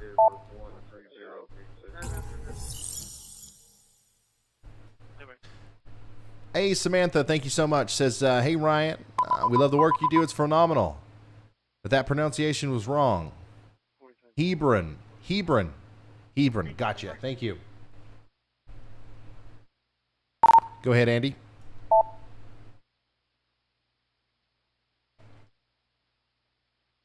Hey Ryan, the cell in Gage County, just to the east of Beatrice, I believe, is starting to tighten up. That is just north of the Kansas border, the furthest southeast of Nebraska storm. It's definitely tightening up quickly near Philly and Rockford, Nebraska. Okay, so we got a storm wrapping up. Oh, man. Yeah. Yeah, oh, yeah. That's wrapping up big time. This is near Rockford and Philly in Nebraska. Get ready in Philly and Crab Orchard and Vesta and St. Mary. You're not under a tornado warning up here, but y'all watch out. Y'all watch out right in here for a potential strong storm with straight line damaging winds, large hail, and maybe even a tornado forming, moving up towards Crab Orchard and Vesta. Once again, make sure you are ready to take shelter if that warning's issued, because it does look like that could possibly happen at any moment. We're going to keep a very close eye on that. Look at this beautiful, picturesque, high quality. Heroic winds showing a PFA out of Stream from Brandon Iowa. After the tornado lift. Pauline Manning. Other than that, he's taken 29. We're down to 2. We are down to 2 nadir warnings. York, Fillmore, and Thayer counties. Oh, looks like Brett Adair lost his windshield. Oh, boy. A new tornado warning has been issued. Okay, so we got a new tornado warning for Gage and Johnson counties in Nebraska. Take shelter now. Holy smokes, man. This is Chris's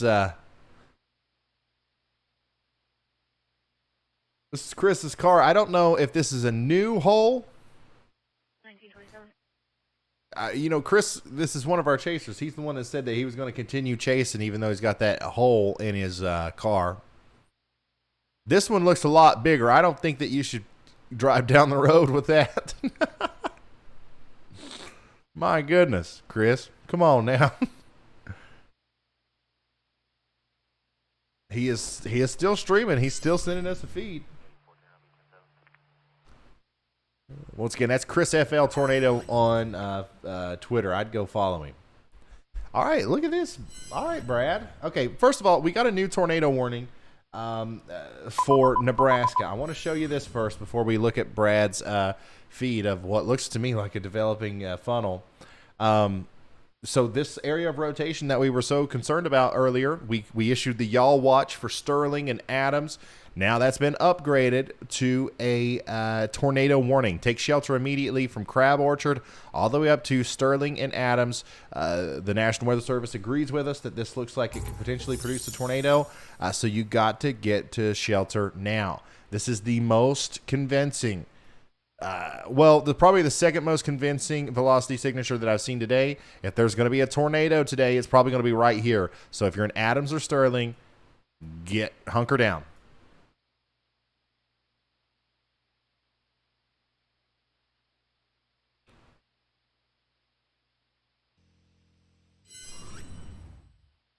Go ahead, Andy. Hey, Ryan. Our post-cold frontal winds are quite something. We have a ton of blowing dust reports and 60-mile-per-hour wind reports behind the cold front and the Salina area, all through central Kansas. So that's even more. That's what sparked that severe thunderstorm warning earlier that was behind where the low pressure center was. All of those winds are coming down and will continue to pose a threat probably after our severe weather is done or moved out of the area. We're still going to have really strong surface winds that are causing all sorts of issues. All right, thank you so much, Andy. Here's some hail in Abilene, Kansas. That's smooth hail. That's some of the smoothest hail I've ever seen. Go ahead, Carly. This rotation is getting worse, by the way. Yeah, we have a report coming out of Fillmore County, Nebraska, of a major gas leak. A tree fell and ruptured a gas line. They are evacuating civilians right now, and they're requesting help. So I'll keep you updated on that as soon as we get any more information in. Okay. Thank you so much, Carly. A very low-hanging funnel on my stream. So there's a gas leak in Fillmore County, Nebraska. Now that's back here associated with the straight line damaging winds, I believe, and those embedded tornadoes.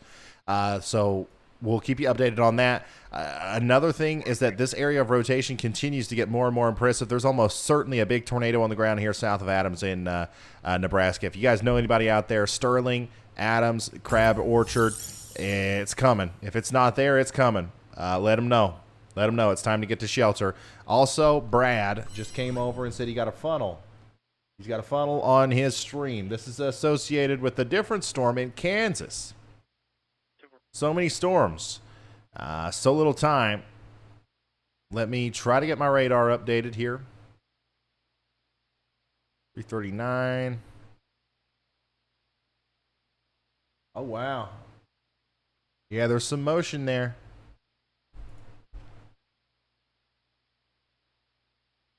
It's hard to see it on radar, but it's there. All right, let me show you this on radar real quick. This is the storm that Brad's on. You're looking at the dangly bit down here. That's what you see on his stream. And then this is the rotation. It's not crazy. It doesn't look that good, but it's there. And we have a funnel. So let's hear from Andy. Go ahead, Andy.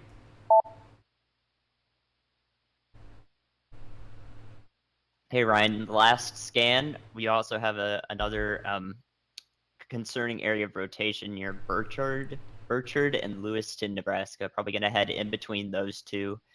That's to the south of our current tornado warning. Oh, wow.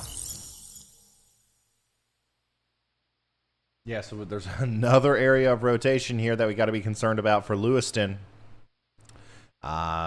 Virginia, Crab Orchard, Mayberry. Y'all watch out. Y'all watch out. You're not under a tornado warning, but just like last time, it's very possible that they could issue a tornado warning for this general area right here. And so you're not under a warning yet in Lewiston, but I would go ahead and get ready to do what you would do if there was one that was issued, because that is a concerning area of rotation right there.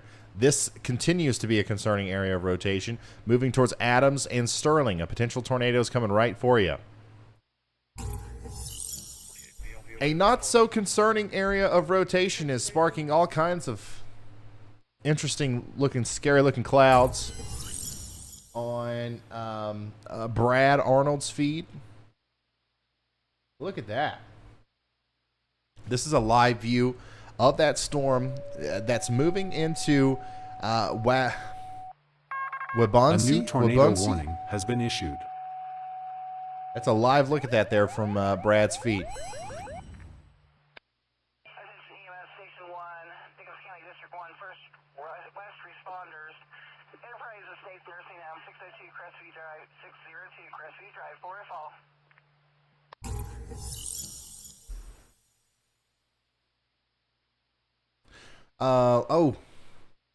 Let's see here. Oh yeah, by the way, guys, if you have noticed, let's go over to Chris's feed here.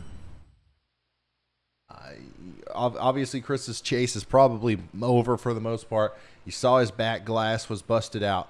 I am under the impression, and at least my team has told me, that Chris's vehicle is a rental. Okay? Because of you guys buying shirts and stickers and everything off shopryanhall.com, we do have $20,000 that you know, in an emergency situation, or if our chasers need access to it, we can give that to them. But I don't that's not Chris's windshield, from what I understand. It's a Hertz rental but we'll clarify that, because I see there's a lot of people giving super chats and stuff for the windshield. You don't have to do that, but we do appreciate it. All that stuff gets put in a pot. I mean, you know, eventually we do need it, so keep that in mind. But thank you so much. If you're new to the Y'all squad, if you don't know what we do, we had that website, shopryanhall.com. And when disaster strikes, because of you buying stickers and stuff, literally we have an extra $20,000 to help people out if we need it. Whether that's our storm chasers or people on the ground who are hit by storms that need financial assistance. If a community gets hit, we can go fill up some U-Hauls with supplies and take it to them immediately after the storm. It's an idea that I've had for a while. We're just now starting to get it organized.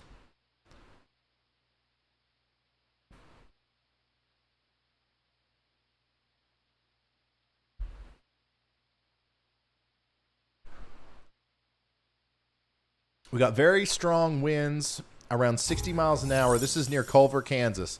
Very strong winds around 60 miles an hour.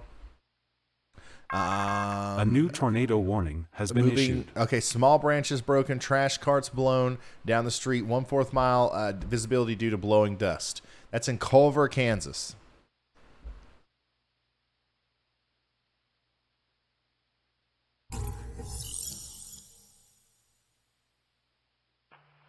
Right-handed, I'll be 10-7. 2424.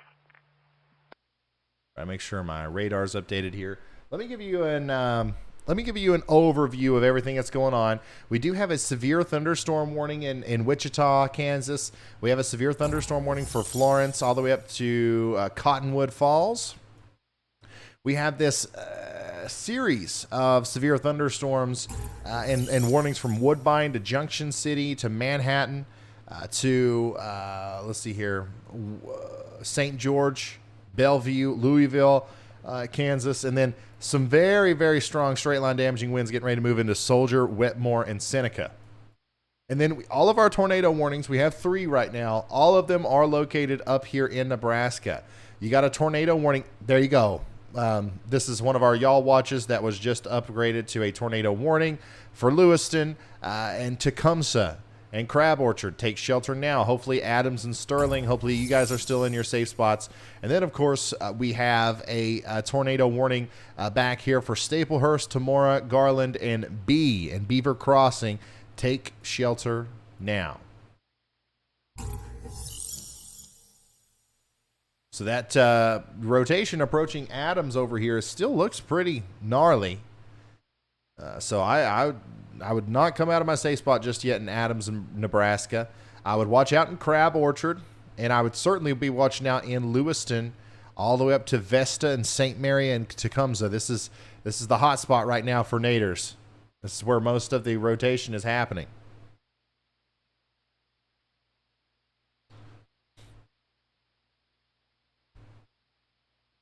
Go ahead, Andy. Yeah, Ryan, that southeastern tornado warning over Lewiston, there's a funnel cloud reported on that now per a spotter. And yep, that was the one that wrapped up in one frame of velocity data. And I was like, oh, got to call that. Thank you so much. Meteorologist Andy Hill. Oh my God, what in the world are you doing, Chris? I thought he was getting back on the highway. Like, don't do that. Okay, where is Chris?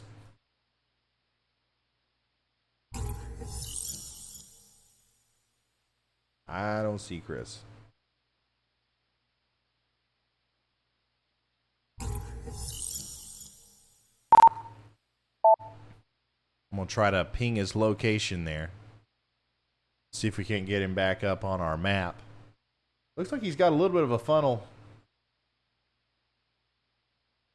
We're going to see if we can't get his location back up. He might be down there close to where Zach is. Yeah, Woodline. Ryan. Hey, Chris, just wanting to check on you.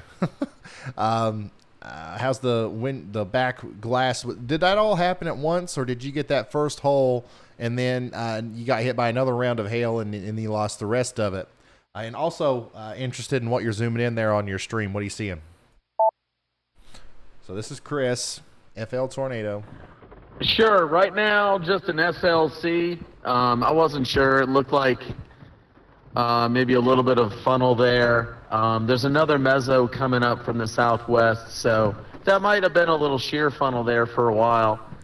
And on the windshield, on the video I tagged you on, got hit by the monster hail, put a hole in the back, and then the thing was just done after that. So it just caved in over time. All right. Thank you, Chris. Thank you so much, Chris.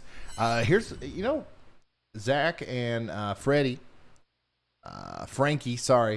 from Vortex Chasing have just been providing us with some of the most spectacular views today. Incredible look at the front of that storm getting ready to go through Harrington, Kansas, from Zach and Frankie from Vortex Chasing. Oh, and you also get to see the top of the storm. Man, this right here, if I was to drive all the way to Kansas for a storm chase and maybe I busted or I didn't see anything, this right here would be worth it for me. I love that. That's such a beautiful view there. That is why you chase in Kansas. Go ahead, Andy. Hey Ryan, play loop on from Topeka's radar on the storm over Manhattan. You'll see that it's starting to wrap up and develop a broad rotation, so that's an area of interest to watch. All right, let's come down to Manhattan in Kansas. This is an area of interest to watch. Let me play the loop. Okay, yeah. Yeah, so we do have some converging inbounds and outbounds here, so we're going to keep a very close eye on that as it goes into Flush in Louisville along Highway 24 and Kansas.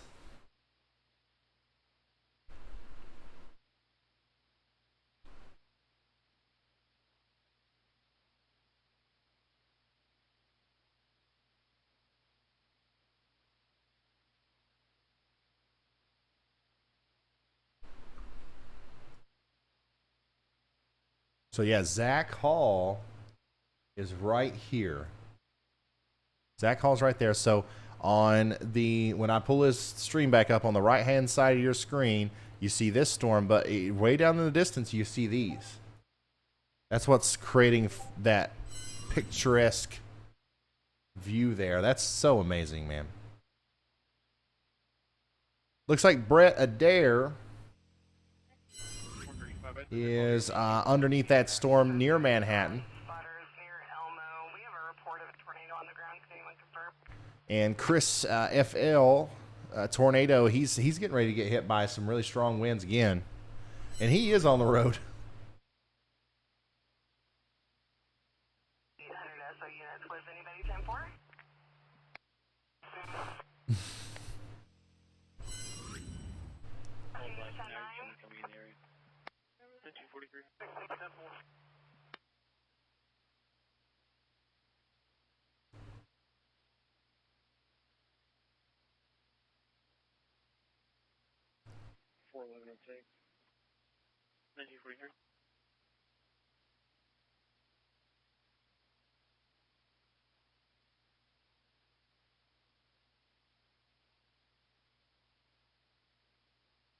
Pack anything? No, I'm actually not prepared. I just found out when I came to work.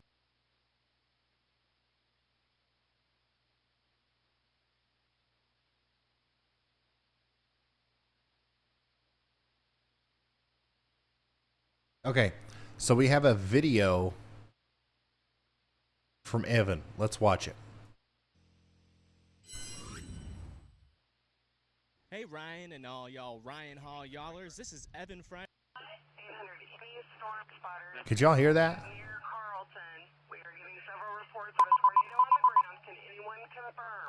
I cannot hear that. Can y'all hear that? I am in Topeka, Kansas. 34B, 1080 report. 1944. Oh boy, I don't know what to do about that. Talking to people on whether or not they know that there's a storm coming and if they prepared. Let's get to it. Are you aware tonight of any of the storms coming through? I don't want to. I don't think that. I don't think the audio is good on that. Can we get another version with audio? You can hear it. Negative, no. I can barely hear it. Okay. I can't hear it. I can't hear it. I'm sorry. I really want to watch this. This is Evan.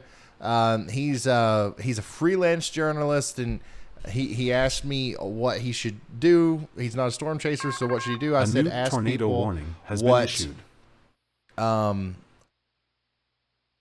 You know, what do you think about the storms coming? And you know, I'm really looking forward to hearing that, but I can't hear it. And if I turn up the volume on my entire system, you guys are gonna be deafened the next time somebody talks through Zello. So I will watch out for that. We will watch that, Evan.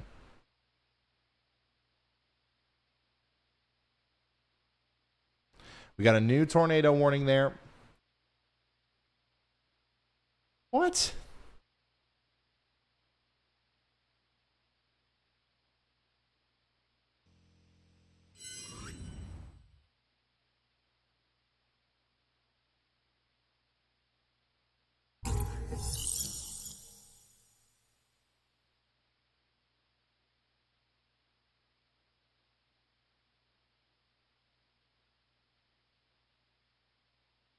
Is that a tornado? Oh my God, what's going on? Go ahead, Andy. Okay, look at this. We got a new tornado warning over here in Kansas. Ryan, I see it from Topeka radar. A new Just tornado a tiny warning little has been circulation issued. there. Emergency management confirmed tornado west of Ramona, Kansas. Additionally, oops. Okay, I'm distracted. I'm sorry. Additionally, there was an 80-mile-per-hour wind gust in Lewiston, Nebraska, which now has a destructive severe thunderstorm warning. So that one's also very dangerous, moving to the northeast in that area. Okay, so this is a picture just north of Harrington, Kansas. This is a live shot an amazing live shot from Zach and Freddie, from Frankie, from Vortex Chasing. This is where that tornado warning was just issued. Like, Zach is pointing the camera directly towards the tornado warning, and I'm trying to figure out if that is the tornado, or if that's just some dust getting kicked up there. No matter.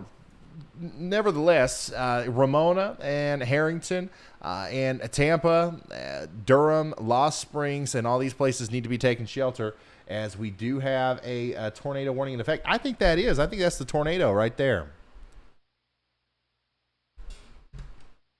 I can't tell, though.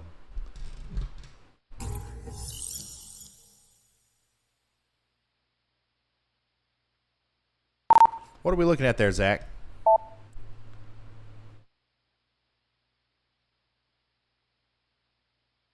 I think it is.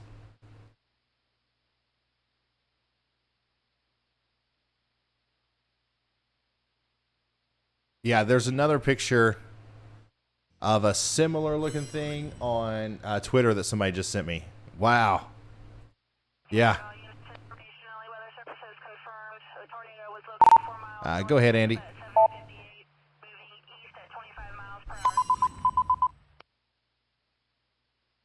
Yeah, Ryan, play the velocity data loop just to the south of Abilene, south of I-70, west of Ramona. In that observed tornado warning, you'll see it there. It wrapped up real quick.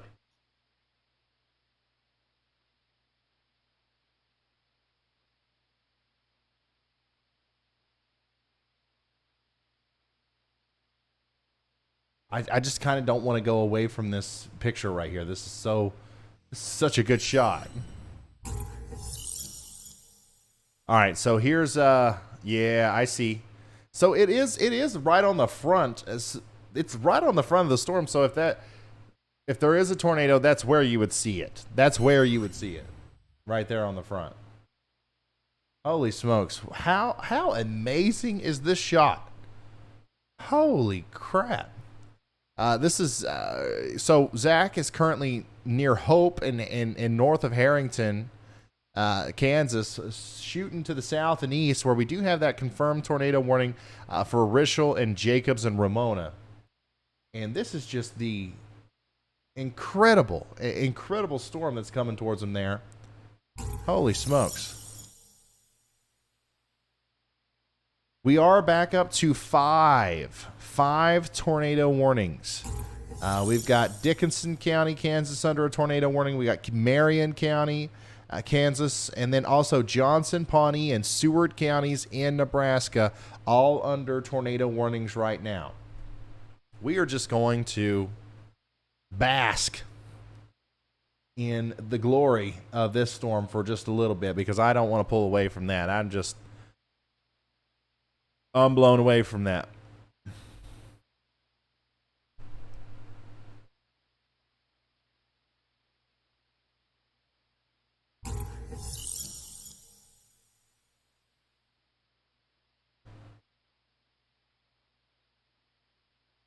Yeah, okay. Yeah, so there's a lot of people posting pictures of that little gust-nado on the front.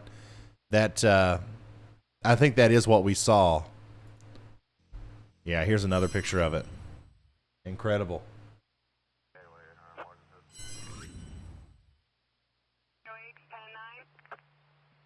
Okay. Go ahead, Andy.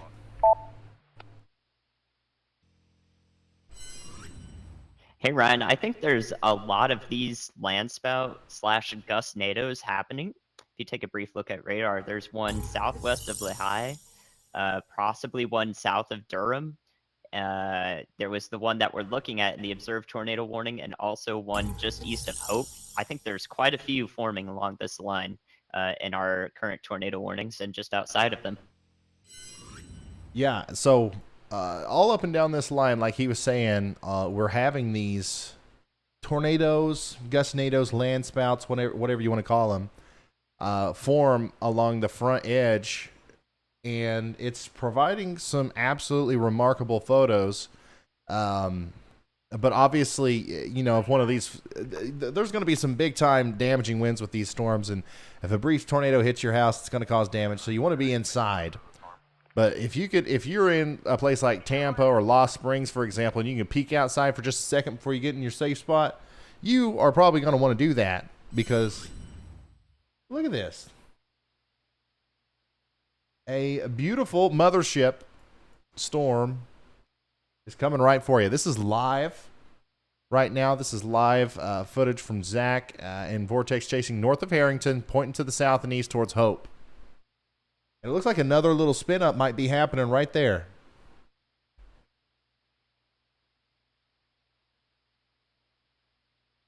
Oh.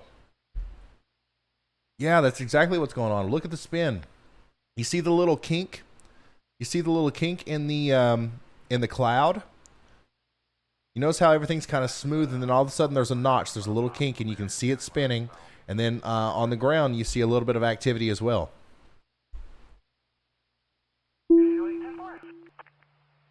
Huh. Wow. Man, I'm so jealous. I mean, this is happening out in the field. You know what I mean? That's what, as a storm chaser, that's exactly what you want. This is a live view of a tornado ongoing. This is just a new tornado warning has been really issued. Close to Harrington. So hopefully, let's hope this gusts out and goes away. But if it doesn't, what we're looking at is going to go right into Harrington, Kansas. Let me pull up the radar here. Show you once again what we're looking at. So I'm briefly going to pull away from this. I'm going to come right back to it. Zach and them are up here. Okay, this is the little notch that they're looking at. That's going into the Harrington area. Look at that tornado on the ground. Tornado on the ground right now, just to the west of Harrington.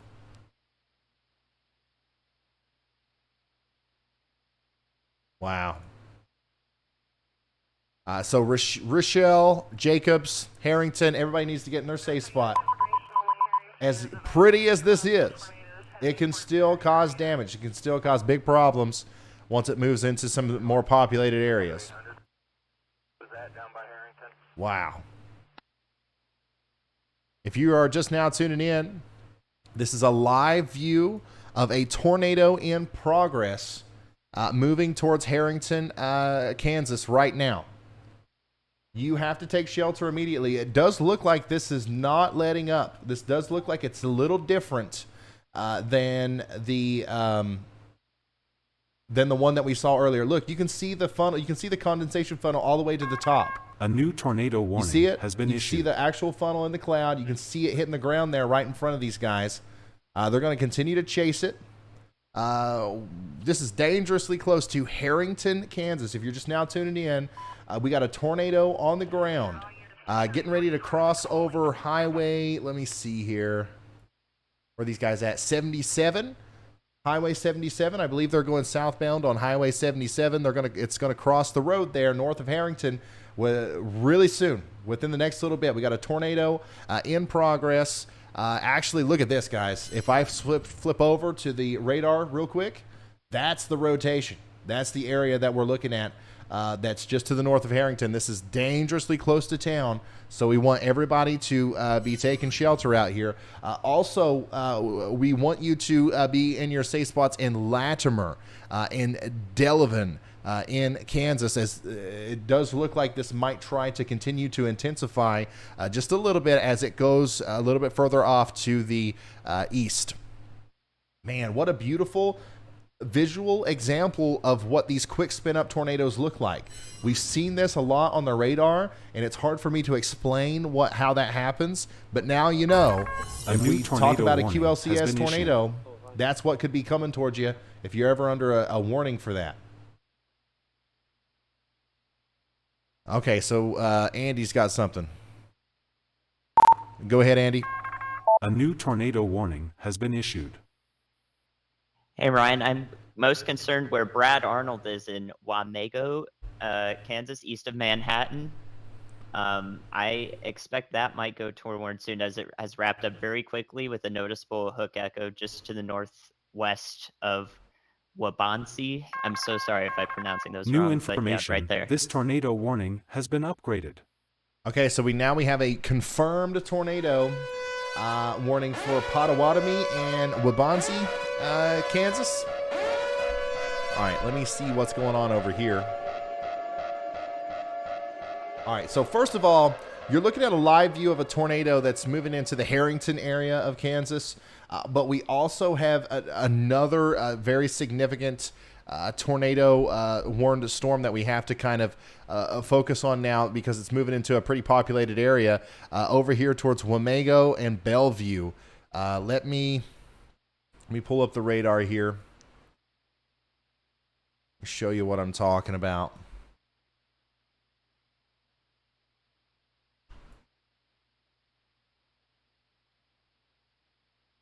Let me see here. A confirmed tornado. Yeah. Okay, so let me come over to the radar real quick. We do have that ongoing tornado there, but we also have a tornado warning for Wamego, Bellevue. Brad Arnold's right there in the armpit of that storm. It's producing a tornado right now. Brad, let's see if we can't see it on Brad's feed. Let's see if we can't reach out to him real quick here. Hey, Brad, that warning you're on is confirmed. I just wanted to check with you and see if you've seen anything. So this is Brad Arnold. He's on this confirmed tornado warning up here in Potawatomi and Wabansi counties in Kansas. We also have that confirmed tornado that's been on the ground for a while near Harrington, Kansas. And it looks to me like it's getting a little bit further away from Zach and Frankie now. But we just watched it cross the road live just moments ago, and that's near the Harrington, Kansas area. We're going to keep an eye on this, but it does look like that's getting away from them, so we're kind of focused now on Brad Arnold's feed. A new tornado warning as has he been is issued. right inside. Hey, Ryan, the main circulation is probably about 50 feet off the ground, but yes, it is definitely there. Okay. So the main circulation is about 50 feet off the ground, but it's there. That we have a tornado. New information. It's surging east, so we're trying to get further east out in front of it to be able to actually get a good view of it. Okay, so Brad Arnold's trying to give us a good view of the tornado that's getting ready to go through Wamego and Bellevue. I really want you guys to take this seriously over there along Highway 24 between Wamego and Bellevue. There's a tornado about 50 foot from the ground. Well, it only literally takes 2 seconds for a tornado to go 50 feet further to the ground. So make sure you're in your safe spot, and we also need to start thinking about getting there in St. Mary's as well, as this is a very, very dangerous situation. I still have an incredibly big area of rotation down here with that storm that we were looking at through Zach Hall's camera. It was producing a tornado. We literally watched the tornado go across the road. And now that's moving towards Latimer, and then also Parkerville. So make sure you guys are prepared for that. That was kicking up a lot of dust, but it could also cause way more problems than that if it hits a populated area or your house. So get to shelter now if you're down here in this area. Let's come back. We got to go back and forth to these storms so that we don't miss anything. Lots of rotation still showing up in this storm right here.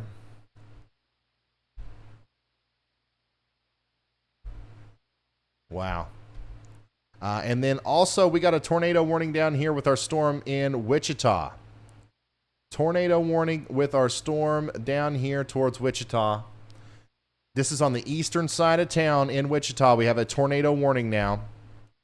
And there is some rotation there. Actually, there's a lot of rotation.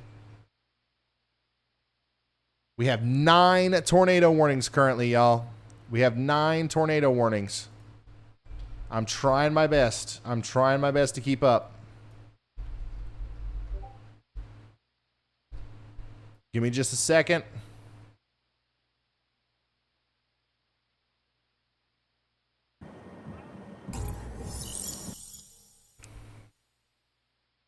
Go ahead, Andy.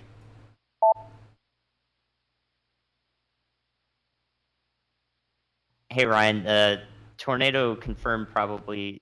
It's just a radar indicator right now, but I see probable CC drops and a super strong velocity data over Latimer, Kansas, that one that Zach is on. Okay. Wow. Okay, so this is really popping off. Like, this is going crazy right now. We have a tornado likely in progress near Bellevue. A new tornado warning has been issued. We have a tornado on the ground. We saw it. We saw this thing go across the ground in near Shady Brook. Now that's going through Latimer. That's a big tornado on the ground at this point. Let's talk to Zach. Let's see if we can't hear anything. Zach, do you copy? This thing looks really nasty now that it's off to your east. Are you seeing anything? So that's Latimer. So we'll see what happens with that storm. If you're in Parkerville, you have to run, not walk to shelter. Ryan, we are headed south on 77, getting blasted with hail right now. We're trying to get back east. I don't know if you saw our stream. We literally were in the tornado, like right next to it. We're trying to get south so we can get east.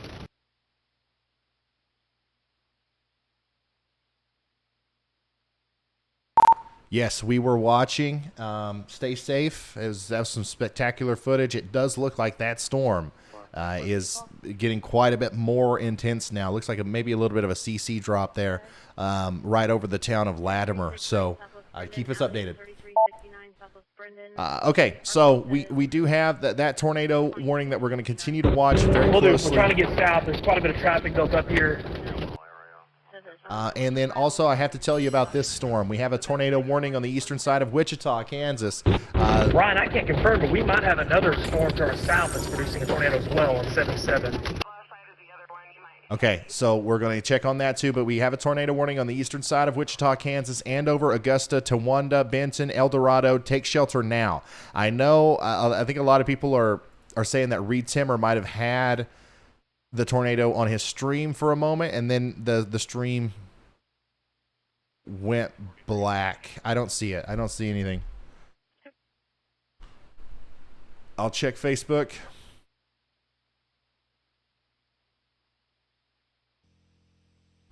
All right, let me come over here real quick, y'all. We currently have eight tornado warnings. Zach is reporting that he might have another tornado to his south. Brad Arnold, I haven't heard anything from him. Hey, Ryan, just wanted to butt in here. I see a debris ball on the Andover, Kansas storm east of Wichita. It's showing up on reflectivity for me, and there's a velocity couplet.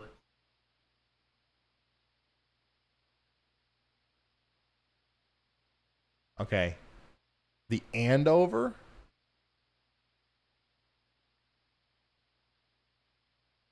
Okay, so that's the one down here near Wichita. Gotcha. Okay. All right. So if you're just now tuning in, we have a tornado East of Wichita. likely on the ground right now east of Wichita. Tornado likely on the ground right now east of Wichita. That's going up towards Augusta and Towanda. Take shelter now. I'm trying to find you something. I know there's a lot of people who are dying to see the thing. I'm doing my best. Okay. Reed Timmer's on that storm, but there's nothing coming through on my end. Ryan, do you have a copy? This is Zach. Yeah, go ahead. Look at this. A debris ball right here. We have found an east route to this storm. We're trying to get back east to get you a view here in a minute. It's dark and raining pretty hard. Also, can you get in contact, when possible, with Brandon and Vince? They're trying to get a hold of you, and they can't. Been issued. Yeah. What's up, Vince? Do you copy? Okay, guys. let me. Everybody, calm down. I know that there's so many things going on at once. If you are in the town of Lorena, anywhere along I-35 between Wichita Falls and Midway through Augusta, you have to A new tornado warning has You have been to issued. run not walk to shelter right now. This is likely a big tornado on the ground right here, coming into Lorena, moving up the I-35 corridor towards Venora, Midian, and Towanda. Please take shelter immediately. This is a dangerous situation. I don't know if they have confirmed this yet. I don't know if they've upgraded that to observed. Yeah, it's an observed tornado. A tornado is on the ground. A debris ball is showing up on radar here near Lorena. You see this? You see that? Usually you don't see the reds and the yellows and the pinks and stuff unless there is oh my God. Unless there is a tornado on the ground throwing debris up into the air. We do have a tornado. This is what the tornado looks like right now. Let me show it to you. This is it. This is a picture.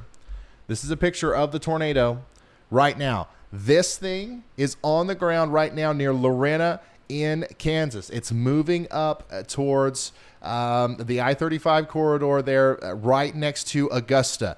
Please take shelter immediately. This is not a baby tornado. That's a big time, bad tornado. You don't want to be outside in this. You don't want to be in your living room. You got to be hunkered down. You got to be sheltered in place and inside of your home, okay?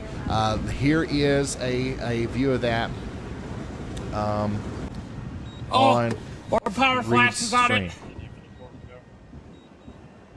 What's going on? Okay, there we go. Yeah. You guys saw that. So a tornado is on the ground right now near Lorena, coming up towards I-35. Let me get into the mesoscale for you real quick. Large destructive tornado in progress. Any units are clearing back. Northeast of Andover. Big monster occlusion at it. Let me see here.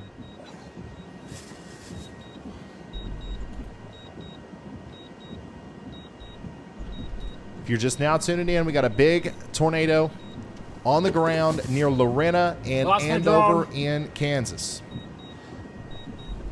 I'm going to try to give you... Probably crossing I-35 now.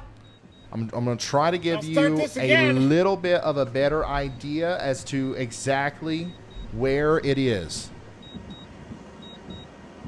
My drone should be landing back there somewhere. Augusta, Kansas. We gotta follow it. You follow this guy in the red truck. We might get it on the turnpike. All right, let's go. Let me try to... I want to show you a visual of this, but I can't. All right, let me come back over here to the radar. This is still happening, okay?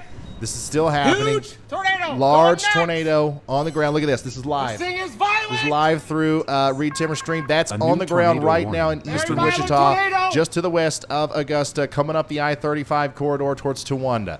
That is what's on the ground, okay? I'm sorry. I can't give you a better picture than that. But let me get into the mesoscale here and really tell you where this thing is and where it's going. It's right over I-35 there near the Kansas Turnpike Toll Road, near the Kaiser Veterinary Service. So the picture that you just saw had that tornado likely right over the Kaiser Veterinary Service. All right, this is a live look at a tornado on the ground right now between Augusta and Lorena, Kansas. All right, this is a look at it on radar. This is that big debris ball that we're seeing right here. It's getting ready to go over Southwest 70th Street and then come up towards the Kansas Turnpike all the way up into the I-35 corridor, right south of Towanda. Everybody downstream here needs to be in their safe spot. This is not a baby tornado. This is a very strong, destructive tornado now literally over the interstate. We don't want anybody on the interstate in Andover all the way up towards El Dorado and anywhere in between. We don't want you on the interstate. This is causing major damage, more than likely, on the interstate, and it's going to continue to do so as it goes up towards Towanda. Holy smokes. Reed's entering some of the damage now, and we'll continue to try to give you a picture of that, but if we can get a still image of it, that's all that matters. I want you to see this. I want you to see it. This is what the tornado looked like. This is what it looks like right now on I-35 heading up towards Towanda. Let me now come back over here to the mesoscale. This is crossing the road just to the north of Lorena. And once again, that Kaiser Veterinary Services is the only thing of significance that I'm seeing that could be in the general vicinity. But when this thing continues to move, it's going to go up towards the Atlas Trap, okay? And then it's going to go over towards Southwest 50th Street, all the way up there towards Meadow Creek Farms, okay? This is a dangerous storm. We got a big, nasty tornado on the ground. And thankfully, right now, it's kind of in a little bit of a rural area. But this is the eastern side of Wichita, Kansas. Okay, there's some opportunity, unfortunately, for this thing to go into more areas that are more populated, especially if it approaches or gets closer to Towanda, Kansas. Let's go back, zoom in here to the radar. That's where that debris ball is right there. It's crossed Interstate 35 now, just to the north and west of that veterinary service. Atlas Trap is right in the path here. If you guys know where Dry Creek is, you know where Dry Creek is, that's around where this tornado is. And it's honestly, it's not moving that much. Watch this. You see how it's not moving in the same direction as the storm. Like it's kind of just cutting straight north. It's cutting straight north across the interstate there as it moves across Interstate 35. So that could mean that this is going to occlude pretty quickly here. But if it doesn't, Benton to Wanda, this whole area up here needs to be on high alert for this thing. Look at this. It's still on the ground. Still on the ground. There's a live look right now from Reed Timmer, extreme meteorologist Reed Timmer.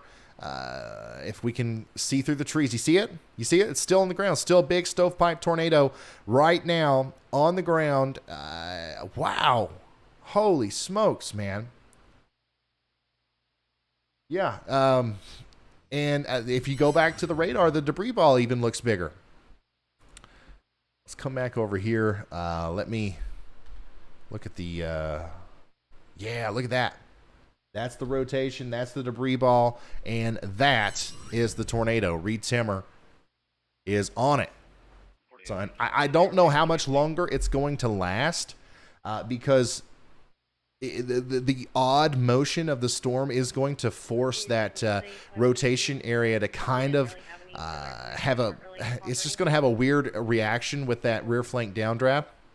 But certainly it could continue to stay on the ground as it goes all the way towards Benton and Towanda. So we want everybody to remain in their safe spots all the way over towards El Dorado as well, as this is a dangerous supercell thunderstorm that is capable of continuing to produce a tornado, just like the one that you're seeing for quite a while down the road there. So Reed Timmer is on it. Look at that.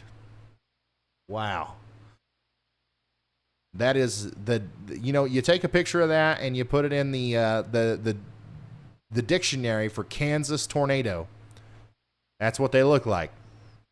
A very photogenic, high contrast tornado. Wow. Okay, let's go to the news. Go ahead, Carly. We got breaking news. Yeah, as I'm sure you can imagine, we are getting some major damage reports coming out of Sedgwick and Butler counties. I'm hesitant to give you any specifics right now because we are still very preliminary right now, but we are getting reports of major damage, and of course I'll keep you updated in the next few minutes. Okay, thank you, Carly. We are starting to get reports of major damage in the between Andover and Augusta, on the eastern side of Wichita. In Kansas, this is going to continue. This is going to continue to go up towards Benton. It's just kind of mind blowing, honestly. Like the motion on this supercell storm is just whack. But yeah, watch out, Benton. You got a weird tornado coming towards you. Now it does look like it might be starting to rope out a little bit.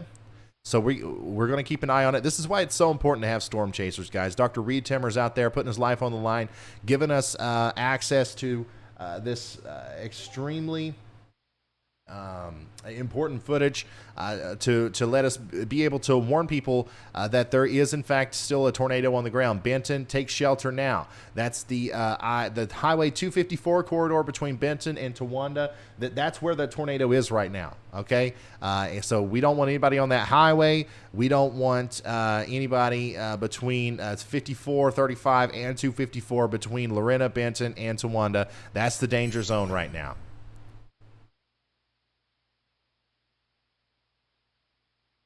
I'm honestly surprised it didn't rope out sooner. Look at this. Look at that. Look at that tornado. It's like, you know what? Nah. I'm going to leave the parent supercell and go do my own thing. I've never seen such an odd motion on a tornado before. That's so different. But yeah, there you go. You saw it. Big tornado. We just went through. We got major damage reports. So we'll continue to keep you updated on that. I think it is roping out. I think it's going away. But we still want everybody down here to kind of remain in their safe spots, because storms like this can be cyclical. They can produce new tornadoes very easily. And we're going to watch for that to happen. I would say that if you're in downtown Wichita, I would say that you could probably see it. You could probably see it if you looked out to your east. So, yeah, holy smokes. Make sure you guys go follow. I'm sure most of you already do. Make sure you go follow Reed Timmer on Facebook. That's where I'm seeing that feed right now. He was another one that we were not able to fit into our top 6 categorization, because Facebook's been giving us a hard time. So I had to just pull him up on Facebook rather than having it on our thing. Holy smokes, man. Dude. Wow. Yeah, so Reed Timmer has some incredible video of the tornado on his Twitter. I just retweeted that. Here is another picture from somebody in Andover. Wow. This is one of our viewers. My goodness. Oh my gosh. That's one of the craziest. This has been the most active stream we've ever had. We've seen literally like 3 tornadoes on the stream. Wow.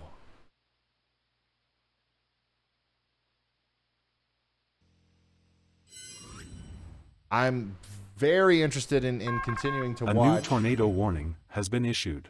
This storm, to see if there's anything else that comes of it. I do want to update you that there are more warnings. There are 7 tornado warnings right now. My goodness. We've got the one down here near Eureka, Augusta, Newton. We also have a tornado warning for Parkerville. All of these are happening down here in Kansas now. And then also way up here in Nebraska, we do have a tornado warning as well for Palmyra. So everybody that's under a tornado warning, that's Butler, Jackson, Harvey, and Marion counties in Kansas, and then also Otto and Marion County in Nebraska. Make sure you are taking shelter immediately. Yeah, absolutely incredible photogenic tornadoes for storm chasers. Unfortunately, that one, I think, near Andover was actually in a kind of populated area. I really do think so. I think that it... wow. Holy smokes.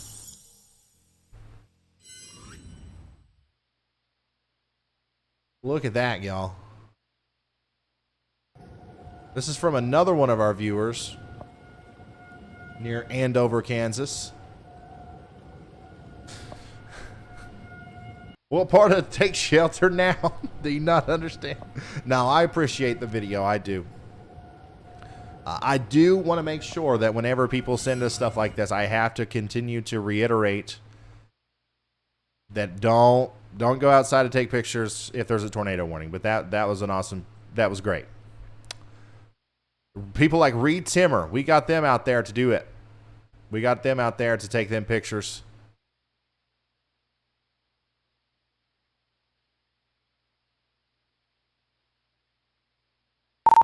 Go ahead, Carly. 2021. Right now, we can confirm there are live wires down on 31st and 134th Streets. That goes without saying. Nobody should be going out right now to try to look at the damage. The emergency personnel is just now getting the all clear to go out and check on some of the damage. So we will have reports for you in a few minutes. Yeah, thank you, Carly. That's a huge deal right now. This is close to a very populated area near Wichita, Kansas. Lots of people watching the stream. Lots of people watching Reed Timmer's stream. Lots of people probably curious about what happened with the tornado. Lots of people are going to try to go out and take pictures of it. Please don't do that. There might be people hurt out there. There might be people, that need the roads. Don't go out and clog up the roads to try to get a picture or a video of damage, guys. Like that. That's not what we need to be doing out there, okay? If you're just now tuning in, we just watched a incredible tornado go through the eastern side of Wichita. A new tornado warning. It wasn't in the downtown Wichita area, obviously, but it was over there towards Andover. This is one of the videos that we've gotten in. Oh, look at it connect. Wow, such a perfect photogenic Kansas tornado. I'd like to see another one.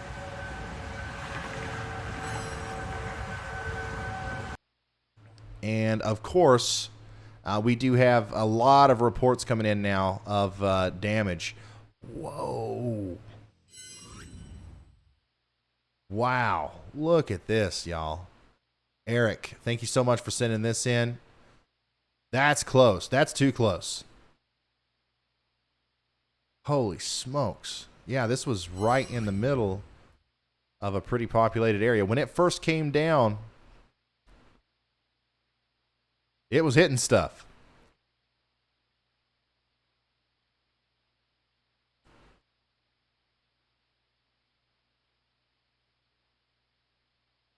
Gee, Lord. Go ahead, Andy. Hey Ryan, looks like that cell is cycling just northeast of Augusta. Yeah. So that same cell is recycling? Oh no. Oh no. Okay, look, this right here. This might happen again. You see this? We have a new area of rotation just to the north of Augusta. Hopefully everybody's in their safe spots. This is not something where you want to it's not something where you want to go outside and take pictures. We want to get in our safe spots in El Dorado and Augusta. A new tornado is likely forming on this storm, and it's going to continue to probably cause major problems. Let's wait for the next scan to come in. But yeah, I see exactly what Andy's talking about.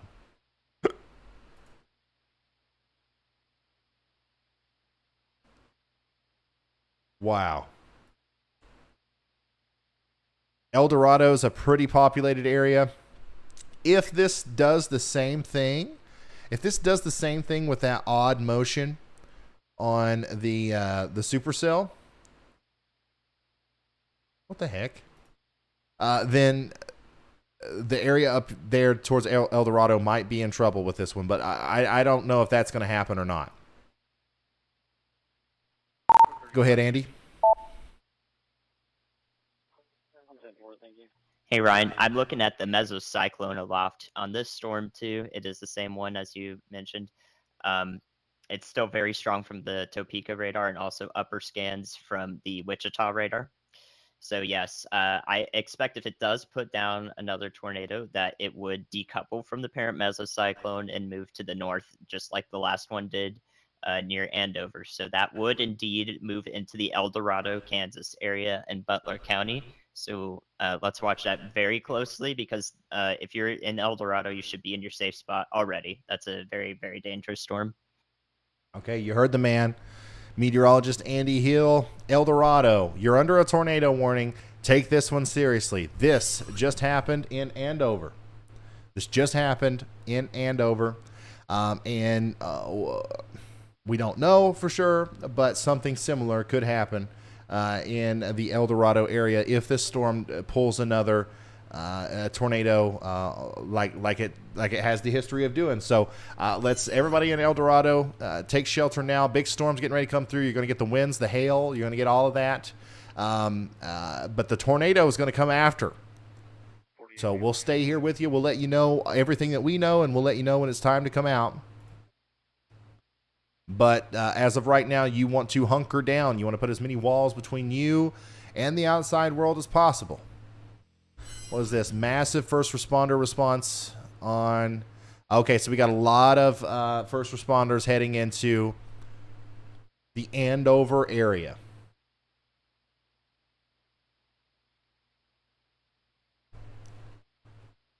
We've got a lot of first responders heading into the Andover area. Carly, if you could throw me a feed, whichever one that you're listening to, that'd be great. Thank you. Do we have anybody else close to this? No, we don't. Yeah, and just to give you an update so far, right now we know of 3 traumatic injuries. Andover is doing home checks and rescues. Multiple people need assistance, and there's a report of an entrapment with a possible hazmat danger. So the news coming out of Andover is bad. We're going to listen into emergency management there. Road.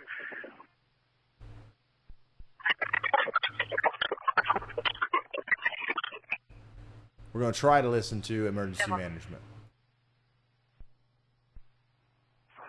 5-1 on Sheriff 2.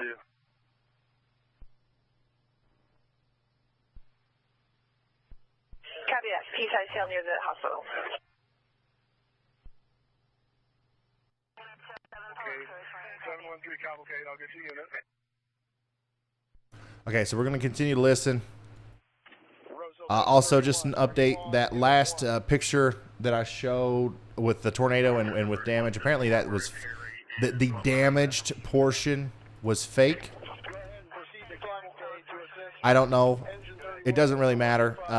There's certainly some major damage out there in Andover, and we're doing our best to not only keep you updated on the future of these storms and the current progression of these tornado warnings, but we also want to bring you news and updates on what's going on in these towns, because what happens in a situation like that when you got a tornado and you're showing it on stream and everything, you get a bunch of people from that town and a bunch of people who have family members from that town who are watching, and I don't want to just leave them behind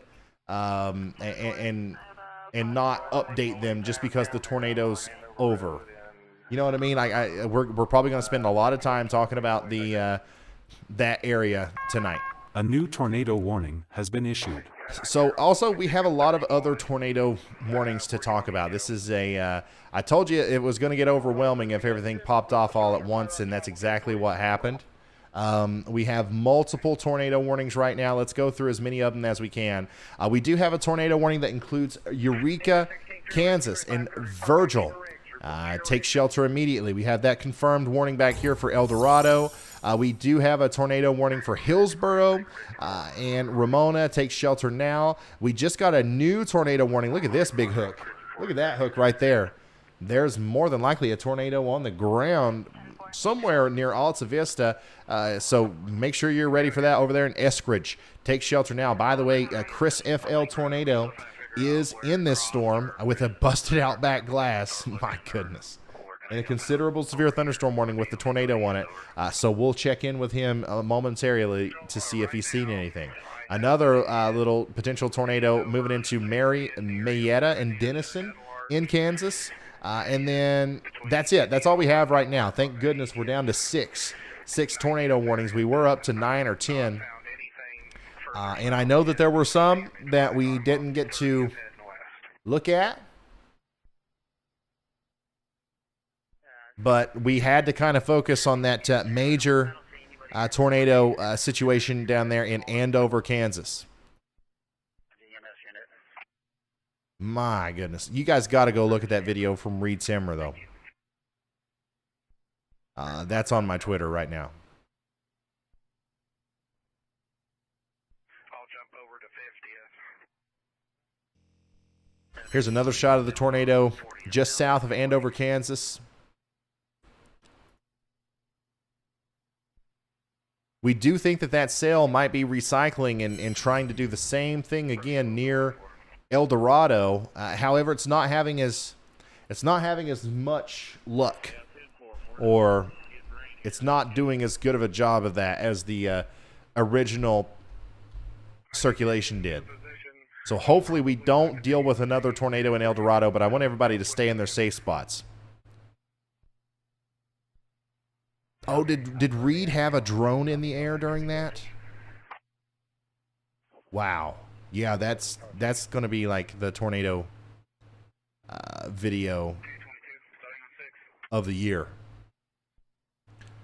And Reed, honestly, Reed was one of the only chasers on this, I think. Like, I don't think there were very many storm chasers on that storm, so that was a huge pro move from Reed Simmer being there down there. Reed lost the drone. Reed lost the drone.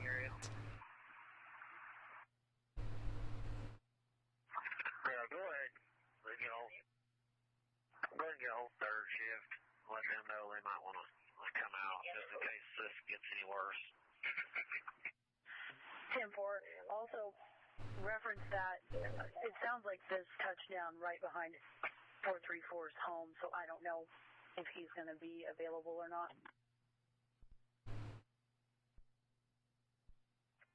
104, yes, I need you to move. I don't need a staging manager just yet. I need you to be at the EOC so we can get a command established. And with that, he lost all of the recordings and weather data. Well, I'm sure that there's still an opportunity to find it.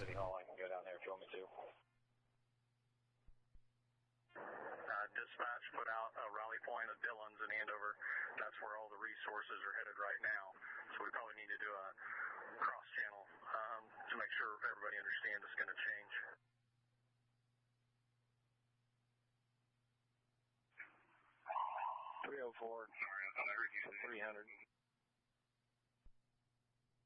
Whoever edited that photo, that was very, very quick.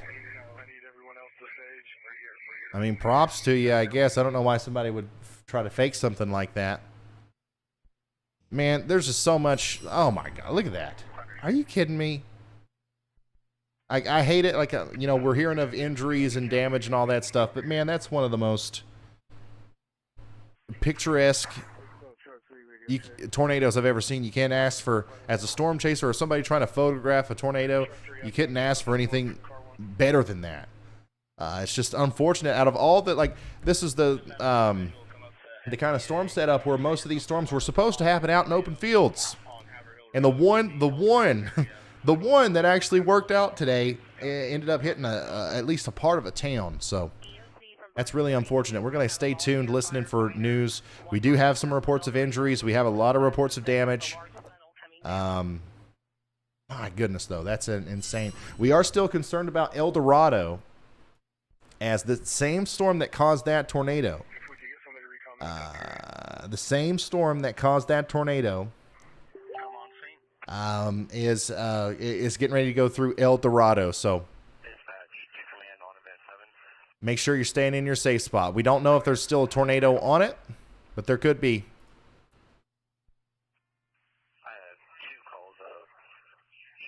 It does look like it's wrapping up, doesn't it?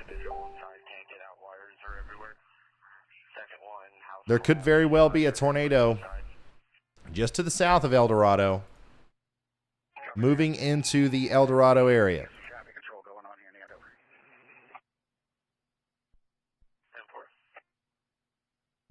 If there's a tornado right now, it's somewhere near Venora, moving up towards Midian and El Dorado, right there where 254 and I-35 intersect. I don't have any confirmation on this right now, but that looks pretty sketch.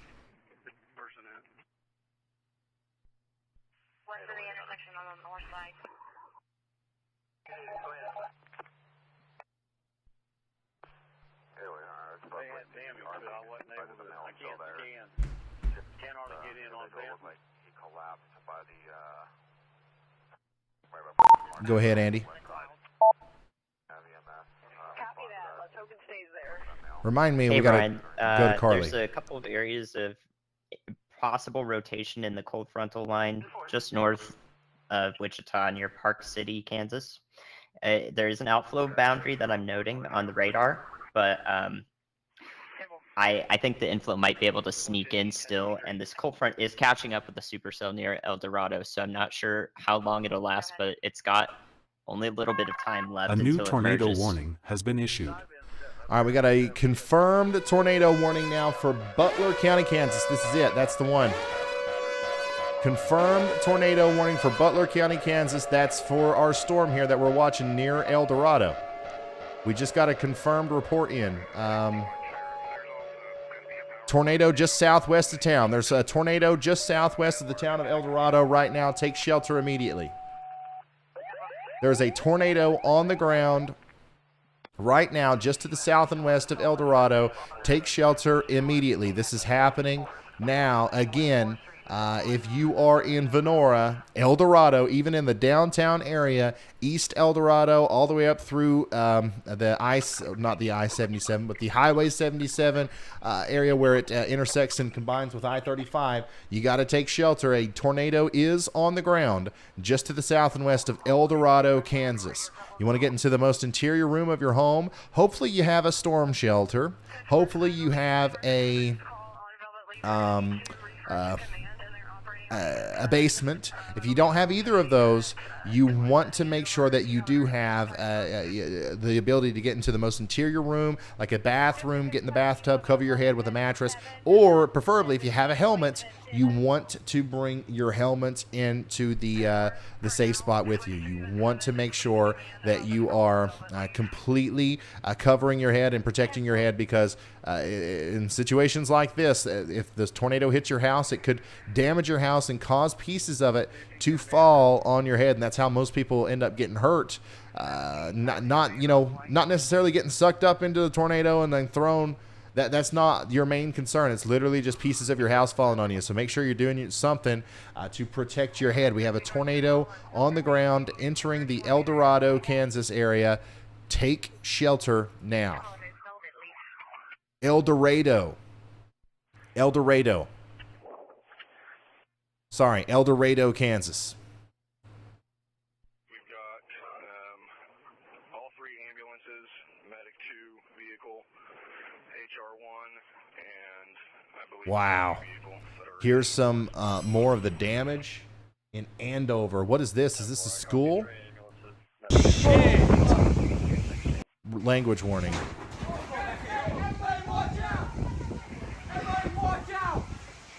This is damage from that tornado that just went through Andover. Looks like a pretty large building. And now we have a new storm producing a new tornado near El Dorado. Medic 1, Medic 2. When you guys arrive, go ahead and check back in. That way we can get a par with you guys on... Go ahead, Carly. Yeah, just giving you a quick update. We're getting reports of more entrapments. They're working mainly on traffic control in Andover right now, so they can actually get to more of the impacted areas. They're calling in EMS and setting up a command post at the EOC, so of course we'll keep you updated. Y'all stay home. Don't go taking pictures of people's lives being ruined. There's enough people out there to do that already. It's a terrible situation whenever the reason why somebody can't get help or something is because there's just too many people on a Friday evening drive looking at tornado damage. Go ahead, Andy.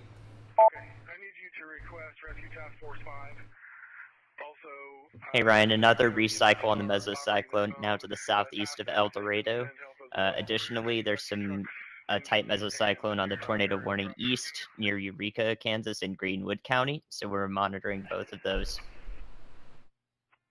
Okay, so it does look like there is a little bit of a recycling happening south and east of El Dorado. This is a supercell that's going to create tornadoes and they're going to kind of move in this fashion, and new ones are going to continue to form. El Dorado stays sheltered, but now areas east of El Dorado also need to be concerned about this. And then, of course, we're watching Eureka and Neil and Quincy and Virgil as another tornado could be impacting you guys within the next little bit. The good news is once this line kind of pushes these supercells out of the way, there's much less of a chance of a tornado happening in those conditions. So we're gonna hope that happens quick. Go ahead, Andy. Ryan, I meant to say that supercell near El Dorado, it looks like it might be undergoing a split. And when a supercell splits in its right mover in this environment, will typically have a greater threat of a tornadic activity. So Rosalia in Kansas east of El Dorado should be on the lookout right now. Yeah, so this is the left split. This is the right split. The right split usually could potentially produce a new tornado over here. Yeah, Rosalie, get ready. Get ready. You are under a tornado warning, or Rosalia, you are under a tornado warning, so you should be in your safe spot anyways. But if you're not, get there, and it's not going to be time to come out anytime soon. You got to go through the wind, the hail, the rain first, and then a potential tornado is going to come through. El Dorado, you should also still be in your safe spots. I haven't heard anything else about this tornado that was reported on the ground, but it could still be down and about to move through town. Alex, thanks for becoming a high risker.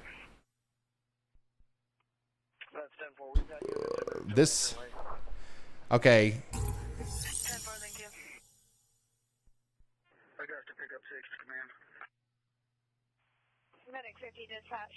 So here's another unconfirmed picture from, I don't know if people are like master photo editors out there that are purposefully trying to make us think that the tornado was worse than what it was. I don't know, but this is the tornado that just went through Andover, and a pretty convincing picture to me of the damage there near Andover. And you can see that there's a home damaged over here, down trees. So I think that's real. I think that's real. So it does seem like the damage in Andover is actually really bad.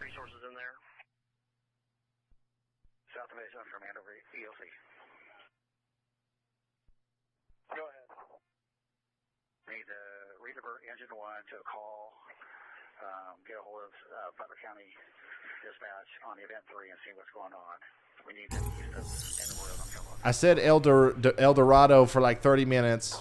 Everybody says it's El Dorado. Now I'm saying El Dorado, and everybody's saying it's El Dorado. Y'all don't even know how to pronounce your own town name. Stay in your safe spot.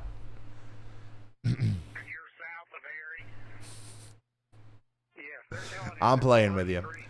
Here is, man, so many pictures of this Andover tornado. I haven't heard anything else on the A new tornado warning has been issued. Whatever. Wabunsee County in Kansas is under a tornado warning. We got Andy on the mic. Go ahead, Andy. Hey, Brian, I just wanted to give a brief look at northeast Nebraska. Near Pender, Nebraska, headed towards Sioux City, Iowa, and Dakota City, Nebraska, I believe.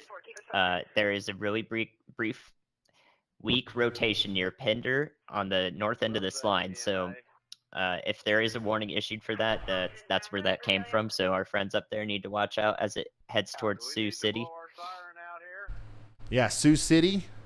Y'all watch out. Also, Rosalia, you guys also need to watch out. And then we're going to go up and down the warning list again, too. Eureka and Virgil, you're still under a tornado warning. This big line of storms that's getting ready to hit Strong City and Emporia might have embedded tornadoes within it, and also strong straight-line damaging winds. This big hook on the front of this storm continues to be prominent as it approaches Eskridge. So seek shelter now if you're in Eskridge. You are under a tornado warning. And then all up and down here from Holton to Hiawatha. Horton, Falls City, Mound City in Oregon. All these places, please seek shelter. You don't necessarily have to be underground. There's no tornado warnings up here, but very strong storms are going to be, approaching very, very shortly.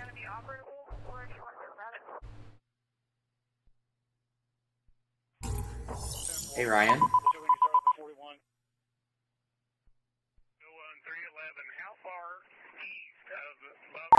Yeah, go ahead. We're west of Butler Road. First road that goes south, west of Butler Vince may have just had power flashes on the Topeka storm. Okay, so Storm Chaser Vince Welty is right here. Look at this. Vince Welty's right there. Topeka, Kansas is right here. A potential tornado is right here. So you're watching Vince Welty's camera above my head there, so we're going to keep an eye on that. He said he might saw power flashes. That means that there could be a tornado ongoing right now near Eskridge. A new tornado warning has been issued. Go ahead, Andy. New tornado warning for Atchison County, Kansas. Hey, Ryan, just concerned about this last velocity scan east of El Dorado. It's wrapping up, getting real tight once again. So I think another tornado might be imminent here if it can produce. So yeah, this supercell over here, the one that caused the tornado in Andover, this thing does not playing around. Okay, it's going to continue to produce tornadoes until this big line comes over here and tells it to stop. Like seriously, like this line's going to crash into it and disrupt the perfect harmony that this supercell has with whatever's going on in the air there to produce these tornadoes. And it does look like another one's forming here south and west of Rosalia. We've called you out a million times. Hopefully everybody in that town's in their safe spot. If you know anybody in that town, call them. I don't care. It's 10 Eastern, 9. I don't know if it's their bedtime or not. They're going to want to be woken up for this, okay? Call them, let them know. This guy on YouTube told you to take shelter, and he seems like he knows something about what he's talking about. And also the National Weather Service said that too, so, you know, if that carries any weight with him. I do want to look at this storm that Vince is on a little bit closer. I'm interested. I'm intrigued. This is, yeah, look at that. Look at that hook. Right there near Eskridge in Kansas, we likely have a tornado, a spin-up tornado happening. Now, there's no warning, I don't think. There's no warning over here with this particular storm. But if Vince is correct in what he's seen with the power outages or the power flashes, there could be an ongoing tornado, or at least one getting ready to occur here near Bradford, in between Eskridge and Bradford. Look, Vince Welty's right here.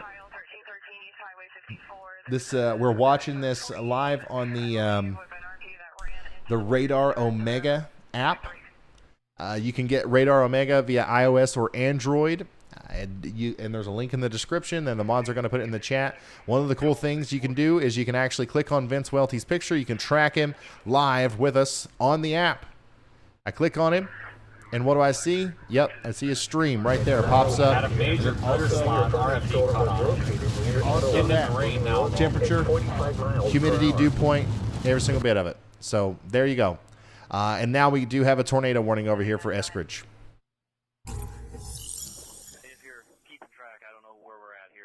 Go ahead, Carly. So seek shelter now in Eskridge, in Keene, and in Andover, Bradford. we have at least 7 homes completely destroyed with a gas leak coming from the area, that same area they were working in. They've cleared a lot of the homes already and confirmed no entrapments, but they're still working on a lot of other homes, and there's still injuries, and they're currently doing triage. Additionally, we do have a report of a machine building destroyed in Johnson County, so we'll keep you updated with any other reports coming from other counties and Andover, of course, as well. Okay, thank you. Thank you so much, Carly.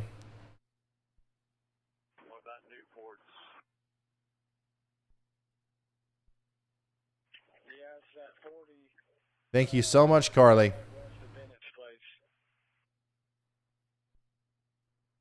Lots of damage. Coming in from Andover.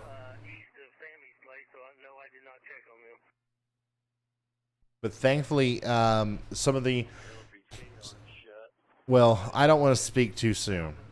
There's still news coming in. Here is a picture of the Andover YMCA.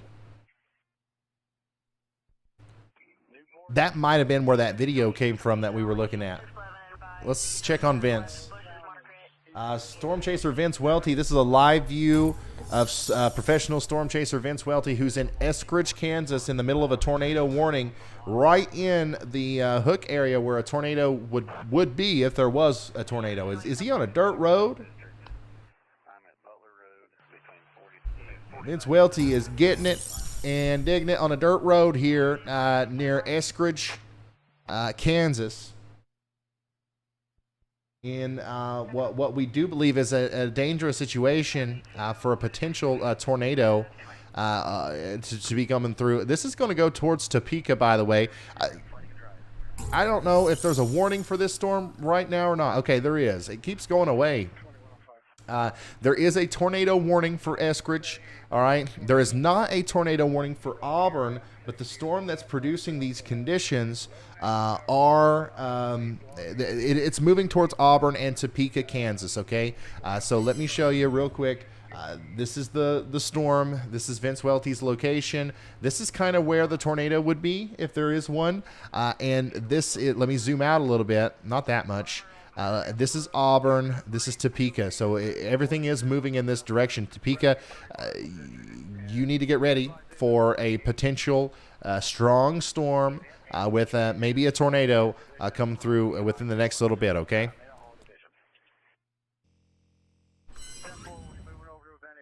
Wow. Incredible imagery coming from Vince Welty as well. So here's what we got going on, okay? If you're in Butler County, Kansas, take shelter. If you're in Atchison, Waubonsee, or Greenwood counties, Kansas, take shelter now. That's all of the tornado warnings that we have. That's all of the tornado warnings that we have right now. No, there's none in Oklahoma or Nebraska right now. Everything that we're talking about is in Kansas. Rob Burdett, thank you so much for the very generous $100 super chat. That's so awesome.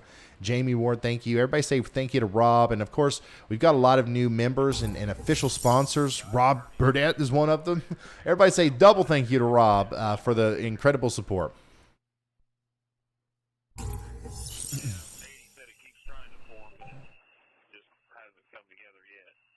Zach, Vince, and David are all responding to the damage scene. Zach, Vince, and David are all responding to the damage scene. So as you guys know, we do have significant damage in Andover.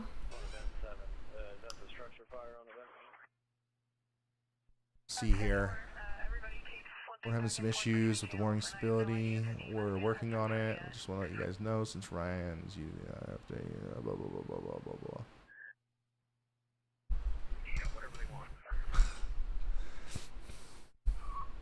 So the Radar Omega app might be just a tad bit,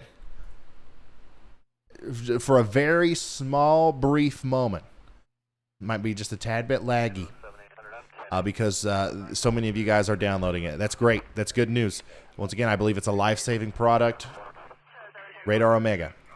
Anyways, we're watching Vince continue to go down the road here. Vince, David, and Zach are all responding to the damage scene in Andover. So we're going to stick with these guys until they get there, and we're going to see if we can help in some way. Once again, thanks to you guys. Thanks to you guys. Every single one of you that's watching right now. If you are one of the people, one of the thousands of people who have went to shopryanhall.com and you bought a sticker and a shirt and a hat or whatever it is that you got, or a NOAA weather radio, a portion of your purchase was used to create this, the Y'all Squad Cash Pocket, or whatever you want to call it. We got $22,000, and literally, I don't care what we do with it as long as it helps somebody. So if there's some way we can use that to help people in Andover, we are going to do it, and that's simply thanks to you guys. Like, unbelievable that we've been able to do that. So $20,000, we're going to put it to good use. Hopefully we don't need, like, hopefully, nothing is needed. But if it is, we are going to be there to help. Go ahead, Brush 12. All right. Back to the radar. Yeah, that's shopryanhall.com. Shopryanhall.com. I know sometimes people put y'all on that. That's the only thing on the whole internet where I don't put y'all on it. Okay, so we still have that tornado warning down here towards El Dorado. And we still have the one down there towards Eureka. But as of this very moment, I don't think that there's any particularly impressive tornado signatures on radar. Other than this one. Holy smokes. Hold on. 05. Okay, yeah, so this is definitely something that we need to A continue new to watch. tornado warning has been issued. We got a new tornado warning for Butler, Greenwood, and Butler and Greenwood counties in Kansas. Butler and Greenwood counties in Kansas.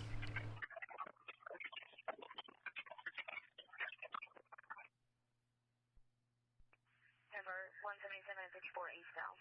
Break 75 was their location. And this is looking like it's trying to rear up a new tornado, which it's looked like that for a while down here to the east of El Dorado. I'm just gonna stop saying it. I'm gonna say LD, big old LD over there. I think that everybody in the town pronounces it different. Like if you're on the west side of town, you pronounce it one way. If you're on the south side of town, you pronounce it another way. Okay, this has almost certainly got a big tornado on the ground now. Let's go to Andy. Go ahead, Andy.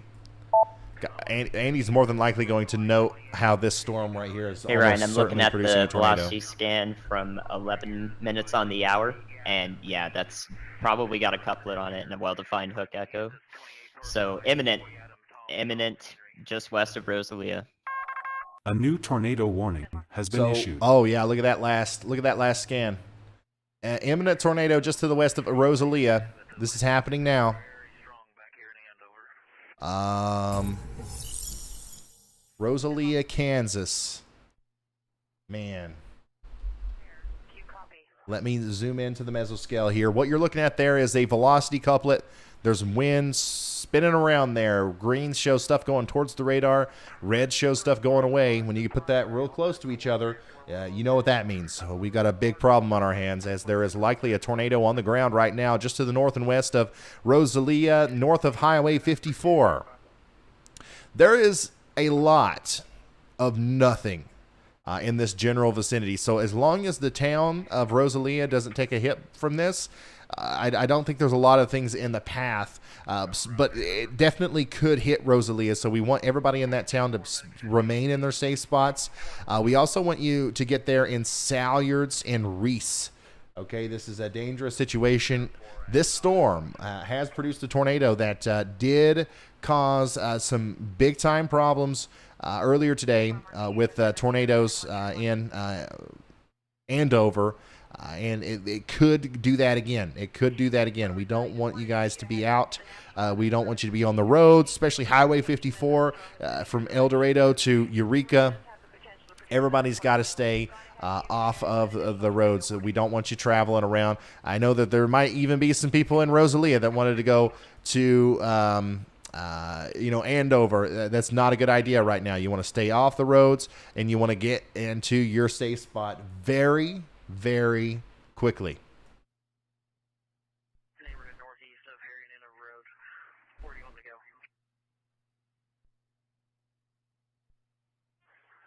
Get a hold of engine one. Very, very quickly. See what they need. Also, I have Tawana Fire en route. ETA about 15 minutes. I understand. I'll check on crews over here in reflection.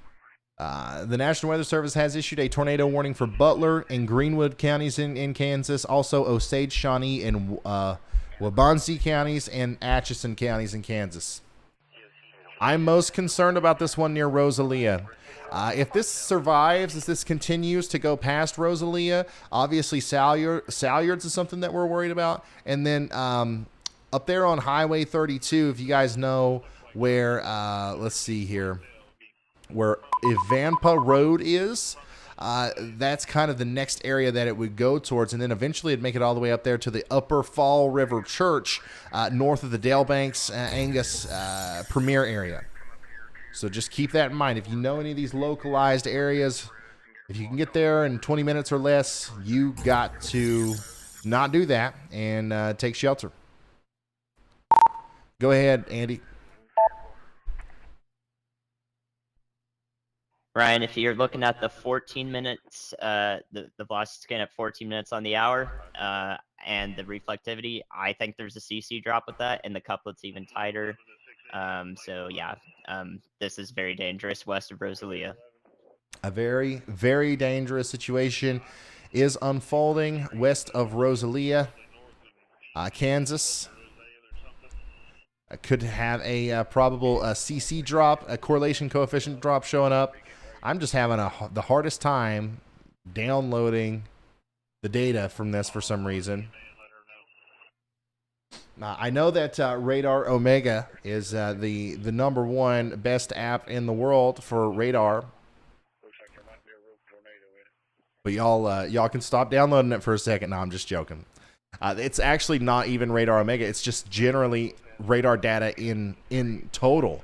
Even from some of these other softwares that I'm using, like it's just not updating as fast as what it normally does for me. So if you are to the north and west of Rosalia, you got to take shelter now. Salyards, you're also included in this area of concern. And then, of course, Reese as well. Wow, look at that. Now, that's a hook. Let me go to the correlation coefficient. A little bit of a CC drop. What that means is there's debris being lofted into the air. The tornado is strong enough to throw things that shouldn't be in the sky, and that's happening west of Rosalia.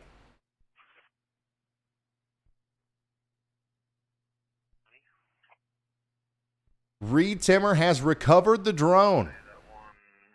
Reed Timmer has recovered his drone. He lost a drone in a tornado, and he recovered it.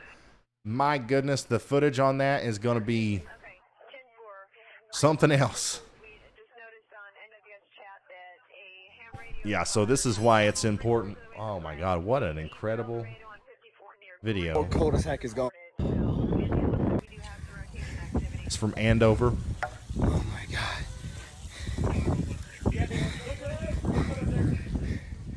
My goodness. This whole cold as heck is going.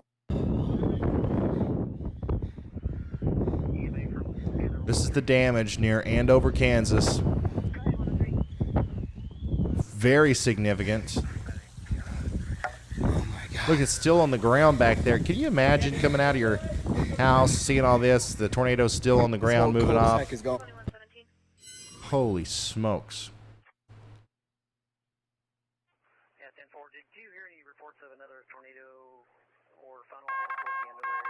New information, this tornado warning has been upgraded. All right, guys, we got a PDS tornado warning now.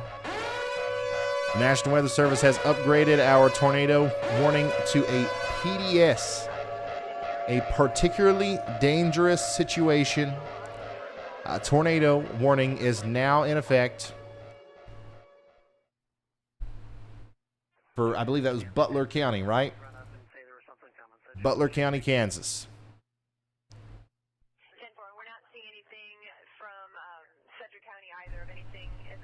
And that's why.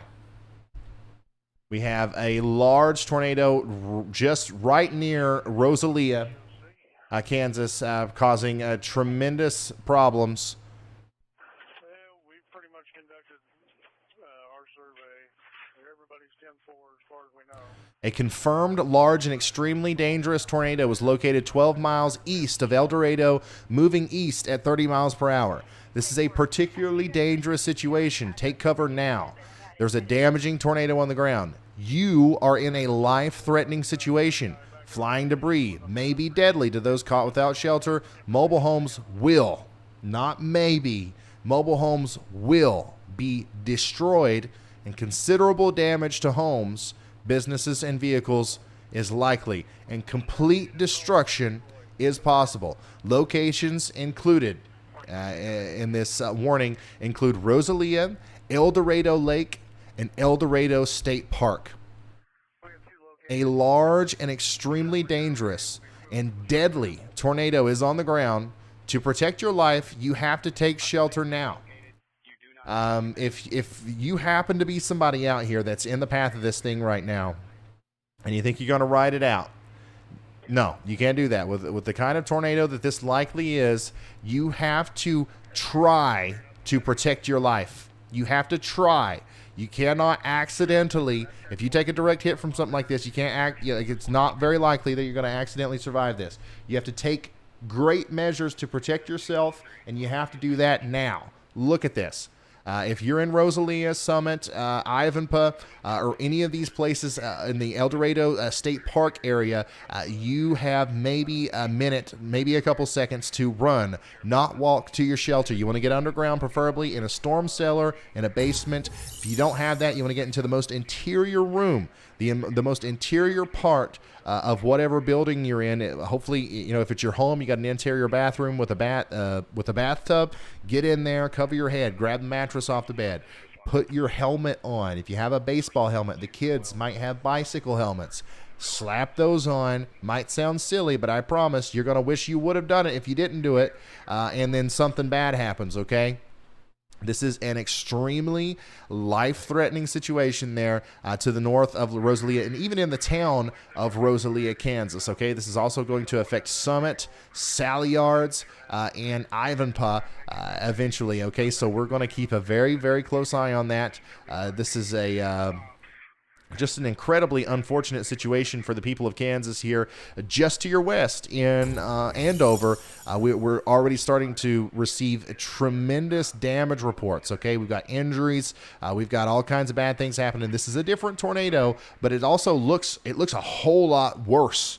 This tornado looks a whole lot worse on radar than what the one that we actually saw the damage from earlier in Andover. So just keep that in mind. This one could be packing a heck of a lot of more of a punch there in the Rosalia area. This is going to parallel 10th Street all the way over there towards Ivanpah. And then the Upper Fall River Church, you're in the path of this. And then, thank goodness, if this thing can just stay away from Rosalia, the vast majority of the land area that this is affecting right now just doesn't have a lot of stuff there. The state parks there. There is a lake. Yeah, there is a lake. There's some places like this is what it looks like, guys. Let me show you what I'm looking at. Every once in a while, you'll get something like this, but the population is sparse through a lot of the area. But my goodness, all we can do is hope that the people, in places like this, for example, all we can do is hope that they're watching their local news or this channel or something, and they knew to get to shelter, because right now that's where that tornado is. It's somewhere right here on the northern side of Rosalia. As it continues to go to the north and east, it will go through northeast 20th Street and continue to potentially impact stuff as it goes through. But look, the majority of this is just barren. There's nothing out here. All right, so let's hope the tornado misses everything. But once it gets a little bit closer to the Upper Fall River Church over here, there are a couple more concerning areas to look at as far as, populated areas go. So I don't know if it'll make it that far. Let's hope that it doesn't. But the opportunity is certainly there for it, too.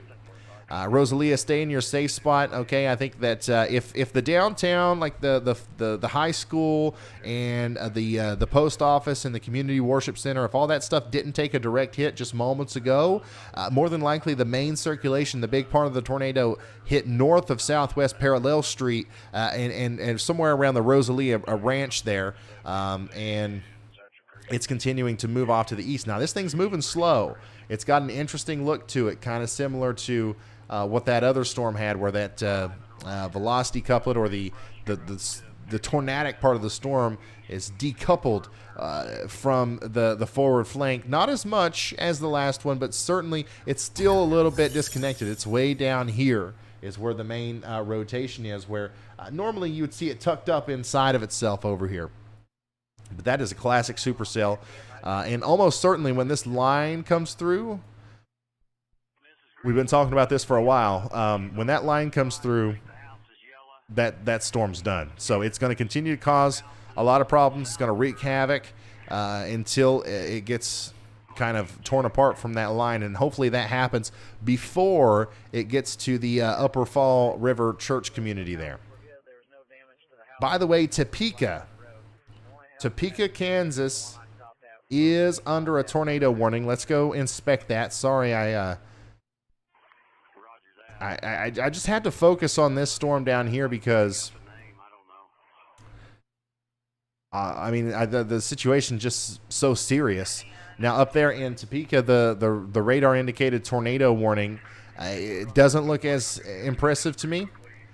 And I'm not 100% sure that there's a tornado down, but we just want everybody in Topeka and Auburn and Barrington, and we want you guys to be in your safe spot just as a safety precaution. Okay, we don't know for sure that there's a tornado down. That's a precautionary radar-indicated tornado warning.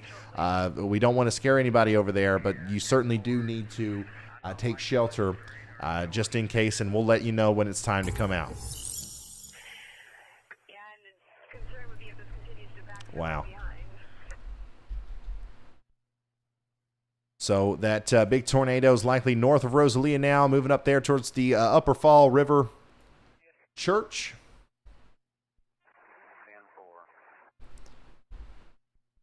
And hopefully once this thing gets sucked up by that big line of storms, we're done talking about big tornadoes for the night. Don't hold me to that. I don't know if that's going to be the case or not.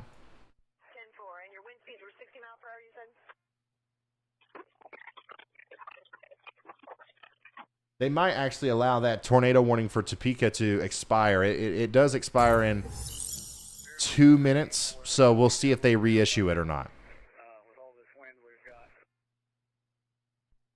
Certainly in Topeka, there's no doubt about it that you're going to get a big storm here in a little bit with strong winds.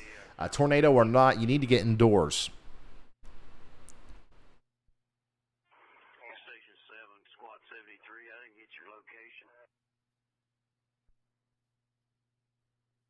What an incredible turn of events, guys. I thought that it was going to end up being a big bust. I was hoping that was going to be the case. But I think that in Kansas specifically, this is certainly verified as a incredible storm. Oh, my goodness. Oh, my gosh. Reed Timmer's drone footage.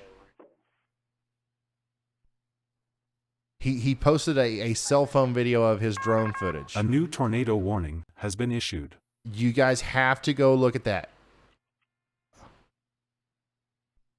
Oh my God, that's the most incredible drone footage of a tornado I've ever seen in my life. You have to go look at that. It's on Twitter. Go follow me at Ryan Hall, y'all. You'll see it at the top of my page, and go follow Reed and go share his video. That is unbelievable. You can literally see the damage to the town happening in real time. You can also see a really incredible vortice thing. You guys just got to go check it out. I don't want to show it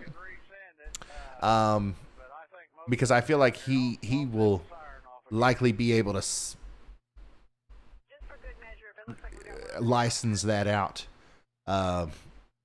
And I just don't want to. I just want to let him take care of that.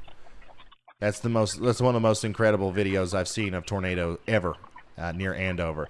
Here's another one. Okay, this one's not from Reed, but it's out somebody's front door there in Andover, Kansas earlier as that tornado ripped through the town.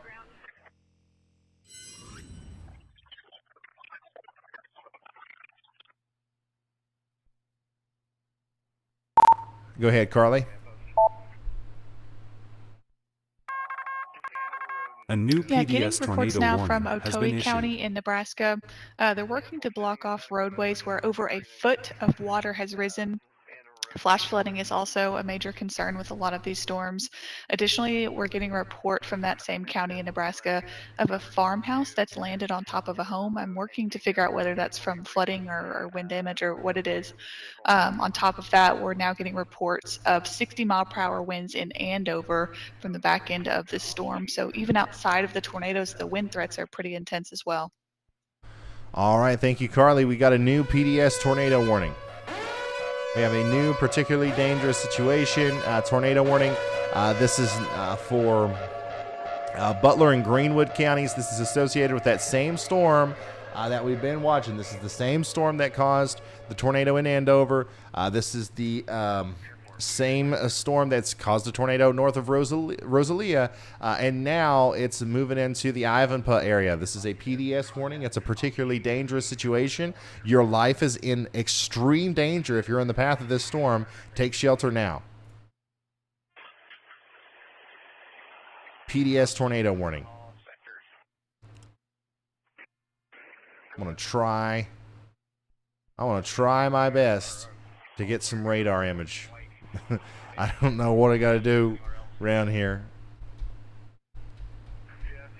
This is from 2:20. This is from more than 10 minutes ago. I don't know if it's just something wrong with my internet connection or what, man.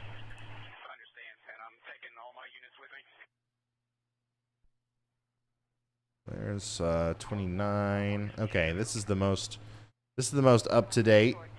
Radar Omega is always the most reliable, it seems. But that big area of rotation is moving right into the Ivanpah and Lapland and Teeterville area. That's a big, I don't know how else to communicate this to you. That's a big, nasty wedge tornado, a deadly tornado. You can't survive this. You can't survive this unless you take action now.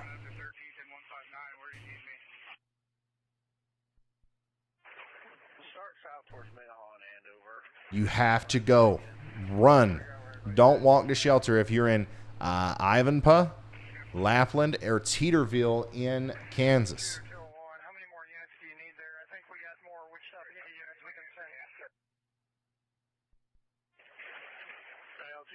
Debris was lofted 25,000 feet. 25,000 feet into the air in the Andover storm.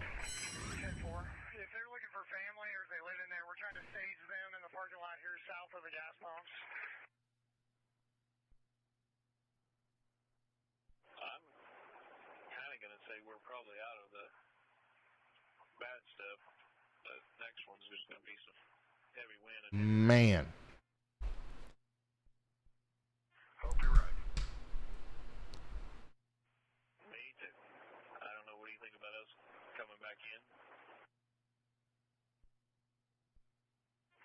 Check with her on the DOC before you do that.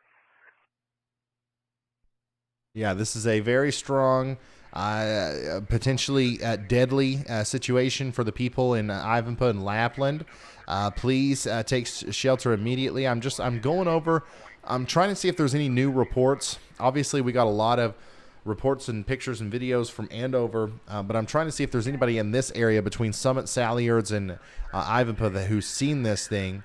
I just haven't seen anything. I haven't heard anything yet on that. Okay, sorry, repeat your position. Leon 911, I'm at 80th and Bluestem. At 80th and Bluestem. Okay, copy that. Okay, so there is a storm spotter out there that's reporting that there is a large and extremely dangerous multi-vortex tornado north and east of Rosalia, Kansas, and that was just 7 minutes ago. 7 minutes ago, there was a large, extremely dangerous multi-vortex tornado north and east of Rosalia, Kansas, and that's more than likely still on the ground near coming into Ivanpah.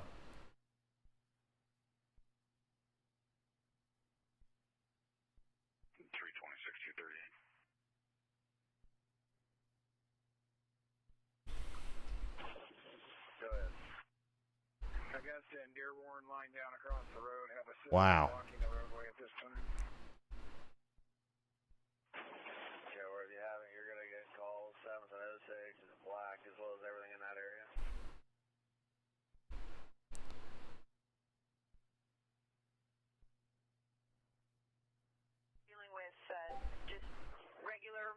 Yeah, it's a PDS warning. It's a particularly dangerous situation. It's a higher level warning than a regular tornado warning. It just means, you know, your life is in extreme danger if you're in the path of this storm. Here's a screenshot of the tornado right now from News 9. That, I mean, that's a very grainy screenshot. We can't tell much from that, but that's potentially what's coming for you there in Ivanpah and eventually up towards Lapland, Thrall, and Teeterville. It's dark, y'all. It's dark outside. You can't see this thing coming. You don't want to go outside and take pictures. You don't want to, put yourself in danger because you're not going to see this thing coming, okay? You just want to take shelter. You want to hunker down.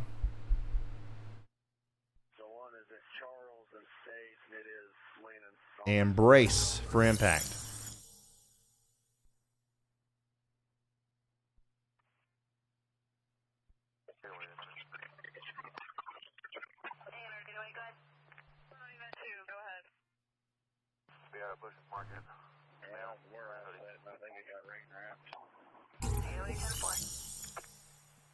Location, please. Yeah, we're gonna.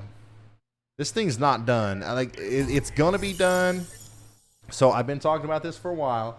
This line right here, when this really slaps through the supercell, this is done. Like, this storm's not going to continue. But this last little push here, I'm worried about this.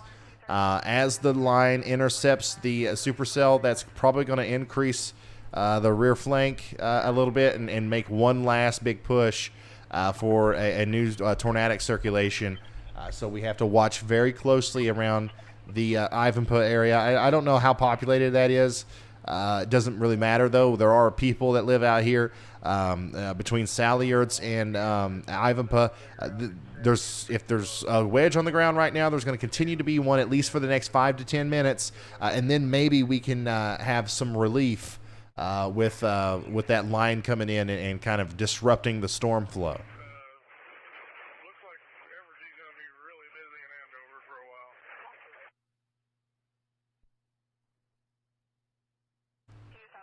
Yeah, so a particularly dangerous situation, tornado warning.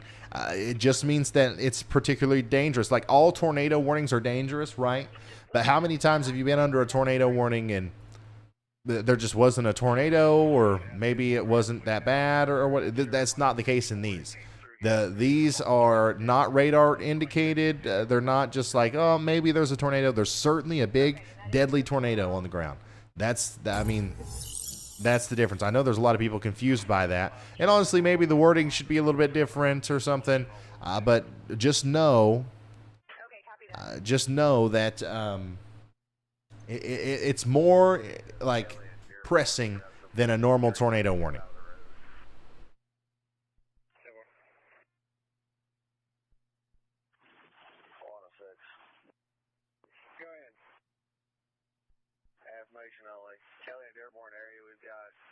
Tree at least 2 feet wide, split in half on Dearborn. Several trees down in the area.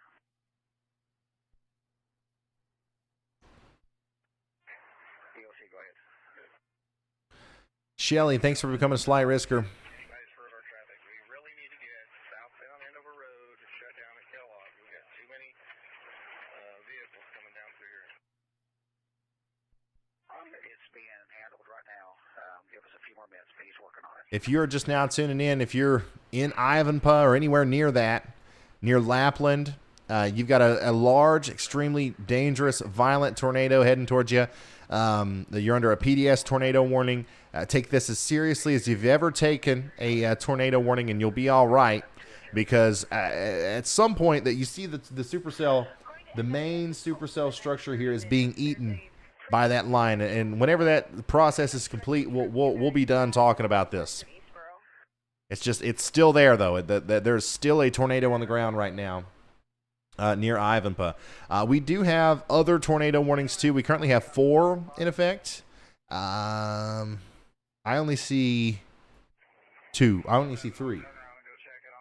I see the PDS warning there. I see that other warning. Oh, okay, I see.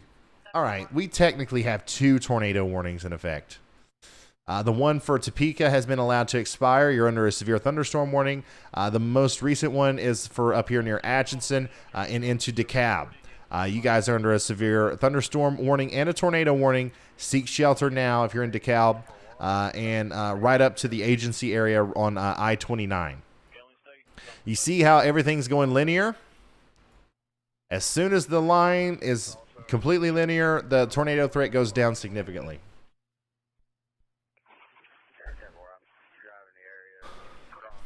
Reed's coverage of this tornado was downright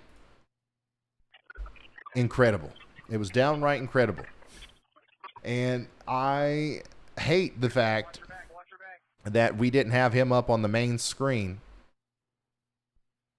It's just Reed uses Facebook and YouTube to stream to us, and we were just having a hard time keeping that updated.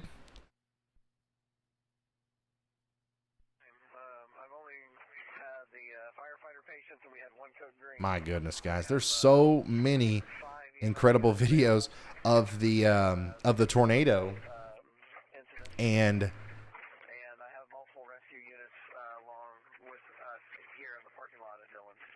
a lot of them, most of them, are just homemade. Like these are people like sticking their head out the front door of their home and recording the tornado of the year. That's what happens when tornadoes hit populated areas. But I really do think that Reed Timmer and just a couple other chasers were the only ones that were actually down there.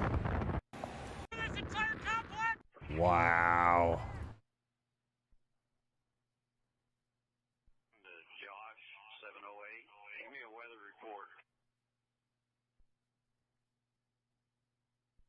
Dispatch, clear available, no patient.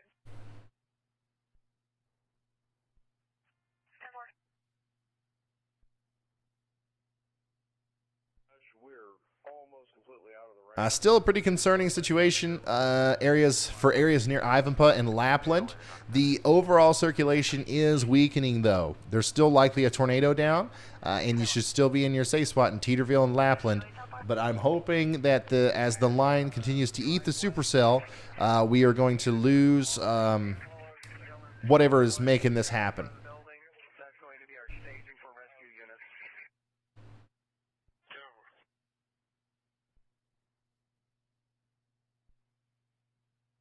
You and Kale are down there at Southwest 60th about Metal Art, where it come through. Is that where you've got wires also down? Yep, me and Bob, we're 2/10 of a mile from each other. I'm continuing to retweet videos from Reed, by the way. Alright, well holler if you need something. I hope you took some vittles or water with you. He is going through that footage like crazy. And there's a lot of it. There's a lot of good ones. Here's a video from Ben Spencer. His mother-in-law got some crazy footage of the Andover tornado. Wow. What's your 20, Kale? Blocking the road, 60th and Mulberry. But we definitely have a pole that's drooping into the road. Yeah, 10-4. Stay there till the electric runs on scene. Okay, so we are hearing from multiple spotters now that the tornado is likely still on the ground. It's still visible and it's still on the ground down here north of Sal Yards. So Ivanpah, once again, this is a dangerous situation for you, but also we're starting to become more concerned for Lapland as well. So make sure you're taking shelter. This is eventually going to go away. It's not gone away just yet, though. We will tell you, obviously, or the National Weather Service will allow that warning to expire whenever it is over, but it is not right now. We still have a big tornado on the ground.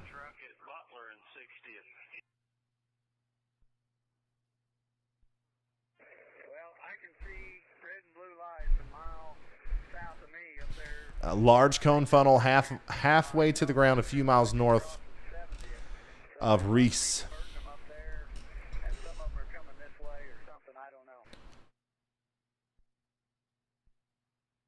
If you're just now tuning in, we're watching a confirmed tornado on the ground in Butler and Greenwood counties. And we are continuing to listen for news and updates from Andover as a destructive tornado just went through there not too long ago.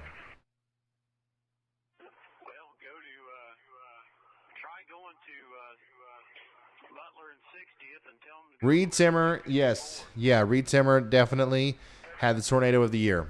Wow, look at this. Wedge tornado near Rosalia, Kansas. Twin tornadoes at one point. Thankfully, both have lifted. So this was posted just a couple minutes ago. So this is what was going north of Rosalia, Kansas when we were freaking out about the PDS warning and stuff. That's why it was a PDS warning. That's a huge monster wedge tornado. You think that the Andover tornado was big? That is huge. So thankfully, I think that went through some pretty low or non-populated areas. So we haven't heard any injury or damage reports from that just yet.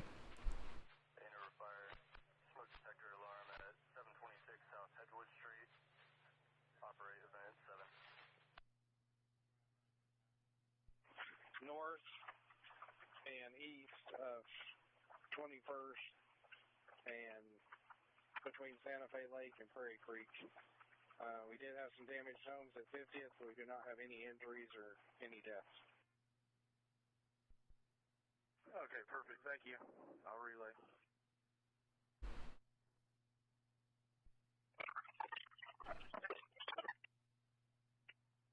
Go ahead, 14. And that could be what's on the ground near Ivanpah, moving up towards Lapland. Yeah, I don't know how many people. Apparently, Reese and Ivanpah are ghost towns. I don't know. I'm here to warn the ghosts. You can ask the people over there in Tennessee. We covered a tornado for a good 15 minutes one time for a place called Goose Creek or something like that, and there was one person that lived there. There was 20,000 people watching, and we were all just trying to guide that one person, make sure that they was going to be all right. And now, if there ain't nothing but ghosts in Ivanpah and Reese, we're going to guide them too. Don't matter to me. Here is once again some damage from that YMCA in Andover. Man, gosh, you really, guys, if you ever find yourself in a position where you just got hit by a tornado, you're in the YMCA, it just got hit by a tornado. It looks to me like literally the damage had just happened and these guys are running in there with their phones to film it, and then they get a little spooked because stuff starts falling again. The tornadoes are weird. Sometimes you'll get hit by some really strong winds on the front side, and that'll cause damage, and then you might think, okay, well, I'm going to go take some pictures of it now, which is fine, but you should keep in mind that sometimes the most damage happens, the most destructive part of a tornado, especially if you don't literally take a direct hit, is going to come from the rear flank downdraft or the inflow jet, which are on two totally different sides of the tornado. So you could get hit by one, and then if the tornado's going by the YMCA on this side, for example, by the time you come out and you're ready to take pictures, now you're getting hit by the RFD, and now the big metal beam falls on you. You got to stay sheltered for at least 5 minutes after you hear the last crashing debris. You know what I mean? Just to be safe.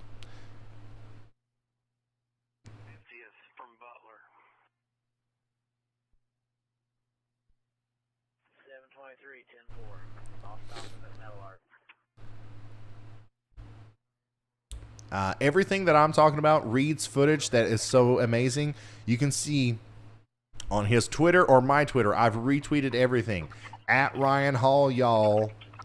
At Ryan Hall, y'all on Twitter. It's hard for me to even comprehend how incredible that tornado footage is.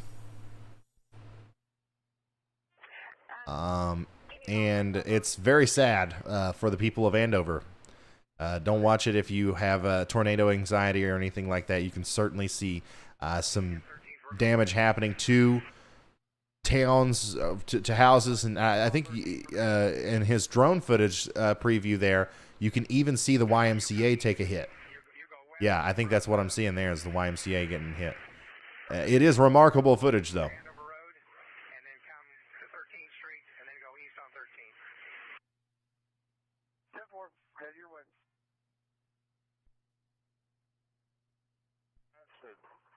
Tell our sheriff officers that are diverting them from 70th that they can't get through any of these side roads. I'll call dispatch on the phone.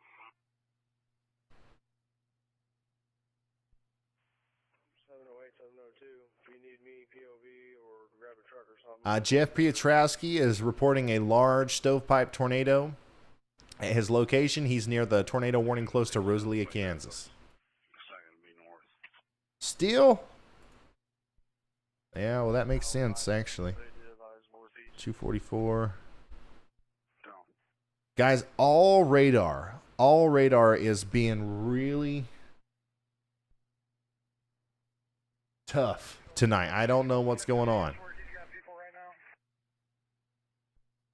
Every program, every app, every radar site is just behind. We could still have a tornado here near Ivanpah, south of Teeterville. This is going to continue up towards Lapland. Wow. Take shelter now. And Jeff Piotrowski is saying that he's got a large stovepipe on the ground. That was 3 minutes ago.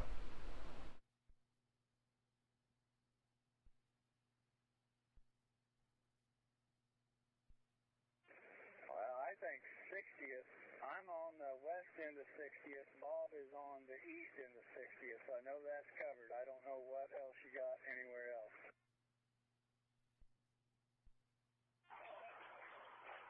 Well, I'm going to send Nate and Coy out if Coy wants to go. You just tell me where to send them in car 72. Pick up 77 can go somewhere too. Ron AA sent this. Our close family's home in Andover, Kansas.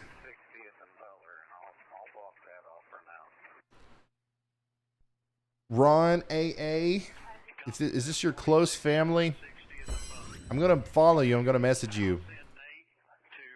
Let's see if they need anything.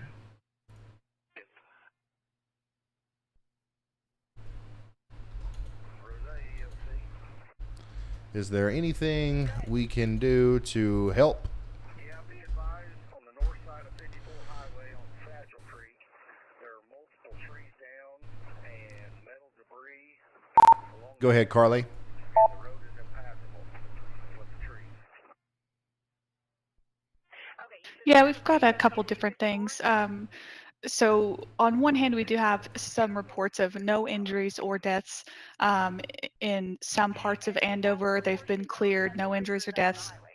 But it's apparent that there's still a lot of areas that need to be gone through, and they're saying it's going to be a really long night. So we're going to be continuing to get reports throughout the night, and of course, I'll keep you updated. Okay, copy that. EOC to dispatch, are you able to relay that to Public Works? Okay, thank you, Carly. It's going to be a long night in the Andover area. Some significant damage, it seems, was done in Andover. So even when the storms died down, I know we've been going for a while. Yeah, we've been streaming now for 6.5 hours. Even when the storms die down here, when the tornado warnings are allowed to expire, which looks like they have been. They have, yeah. All warnings have been allowed to expire. Let me double check here. Yeah, I guess that I would still watch out in Eureka, Kansas. I wouldn't necessarily. I would probably stay sheltered just for an extra 20 minutes, just in case. But yeah, all tornado warnings have been allowed to expire now. There are currently none. I'm sure there will be more. But We are going to transition over from tornado coverage to just kind of severe weather coverage, and then also news relaying from Andover. So Zach Hall is over there, David Lilly's over there, and Vince Welty are all over there. And we're going to try to coordinate with them Hey Ryan, update for you. to try to get something done out here. Let me get an update from Riley. Go ahead, Riley.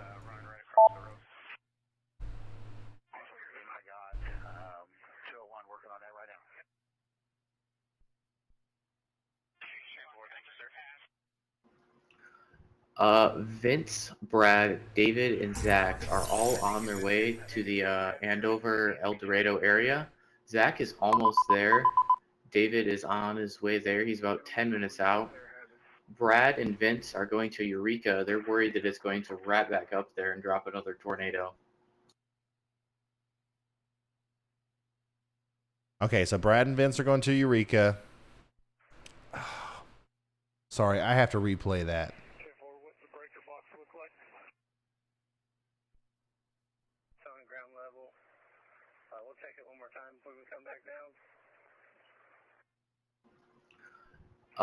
Vince, Brad, David, and Zach are all on their way to the Andover, El Dorado area. Zach is almost there. David is on his way there. He's about 10 minutes out.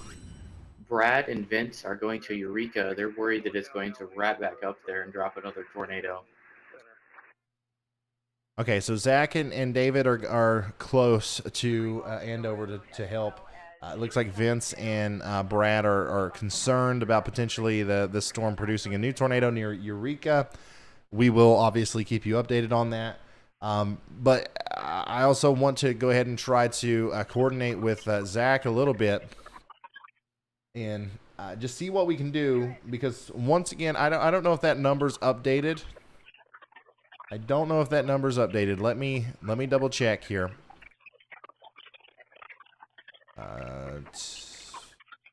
Month to date. Apply.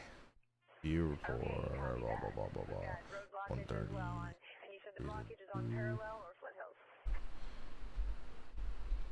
Give me just a second. Copy that. Dispatch for you, 10-4 direct on that. I can hear you. I did not hear whoever you were talking to now. Okay. Yeah, so now it is updated. So you see the Y'all Squad cash down there. We have $22,452 set aside for stuff like this. So we have this really unique situation where we have, storm chasers in the area where tornadoes hit, right? Like that's always going to be the case. And we also have this unique situation where you guys really want merch for the Ryan Hall Y'all movement, or whatever it is you want to call it. So we came up with a pretty good solution to both of those things, or a pretty good way to mash those things, and we're taking a pretty good portion of the merch sales from shopryanhall.com, and we are putting it into the Y'all Squad cash there, which we have $22,452 in just for this. So if Zach and David and Vince, if they get down here and there is something that we can do, we are going to do it. Whether that's something simple like buying some supplies or whatever it is, we will do it. Now, there might not be anything necessarily important that we need to do tonight. None of these guys are EMS people. They're not fire. They're not rescue. They're not ambulance. They're just, the idea is that we're here. We've got your back if you need it. So I am going to try to coordinate with them to see if there's anything like that is needed. And I just thank you guys so much. Thank you guys so much for allowing us to do that. Like that is a lot of t-shirts. And I'm just appreciative. Looks like we got a truck flipped over there in where Vince is. That is south and west of Emporia. That's on the interstate. Yeah, that's on the interstate. north of Matfield Green. So that's not tornado damage. That's just simply from the straight line winds from that big line of storms that's going through Kansas right now. We got an overturned truck back there. Zach Hall from Vortex Chasing and Frankie, they are back down towards Andover, and they are responding with some tornado damage down there. I don't think they made it to the exact. I don't think they've made it to the exact area yet, but we're going to keep up with them.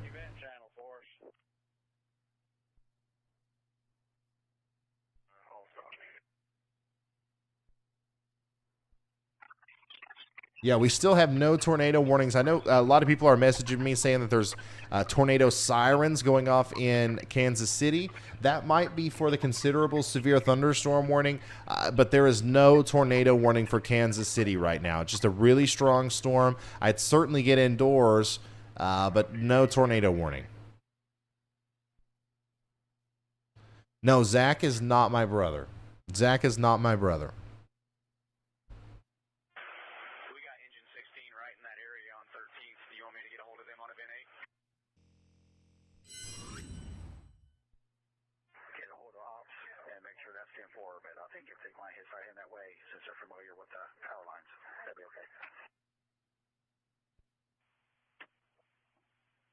Paramedic 93, traffic.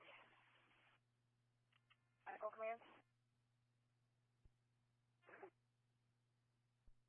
To the 13th Street call, we're also dispatching Rescue 1 and an ambulance from staging.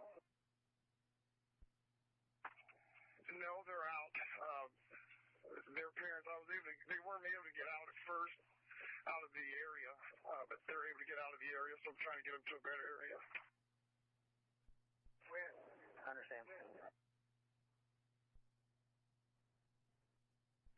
Code 1. I have her name if you need it. Yeah, 10-4, go ahead. 201 to 202.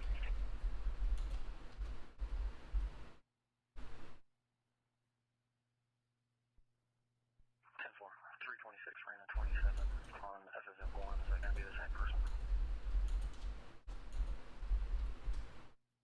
On East 13. Go ahead, Andy. Hey Ryan, we got strong straight line damaging winds entering the Kansas City metro, and especially south near Overland Park. So for our friends there, it's about to get gusty out, so make sure your pets are inside and secure any loose furniture in the Kansas City area. Yeah, absolutely. Big time storm getting ready to come through Kansas City. All the way down to Overland Park, Raytown, Independence, Birmingham. You guys are going to get it, all right? There are people on Twitter who are sending me messages and videos of tornado damage, tornado sirens going off in the Kansas City area. There is no tornado warning right now for Kansas City, but we do have a very strong severe thunderstorm coming through. You're actually going to get 2 rounds of it there in KC. You're going to get the first one right here in the next little bit, and then you're going to get another one behind that. And the second one actually might pack an even bigger punch with the hail. Looks like a little bit of a higher composite reflectivity there. This storm is still impacting Andover. It looks like that we also might get a little bit of a flash flood problem down here on the southern extent of that line. So yeah, this is now turned into a big linear mess. The severe weather, the tornado situation is for the most part over. Now there's still going to be MLQCS. There's going to be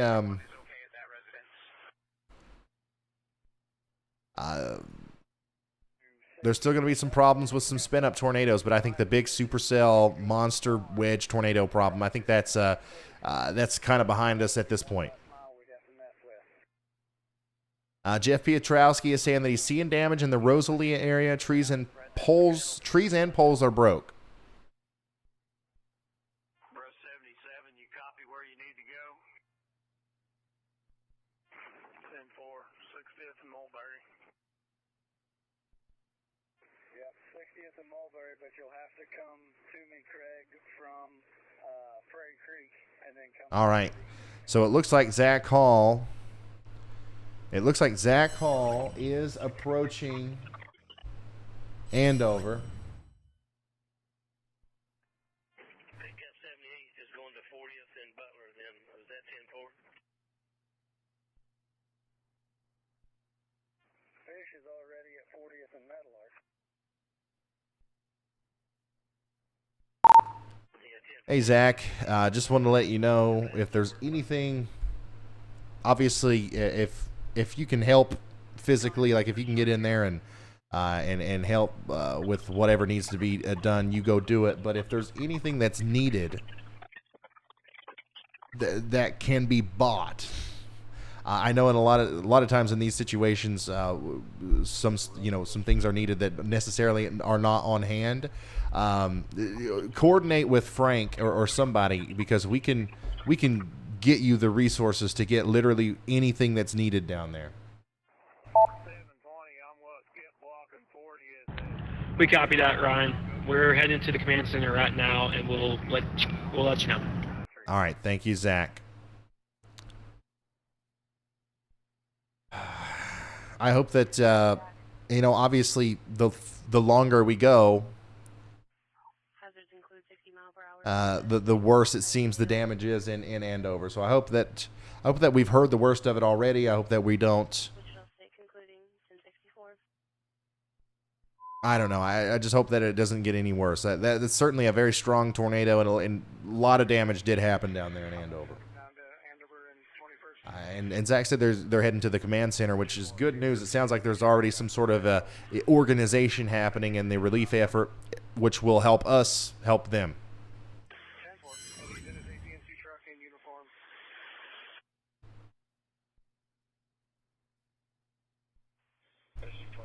Look here.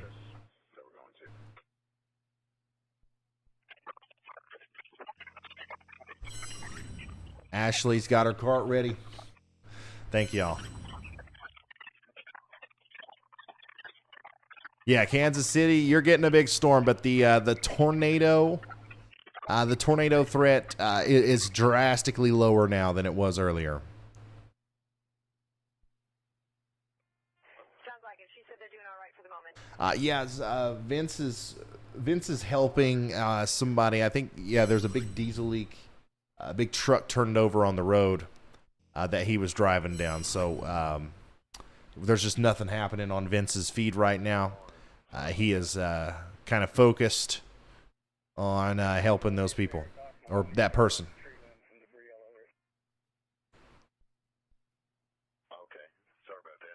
If you're just now tuning in, we are continuing our live coverage of this severe weather that's going on in the plains right now. We had some tornadoes earlier, some big tornadoes, some scary tornadoes, and some damaging tornadoes. And now this is turning into a damaging wind event. If you're in Kansas City, you are is feeling the winds now, but the tornado threat is kind of going down. Simply Southern, thank you so much. And yes, the amount of videos, the amount of footage that's coming out on this thing is incredible. Like, there's so many tornado videos out now of this. And the one from Reed Timmer is the best. The one from Reed Timmer is the best. I'm going to text him and see if I can show it on stream. Go ahead, Andy. I don't know if you just turned them lights or not, but go ahead. I did, Ryan. Thank you. I am monitoring that second line of storms that's headed towards Kansas City. The most concerning one is right near Eudora, to the east of Topeka, near Linwood, Kansas.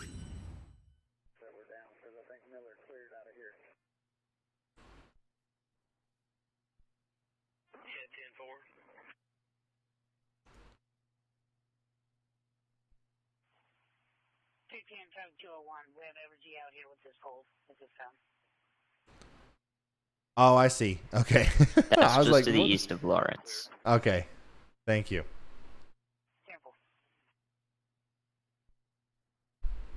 Yeah, his footage is insane. So we do have that very strong line of storms going through Kansas City right now. But the one behind it is, I mean, it's more intense, I think. I think that the winds and the hail and everything is going to be even more intense with the second round of storms that you're going to get about 20 minutes after the first one lets up. And there's also the potential for a potentially brief spin-up tornado there, too. So Kansas City, you're going to be getting hammered by these storms for the next hour or so. No tornado warning right now, but still very strong storms. Stay indoors. Don't go outside and all that stuff.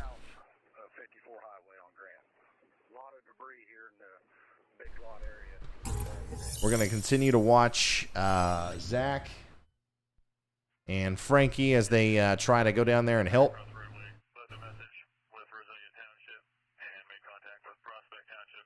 In Andover.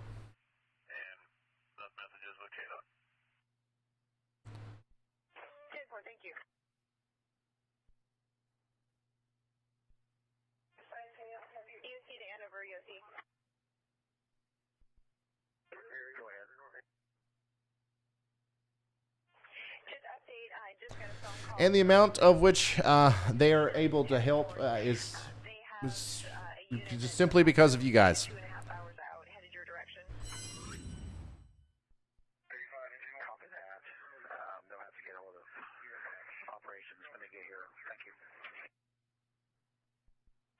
David Lilly is also getting really close.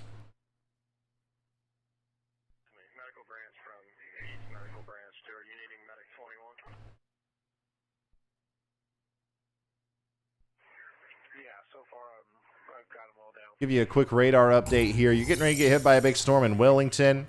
Now, Andover, you're finally the storms are about over in Andover. You're going to get one more blast of rain, and then it should be over for the night. Augusta and Leon, you guys are going to continue to get it for a while. Strong straight line damaging winds are going to be possible in Eureka for the next 30 minutes. Hamilton and Virgil, same thing for you. We got a big storm, hail, damaging winds. All the likes are coming to Drexel and Pleasanton.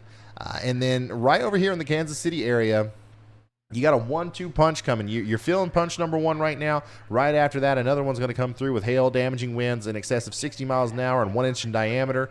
And then we got strong winds all the way up to Albany and Bethany and Grant City in portions of Missouri. Even some strong, severe thunderstorms in southern and southwestern Iowa right now. This is turning into a big mesoscale convective system that's going to continue to fan out and cause problems all night probably as it goes off to the east. I'm just kind of monitoring the situation there with Zach and Vince and everybody just to see what's going to be happening with the relief effort down here in Andover. Once again, it might not be something to where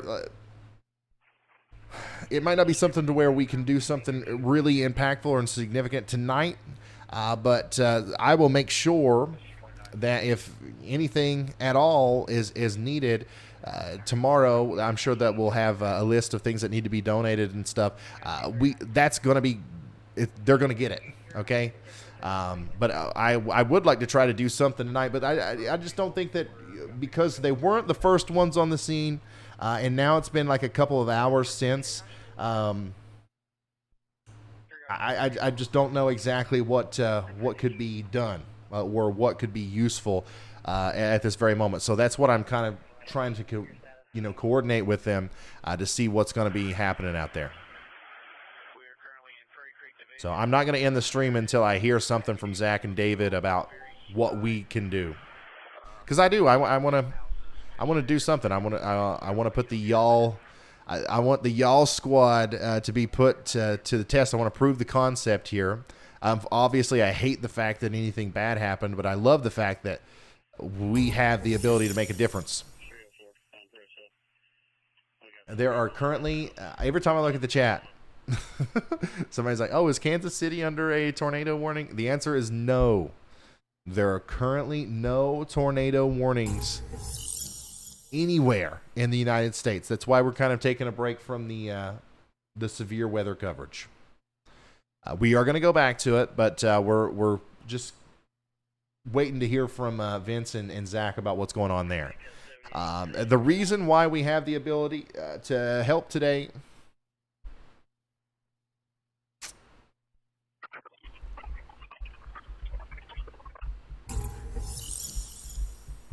The reason why we have the ability to help today is because of you guys going to shopryanhall.com. You see this? Every little blue dot is somebody that's on the website right now, shopryanhall.com. And whenever you place an order, there will be a little meteor that comes out of our store and goes to you. It's a cool little graphic representation there. Stickers, and all that stuff. That's cool. I know y'all like that stuff, but there's also some good stuff. There's some useful stuff on there too. Let me show you.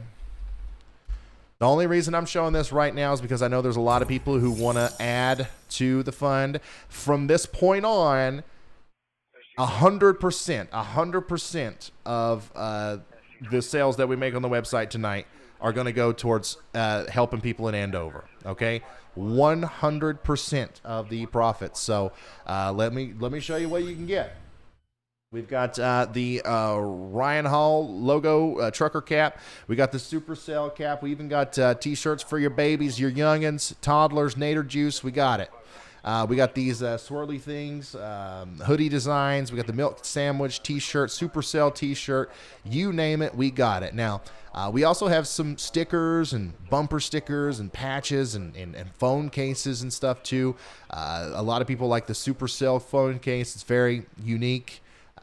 It certainly is a conversation starter. But let me tell you something right now. If you go to weather equipment up here and you go to the Midland ER210, this is what I'm talking about when I say a NOAA weather radio. This is what you want, okay? You can charge this thing via solar power. You can charge this thing via crank. You can charge this thing with you can charge your phone off of it, put batteries in it, whatever it is, all right?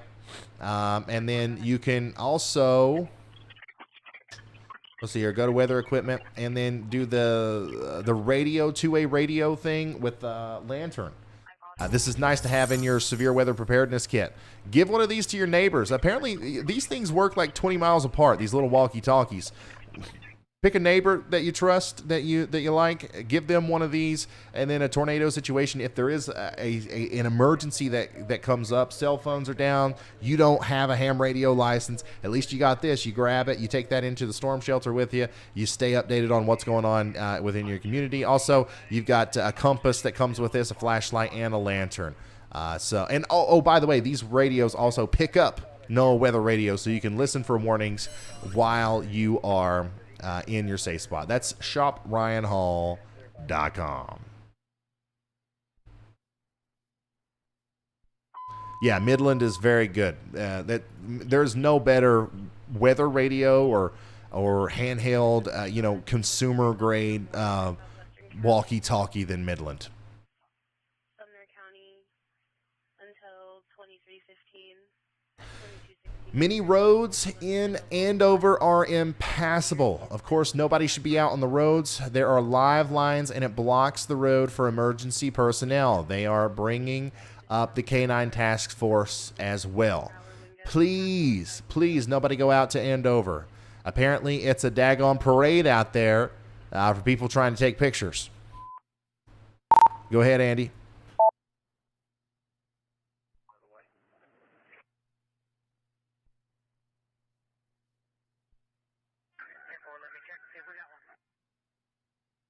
Hey Ryan, I'm looking west-northwest of Kansas City near Woolsey, I think Woolsey. That's the most concerning area of rotation, right next to I-435. All right, thank you so much, meteorologist Andy Hill. I'm sorry, that's Wolcott. I couldn't see it. We got a little bit of rotation over here near Wolcott and Waldron. So there's no tornado warning, but y'all watch out. They could issue one at any time for this big line of storms that's coming through in the KC area.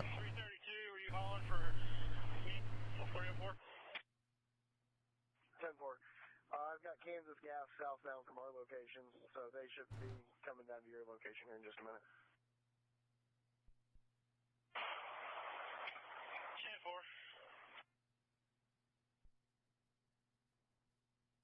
Like gas. Ain't that normally where it smells like gas? Yes. So if you're in Kansas City, you're probably going to notice that the wind and the rain's going to calm down just a little bit in the next, 10, 15 minutes. Don't get too comfortable. Another line, another area of storm's going to come through right after that. We must still have power. We must still have power out there in the Kansas City area because we got a lot of people. We have a lot of people over here in the Kansas City area that are currently on the website, shopryanhall.com. And you got to see the little animation there when somebody actually placed the order. Yeah, look at that. There's one. Went to Kansas City right there. 72, traffic 75. Go ahead. Back I guess to get some fuel. Did you need something?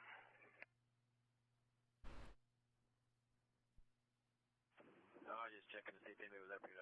I can get relief for a moment.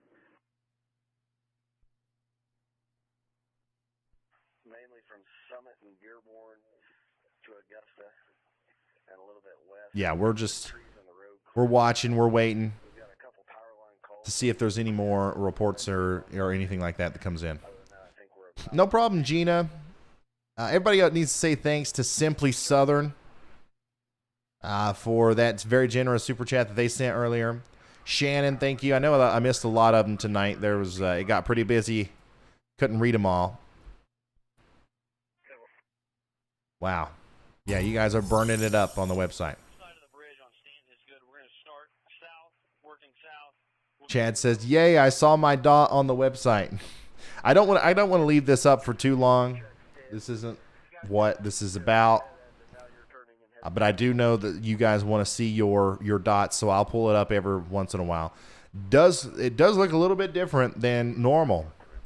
Normally, all of our dots are over here. Today, you can definitely see that the severe weather risk is a little bit further off to the west, as that's where the greatest concentration of dots are right now. 700 people on the website right now. Let's get a quick weather update. Currently, no tornado warning, so we're kind of backing away from the severe weather coverage just to kind of focus on the news, I guess. But we still have a severe thunderstorm line coming through Wellington, Oxford into Winfield, Atlanta, Latham, and Climax in Kansas. You guys are getting ready to get hit by a storm. Now, Brad Arnold, look at this, storm chaser. Sorry. Brad Arnold is right here near the Yates Center. And he's going to get hit by this strong line of severe thunderstorms as it moves off to the east. We have a very strong severe thunderstorm with very large hail and strong winds getting ready to move into Colony and Fontana in Kansas. And then, of course, all around the Kansas City area, the whole metro, all the way out to Lawrence, Excelsior Springs, Lee Summit. Every single one of you guys are going to be impacted by this very, very strong storm. You got round one that's already come through. A lot of you have already felt that, but another round two, is going to come in within the next 20 to 30 minutes or so. Savannah, St. Joseph in Missouri up here all the way up to Grant City, Maryville, Bethany, you're going to get in on some of that really strong winds. Yeah, that's pretty much what's going on right now. It's a straight line damaging wind event. And that's what we are watching unfold. Back to the map very briefly. I don't know if you can see your dot or not. There are too many dots. Too many dots now. Now, I do appreciate it. Thank you guys for ordering, and hopefully we can put the y'all cash to use in some way. Like if it's not exactly tonight, we will make sure that something happens because I'm sure that Vince and Zach are going to be staying in this general area. We'll make sure that something happens tomorrow.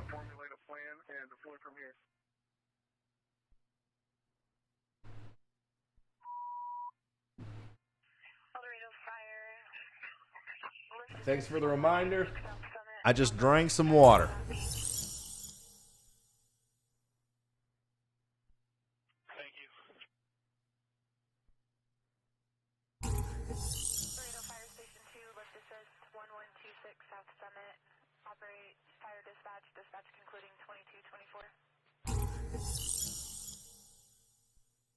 Copy. I'm sorry, you guys kind of got covered by the pager and phone ringing. Matt Ray's had to leave.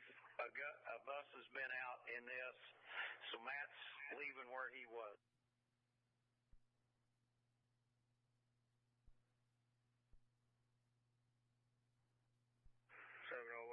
Okay, so Evan, our freelance reporter, he's actually going to be going over there to Andover to help. Ryan Hall Yallers. This is Evan Freiberger, and I wish we would have had better audio on that. We are to report to the Dillon's parking lot for staging. Temple, that's off of Central. Wow. Wow, the website's going absolutely crazy. Oh, yeah, I've heard of that. Here's another view of that YMCA in Andover. It's nuts.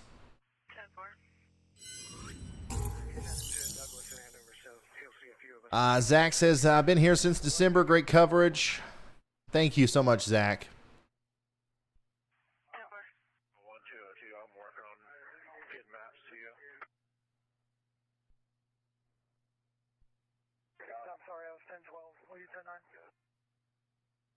Wow. Wow, wow, wow, wow. Another incredible video from Andover. If you're just now tuning in, this is a tornado, an incredible tornado that happened earlier in Andover, Kansas. We covered it live. Reed Timmer had live footage of it, and he also recorded incredible drone footage of it. He got probably some of the best tornado footage of his career. Like, unfortunately, you never want to see a tornado in a populated area, but as far as like a storm chasers, like what you would want to see like out in a field or something, this is it. It just unfortunately happened to go through a town there.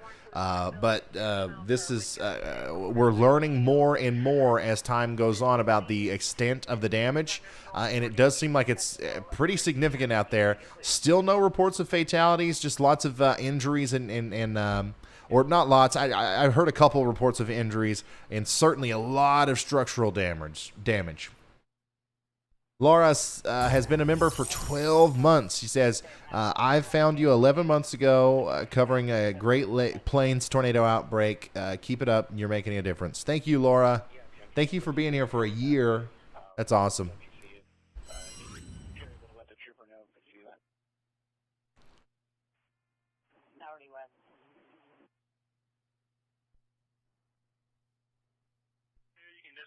I got a hold of him on the phone.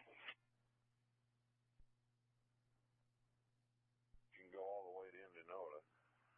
If they want to come this way and then turn north, they can. Yeah, Reed Timmer's video is near the top of my page. If you go to Ryan Hall Y'all on Twitter, near the top of my page, you'll see Reed Timmer's video. Everybody should watch that. It's incredible. Unless you don't want to. Unless you have like severe tornado anxiety. So here, the good news is everybody. So, even if Zach and David and Vince decide that so there is a severe weather risk tomorrow. So even if they decide that they want to move on and continue to track the storms off to the east, we do have Evan. We still have Evan, who is in contact with me, who will be in Andover to help us kind of coordinate how we're going to help people. I know that it's possible. I know that we're going to be able to do something. Chad, thank you so much for becoming an official sponsor, man. That's super awesome. You didn't have to do that. That's awesome. Everybody say thank you to Chad. Our official sponsors are incredibly important to this operation.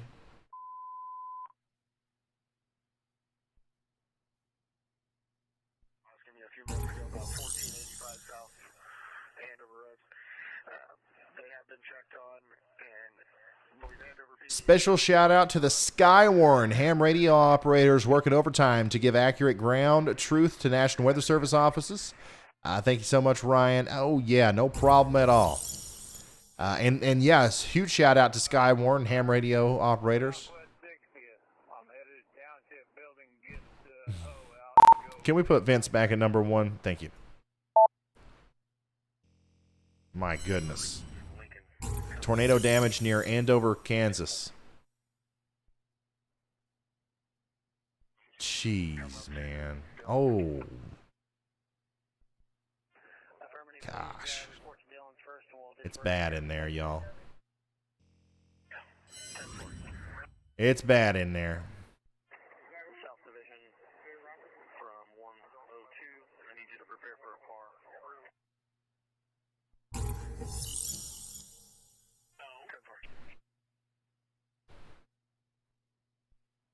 Engine 16 from 102.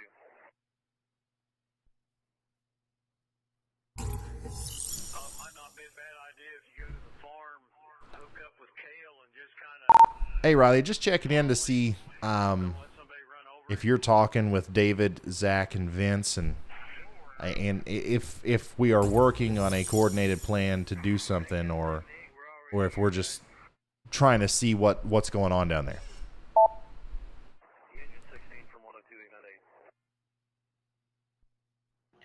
Okay, yeah. So Zach is talking to they have a spot where everyone who's responding is supposed to go. I believe that Zach is talking with the chief right now. David's almost there. Vince is on his way. We're trying to figure out what they need, and if they need anything, we're going to get them that. Okay. Sounds good.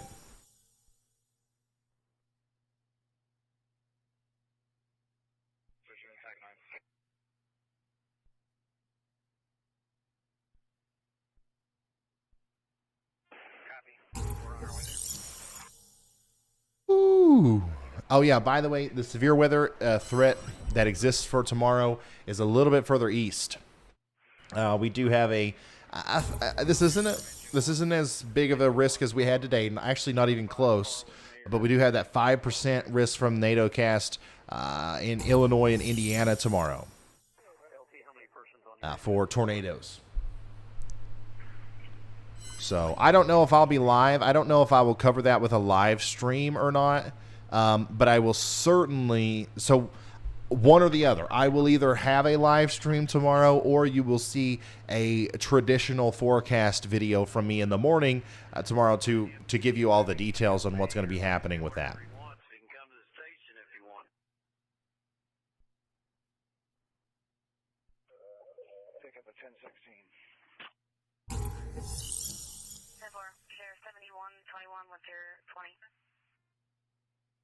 Why wasn't a tornado emergency declared for Andover, Kansas? I think that tornado just kind of happened really quickly, and there's a lot of things that have to happen before a tornado emergency is issued. I think a lot of the reports of the tornado for Andover were probably just starting to really pour in around the time the Andover tornado was starting to dissipate. Now, don't get me wrong, it was still on the ground for a while. That there was good warning out in front of it from the National Weather Service, and also the radar presentation didn't look that incredible. I don't work at the National Weather Service, so I don't know, but I just think that it didn't meet the criteria. It certainly should have been a PDS warning, and I think it was, but. Yeah, I don't want to go too deep into that because I really don't know. And I might say something wrong. There's too many people that watch these now. I can't just talk anymore. But yeah, not every damaging tornado is going to have a tornado emergency issued for it, and that's not the point of tornado emergencies. It's not a fail on the National Weather Service's part if they didn't issue an emergency for a situation like this. It's a win, and it's a very good job on the NWS's part for even issuing a warning at all, because that was a weird decoupled tornado supercell structure that was hard to detect on radar. Not hard, but different to detect on radar, and then the warning came out really fast. So here's some more pictures from Andover. Wow. Wow. Oh my God. I don't know. I don't know how long this thing was on the ground. I feel so sorry for them. This must be like their hometown. But I don't know how long this was on the ground, but I feel like there's certainly several different smaller communities within the Andover area that were impacted, because I see different levels of damage in different parts. Like each video that I see is different, if that makes any sense. So I don't know if... Yeah, I don't know. I feel like it was much stronger in that portion versus what we saw from a lot of the viewer submissions, damage reports and stuff like that. Yeah, I'm sorry. Yeah,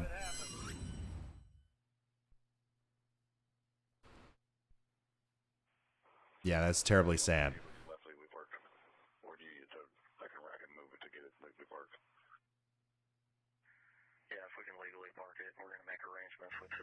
This is the start of the Andover tornado at 8 p.m. Wow. Can you imagine seeing that going over you? Jeez.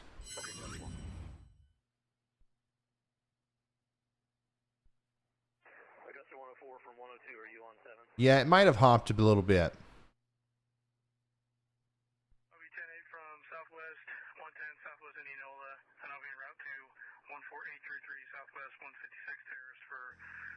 Here's some more footage of that severe damage at the YMCA there in Andover. And another view of the tornado there.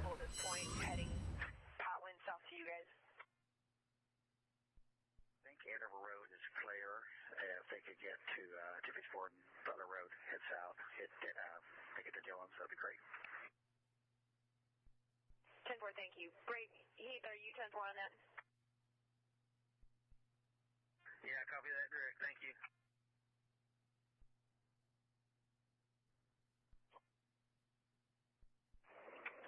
Okay, we're on scene in the Dillon's parking lot. Is there anywhere in particular you'd like us to stage? At Dillon's for call if needed. 10-4.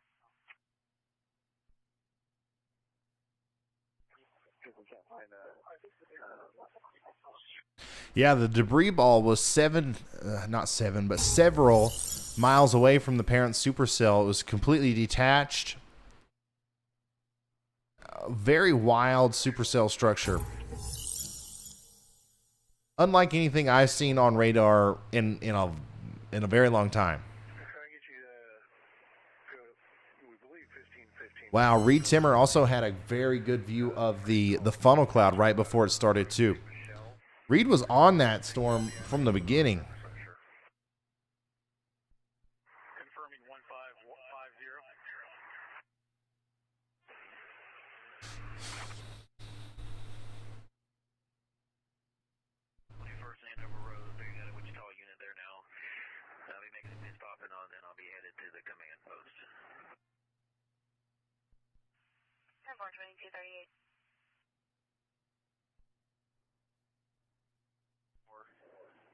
Are you still needing picked up? 10-4, we walked as far as... This is another view of the Andover, Kansas tornado, courtesy of John Bowman. It's crazy to see these tornadoes where you can see everything that happens. Like you can see every angle. Okay, so when the lights go green, we got to talk to Andy. When the lights go orange, it's Carly. When it's purple, it's Frank. But what happens when they go off? What's your current location? What does that mean? Hamlin and Andover Road. Go down Hamlin. You should find... Did somebody just try to change my lights? You got to pick up right there at Hamlin. On Hamlin. They're blue again. I don't know.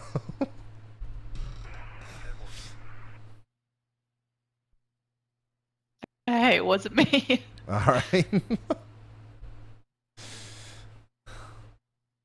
I don't know. I really don't know what just happened there. That was weird.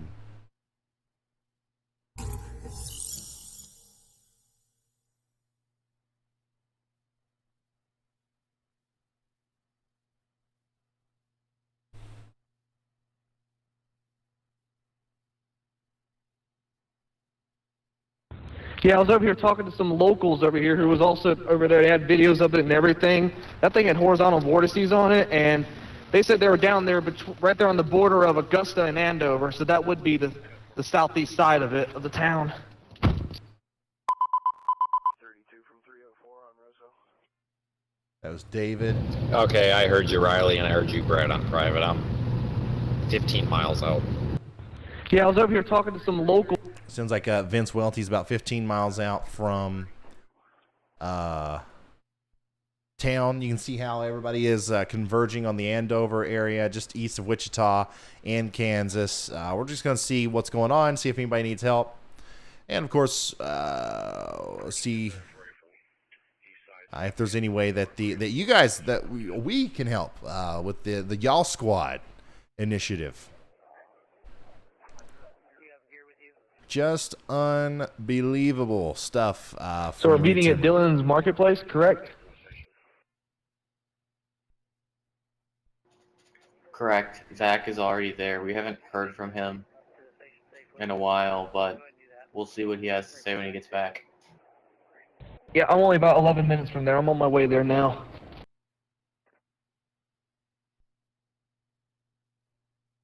This one in right here.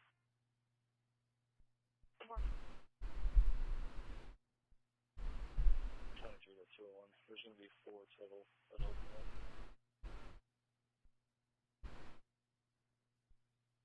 Go ahead. Task Force 5 has been activated. Unknown ETA. Are you still wanting them? Here is some really up close video of that tornado that went through Andover. Disruption of cyclostrophic balance will lead to deviations in the vortex orientation within the lower swirl ratio type flows, especially when interacting with the axial downdraft. It's simple as that, guys. Honestly, I don't know what any of that meant. This is from SSR Radar Loops. This is somebody who usually posts some really interesting stuff from Raxpol and the Doppler on wheels, like the close-up radar shots. I don't know where this video necessarily came from, but you can certainly see there's something interesting going on there with that deviation in the vortex orientation within the lower swirl ratio type flows, especially when it's interacting with the axial downdraft. But yeah, that basically, wow, multi-vortex tornado there. This looks similar to what Reed Timmer was showing in his video. I don't know if that's from Reed's or what.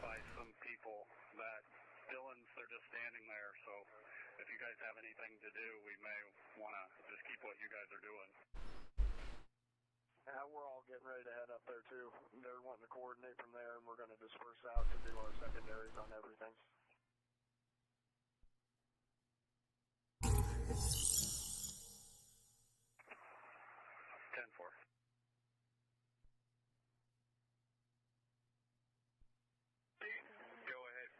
Yeah, we still have 0 tornado warnings. We only have a tornado watch in effect.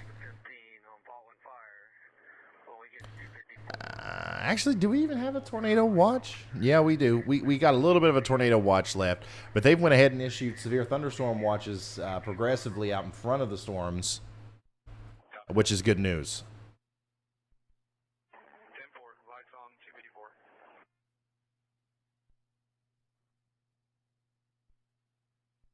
Sheriff 1 with the Sheriff's Office is needing a phone call from you. I've got a phone number for him on secure when you're ready. Go ahead.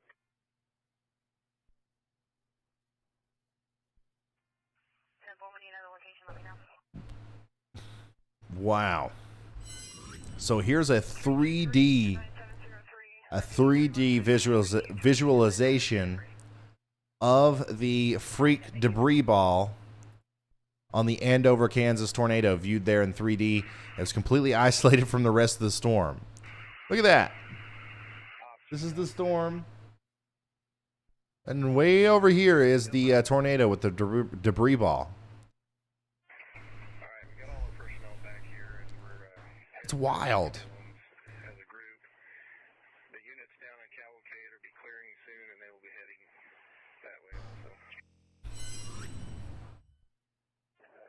Understand, thanks. Dispatch. 10-4.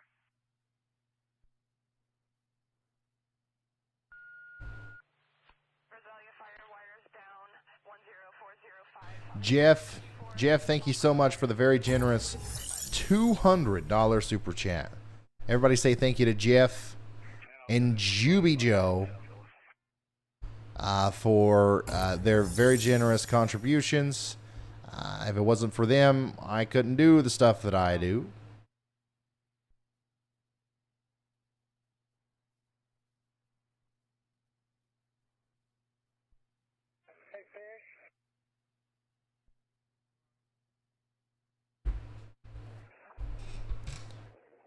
Dispatch from Ops on Event 7.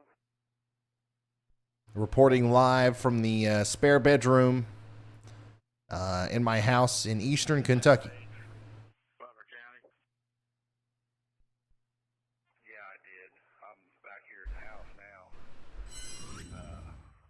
Here's a video from Zach. Major law enforcement and first responder response in Andover, Kansas due to the tornado earlier. Still haven't heard much of anything from Zach on what exactly is going on down there. Go ahead, Andy.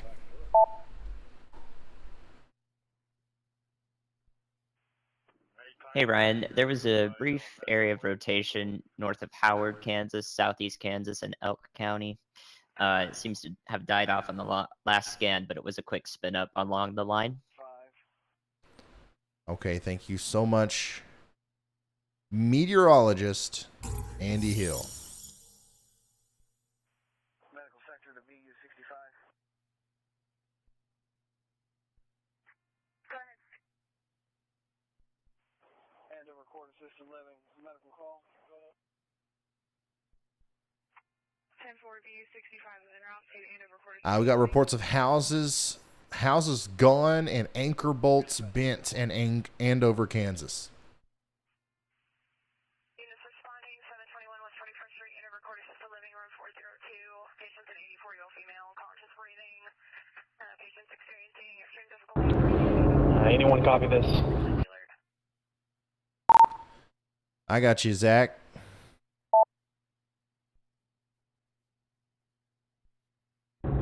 And just a heads up, we have been in Andover, but the service there is terrible. We just got out of town. We spoke at the command center with local officials, and they are stating that as of right now, they are not needing outside assistance. I just want to confirm that. That's what they were stating as of right now. Okay, that makes perfect sense. That's kind of what I was thinking. would happen. Was somebody was saying something about El Dorado earlier? Did El Dorado get it pretty rough too? Like, do they need to be checked? Because I'm almost to Andover, and if they're having everybody disregard, then I'm gonna disregard.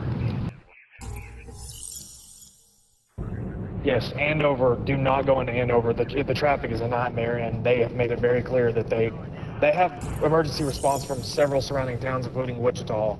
So they have more than enough people right now.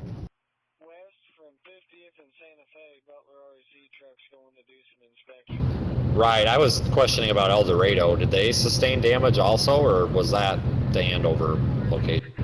Well, I haven't. I've been out of the loop. I've been out getting soaked in diesel from an overturned truck, so I don't know. So that kind of makes sense.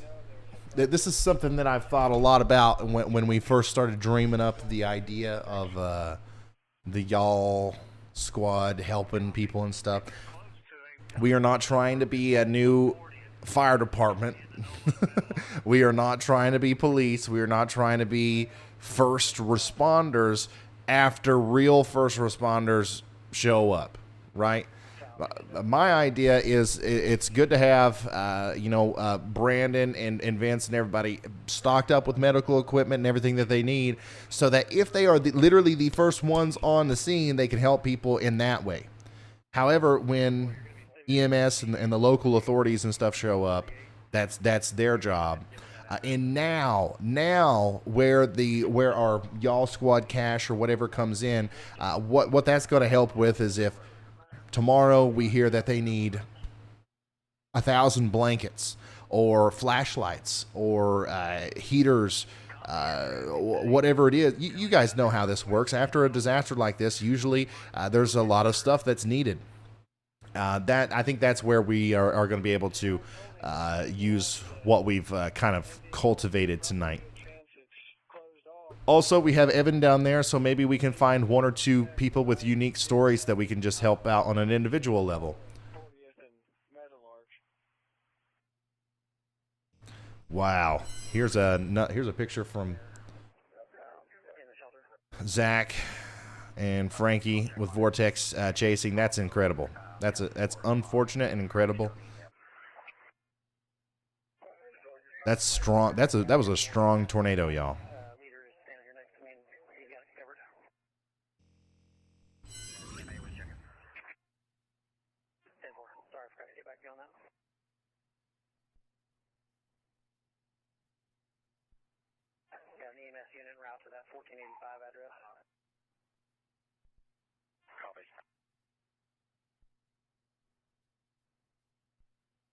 Food, water, toiletries, yeah, whatever the people need down there. We obviously, I think we have an incredible opportunity to get that to them, because you guys, we have 300 orders from you guys placed tonight on shopryanhall.com.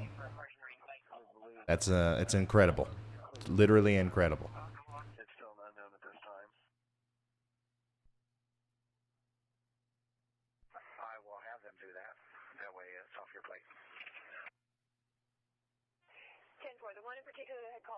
Sheila with the K9 task force, so if they have contact with her, let her know if she's needed or not.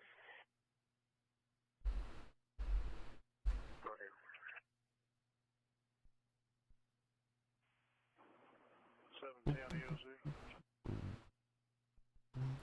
ahead.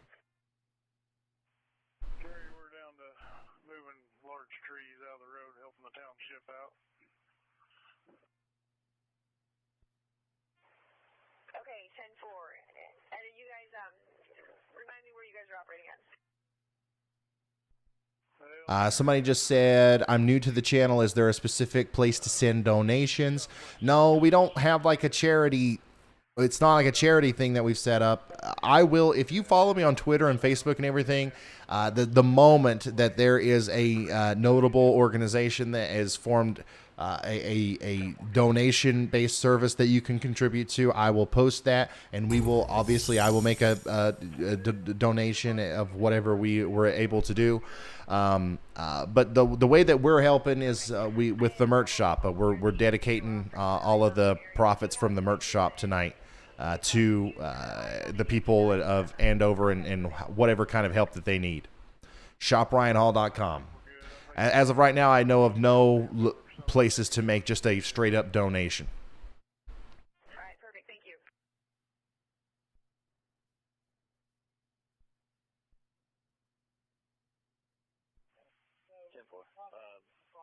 They're going to have to go see Augusta, so we've advised them to come in off of Harry or Pawnee and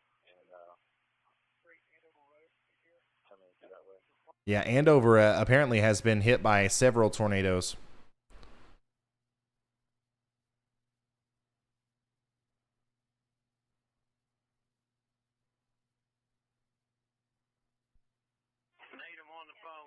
Thank you, Daz. Thanks for becoming an extreme risker. So it sounds to me like we're not going to get much news tonight. It sounds to me like we're not going to get much news tonight.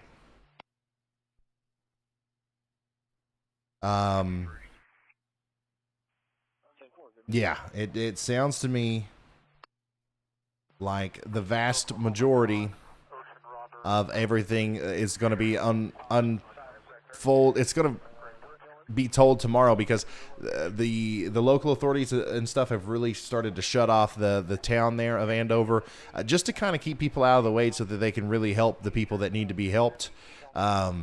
So news and stuff like that's probably not going to start rolling out in big updates for a little while. Here's another incredible view of that Andover tornado.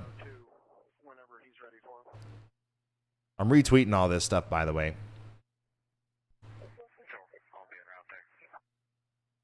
Lika says, I'm a survivor of the Andover F5 back in 91. Tonight is heartbreaking. Tonight has been heartbreaking.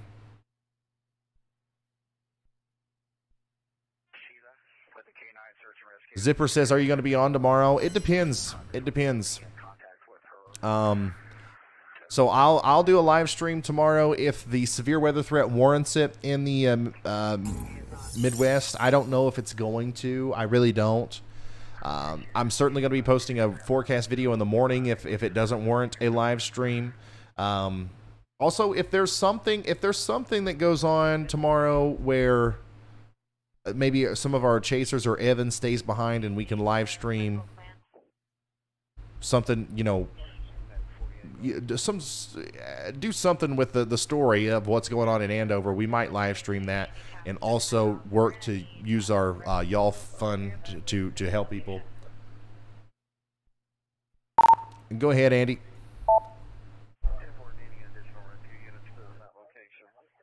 Hey, Ryan, there's a bit of persistent but broad rotation south of Harrisonville, Missouri, and Cass County, and that's just south and west of the KEAX radar, so southwest of Harrisonville.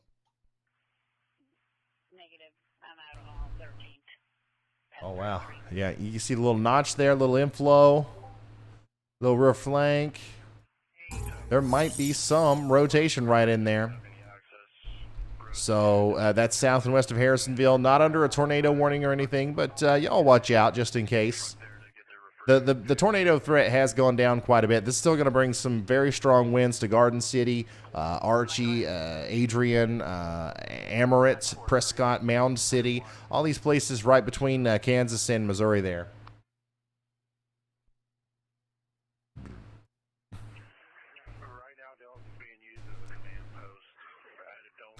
Don't forget animal shelters. They need some help. Absolutely.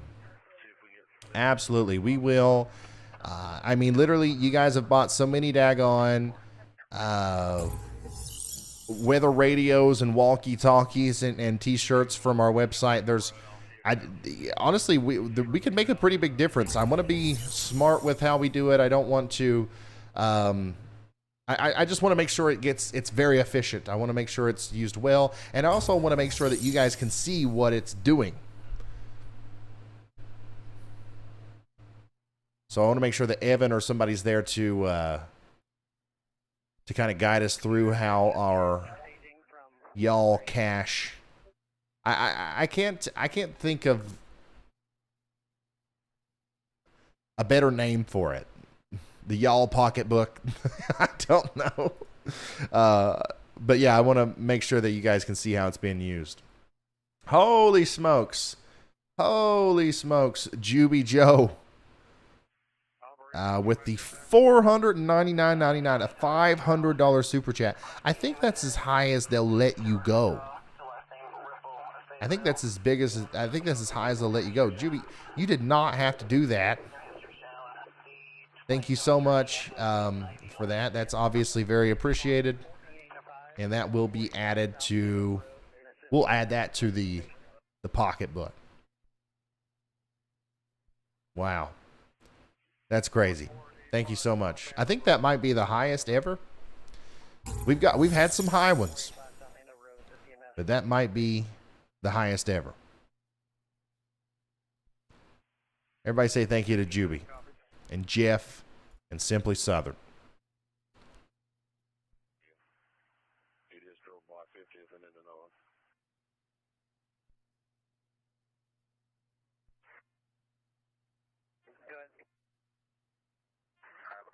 Call it the Yawlet, like a wallet. Nah, that might be good.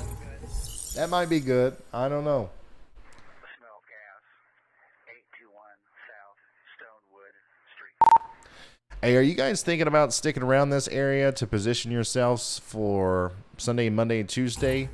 Or are you going to chase these or follow these out east for the risk in Illinois tomorrow?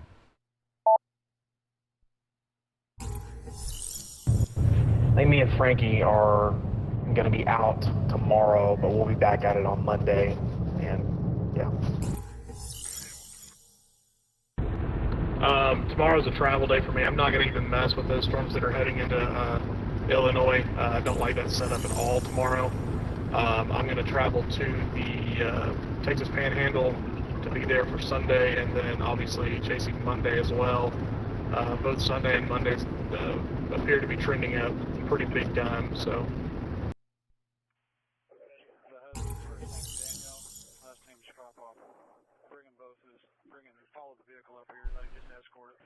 I'm looking into whether I should chase on Monday. I mean, I would do the tomorrow's threat just doesn't look very interesting to me. I don't want to drive all the way out to Illinois and then drive right back here.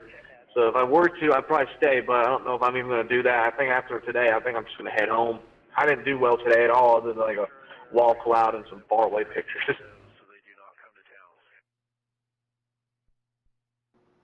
Hey, that's one more wall cloud than we had in Minnesota. Ryan, are you going to try and stream tomorrow if things trend up? I don't know. I'm just trying to figure out if there's going to be somebody in that general vicinity there in Andover tomorrow, just in case there is something that opens up and they open up, they need something. And I'm just trying to see if there's going to be anybody around to help facilitate that if we have the ability to do it. As far as streaming for that event in Illinois, probably not, but I certainly think I'll be here Monday and Tuesday. Hey Ryan, I'm staying in Wichita tonight, over by the university. So my plan is to get out tomorrow morning, and I can cut the live stream on if you want me to. I was gonna head out and get B-roll for media anyway, so I'll be in the area.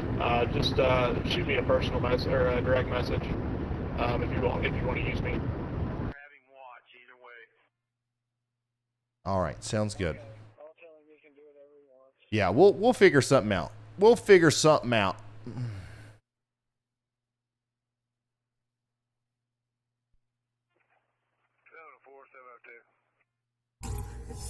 Yeah, firstly, I'm deciding on whether I should stick with my original hotel idea down in Perry or if I should stay over here in Wichita. It's a lot cheaper down where I was at in Perry, but Wichita just makes more sense to stay at. I don't know. I'll see what I'm going to do. Thank you guys for all the support. Seriously. Thank you to every single, obviously the super chats and the members. Love it. Absolutely. I'm just blown away. But also just anybody that's hitting like. Anybody that's just hitting like on the stream. Anybody that's shared on Facebook or Twitter, helped got the word out about what we're doing. Thank you guys so much for being a part of this. Thank you to everybody who literally just subscribes to the channel or follows me on Twitter or anything like that. What you do is important, and every single one of us helps move this forward. And the fact that we can do the things that we are doing right now and help the people that we have the ability to is just unbelievable. And it's literally, this is the definition of a community-based, like, what do you call it, grassroots effort. I just love it. I'm just very happy with the way that the channel's going. I appreciate you guys. Carly says that the YMCA manager got everyone into shelter before the tornado hit in Andover.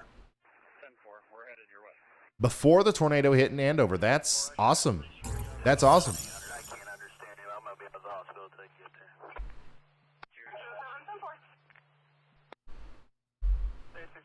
So, way to go, YMCA manager.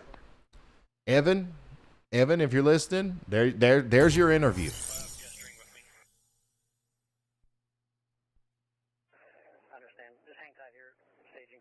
If anybody in Andover knows that YMCA manager, we want to talk to him live on stream. This is insane.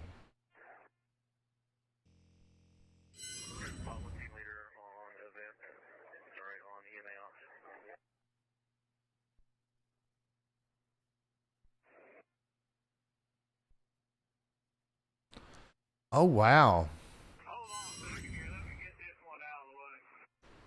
So this is the Andover tornado in 1991 that everybody's talking about.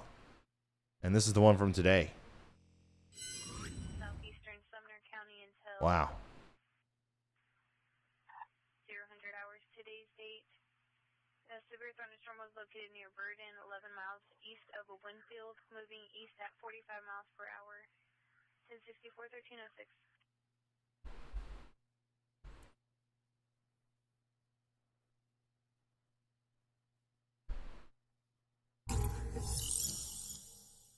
Yeah, so that area of potential rotation that we were looking at near Harrisonville has since kind of went away.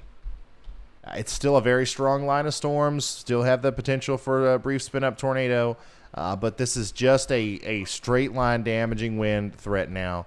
The tornado threat is, I mean, it's significantly decreased. Not saying that it's zero, but it has significantly decreased.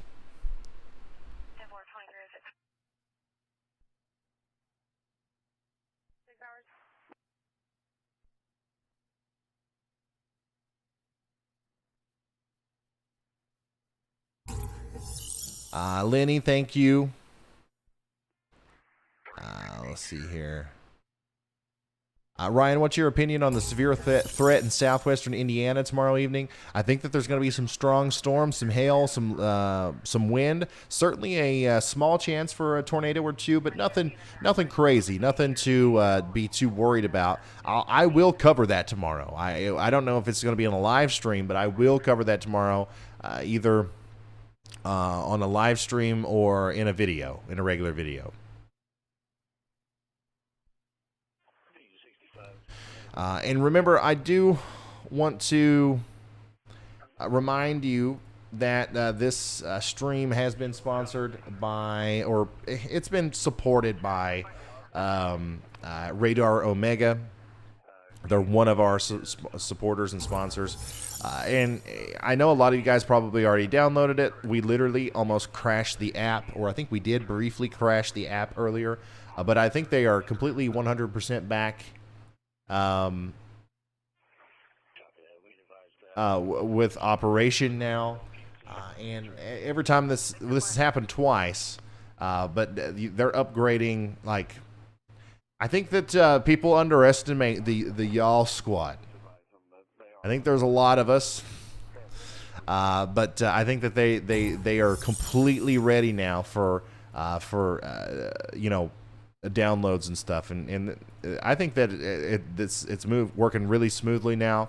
And honestly, I think that when we were having problems, I was having problems with every single radar software. Omega was the one that was working the best.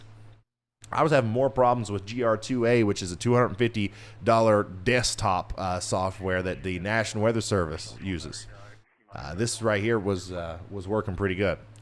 So anyways, one of the things that I want to do, that one of the things that you guys always ask me to do is teach you how to use this thing.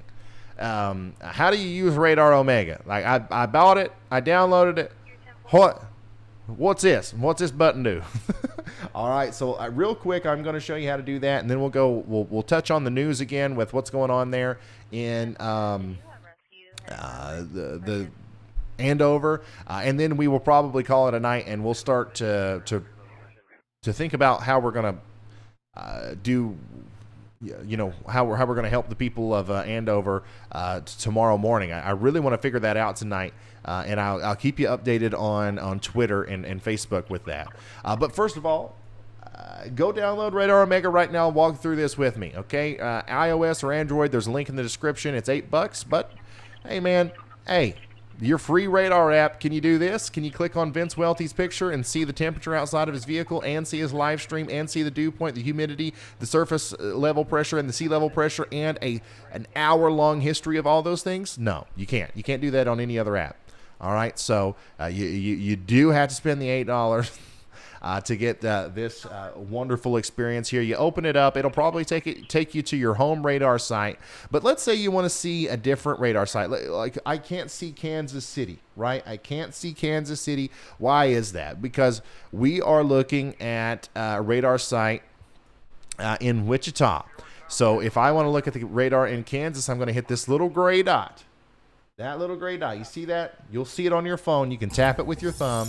I'm going to click it. And now I am looking at Kansas City and everything that the radar can see within that area. And then we'll see here. You can see that the reflectivity shows up. We can see all of the rain, the storms that are coming through. On my version of Radar Omega, I've changed the colors of the severe thunderstorm warnings to red and the tornado warnings to pink. That's just the way I like it. That's the way I've always done it, and that's the way I'll always do it. But on yours, it might be a little bit different to start off. The cool thing is it's super customizable, so you can change it to whatever you want. But you'll see boxes for severe thunderstorm warnings. You can click inside of those boxes and get little information panels. You can get hail size, the wind, and when it expires. You can also click over here and get the text for the warning, so you can read exactly what the National Weather Service is saying about the warning. Now, let's say you want to look at velocity. You want to see if there's any rotation. You come down here on the bottom right, and by the way, this looks a little bit different on my computer because it's on a computer, but on your phone or tablet, everything's going to be pretty much the same, just squished together a little bit more. But you can go to high-res velocity and look at that. Now I can see rotation. Do I see any naders? No, not right now. Okay. And if you don't know what a velocity couplet is, I'm pretty sure I have videos on my Clips channel where you can kind of go learn how to detect a velocity couplet on radar. I can check the correlation coefficient, a high-res correlation coefficient. Is there a CC drop? No. But most of the time you're just going to be using the high-res reflectivity, and that's what you can do there. You can zoom. You can zoom all the way in to the street level. You can find your house. Look, this right here might be one of your houses that's watching right now. I don't know, but it'll pop up on here as a little gray dot, and you can see exactly to the street level what's happening with the weather over there. Now, some of you guys don't like the scientific blocky look to the radar. So there are different features that you get with radar. So if you want to just look at the radar, get the warnings and all that stuff, you can do that with a one-time Radar Omega purchase. However, if you want to start doing cool stuff, there's extra stuff, non-necessary extra stuff. There are tiers, there are levels that you can get inside the app that'll allow you to do that. This is one of the cool things you can do. You can come over here to the paint bucket and you can smooth the radar. Look at that. So if you don't like the really high detail look to the radar, you can smooth it out by using this panel down here. Me personally, I like looking at it the old-fashioned way.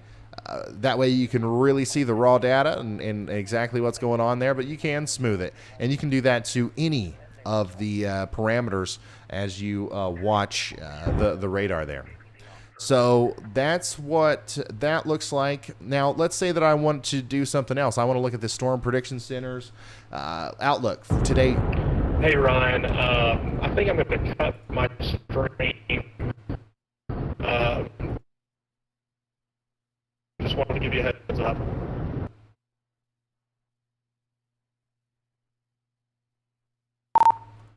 You're fine. Thank you so much, Brad.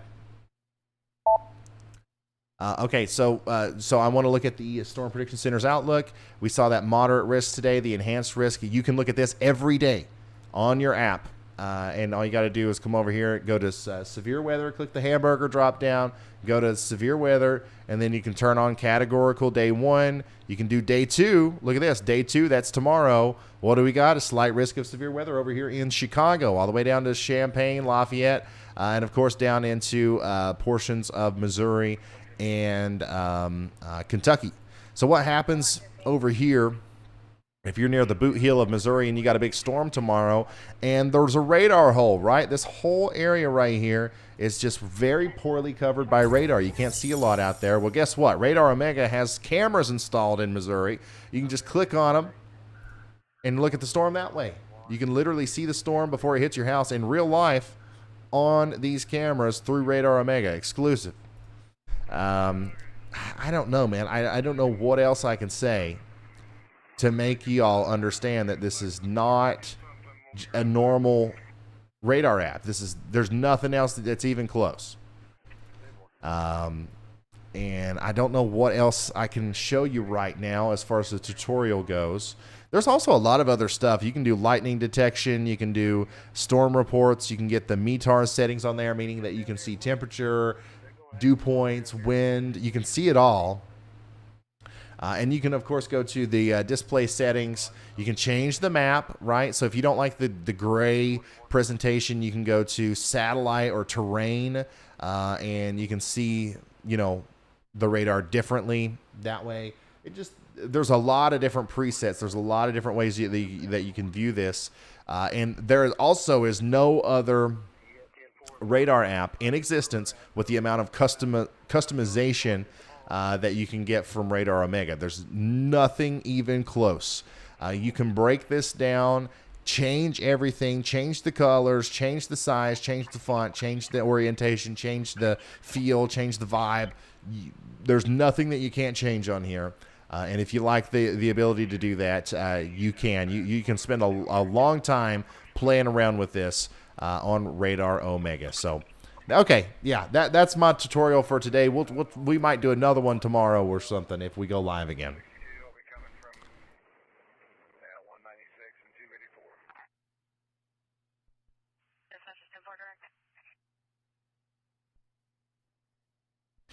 All right.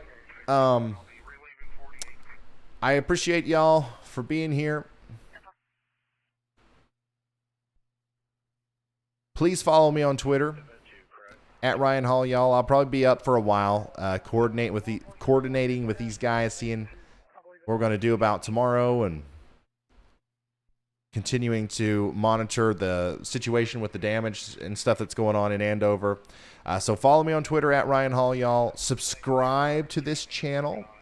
Please subscribe to this channel. And I will see you tomorrow, okay? I appreciate y'all for being here. This has been crazy. Huge shout out to the mods. Huge shout out to the mods. We got the best mods.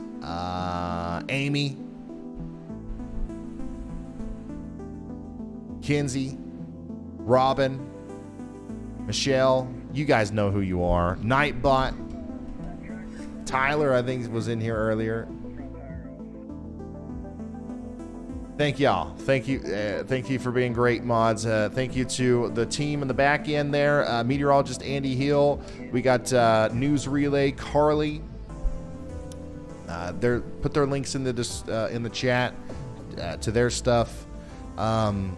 Thanks to the Storm Chasers, Reed Timmer, Vince Welty, Brad Arnold, Brett Adair, Zach and Frankie, and of course David. And thank you to my wife, who bought me Burger King, and I ate it midstream. You guys didn't see that, but TikTok did. Thank you, TikTok. Shout out to TikTok. We got 1.3 million followers on TikTok.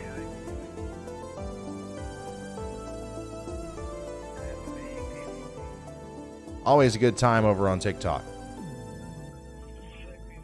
All right. I don't know. I don't have anything else to say, I don't think. So I appreciate y'all. I will see you in the next one. Goodbye.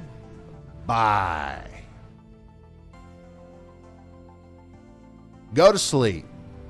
Go to sleep. Go to sleep.